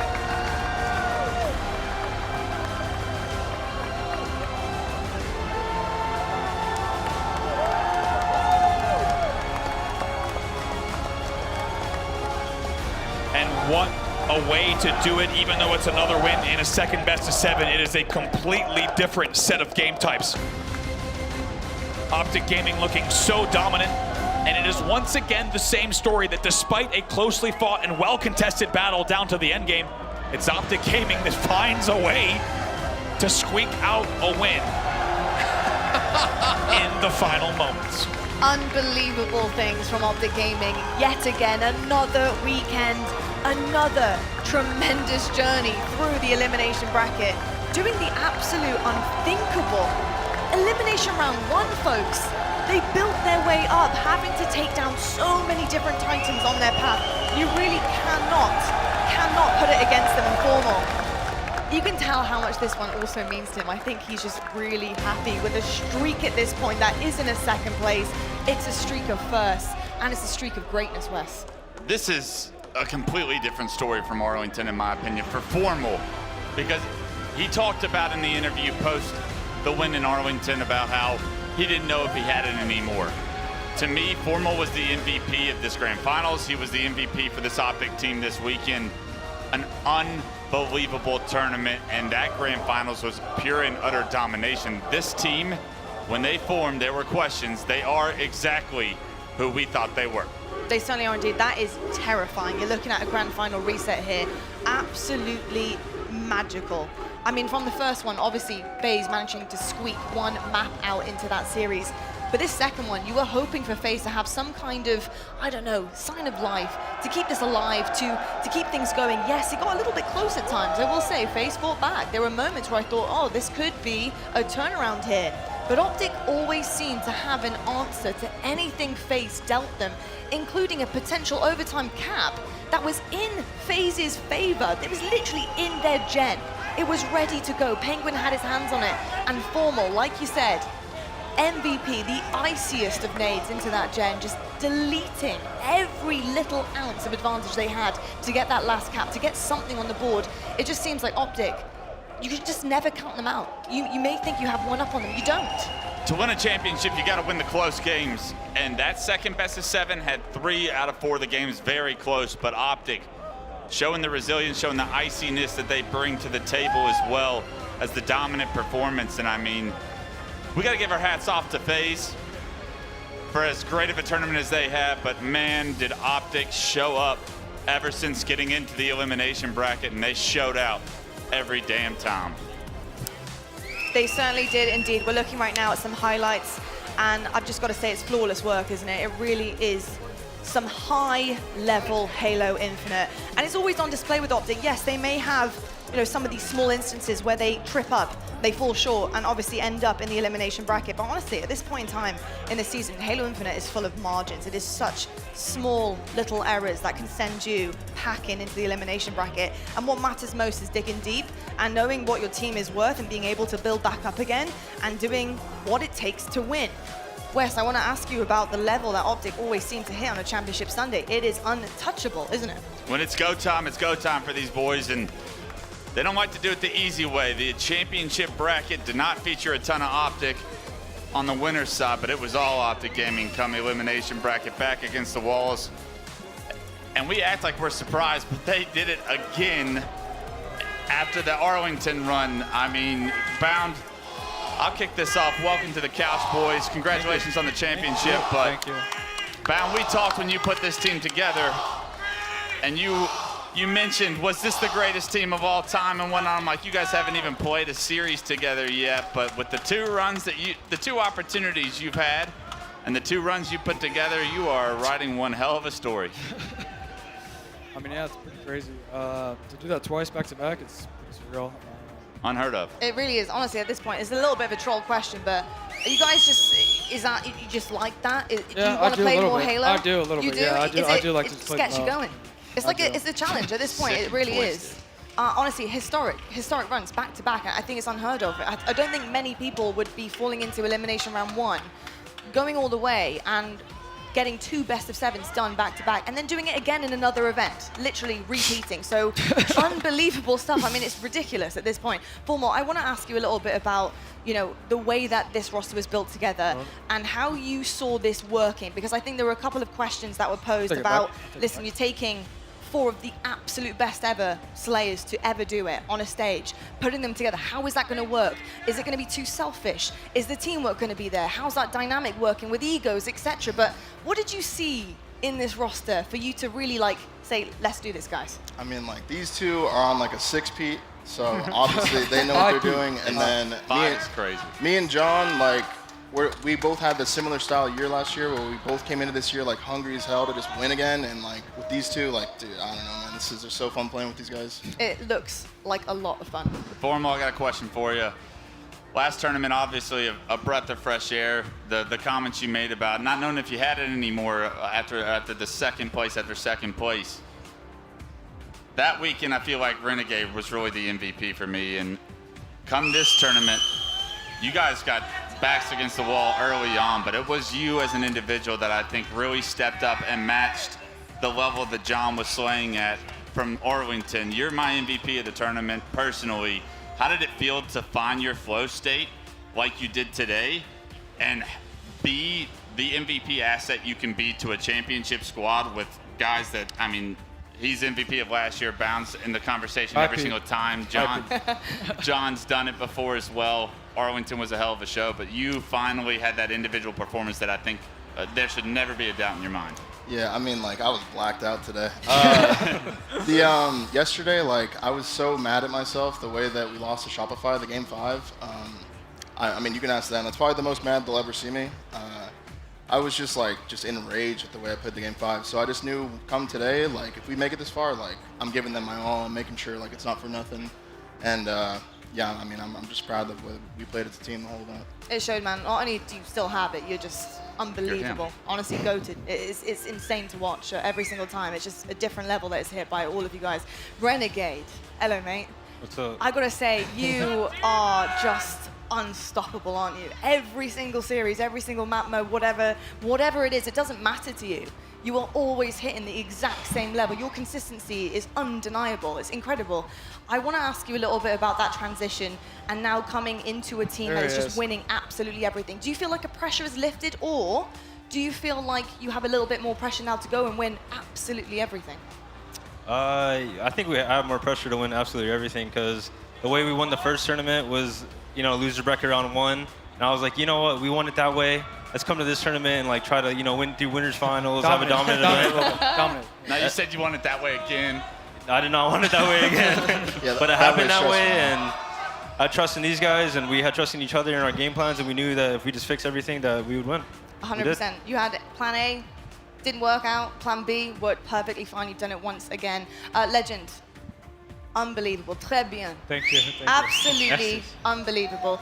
I will also say that you performed out of your mind today. The past 2 days have been a little quieter for you.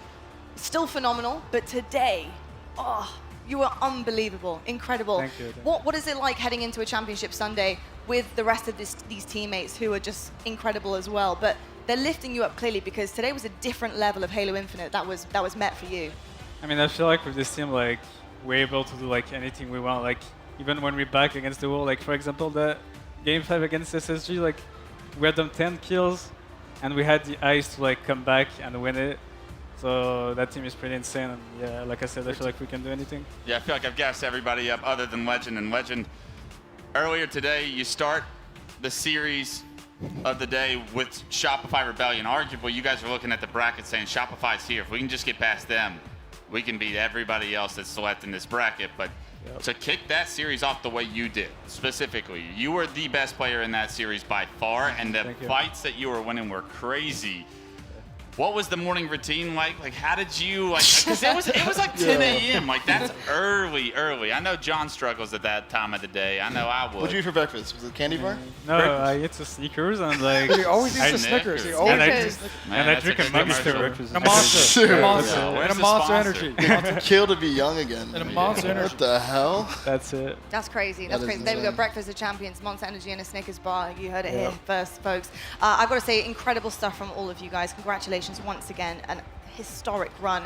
I don't think any of us will be forgetting this one anytime soon, but I do want to bring one more very important person to this puzzle in, which is, of course, Coach Lunch. Jason.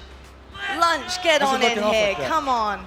We're going to bring the prize results up here because you guys have won a whopping 60K, which is not too shabby, to say the least. Bam, would you mind popping your headset over to Coach so I can have a little chat with him, because I want to know everything. Hello, Lunch. Hello. Lovely to have you on the sofa. First and foremost, congratulations, GG's. Another one done. Wow. First, I asked the boys about the fashion in which you're winning these tournaments, because it is just insanity. What are you doing to allow them to dig deep, you know, in these series, knowing that you've got a massive journey ahead of you, a ton of Halo Infinite to play, and having to do it again with a bracket reset? You know, what's the game plan for you specifically in how you're helping them in implementing a win?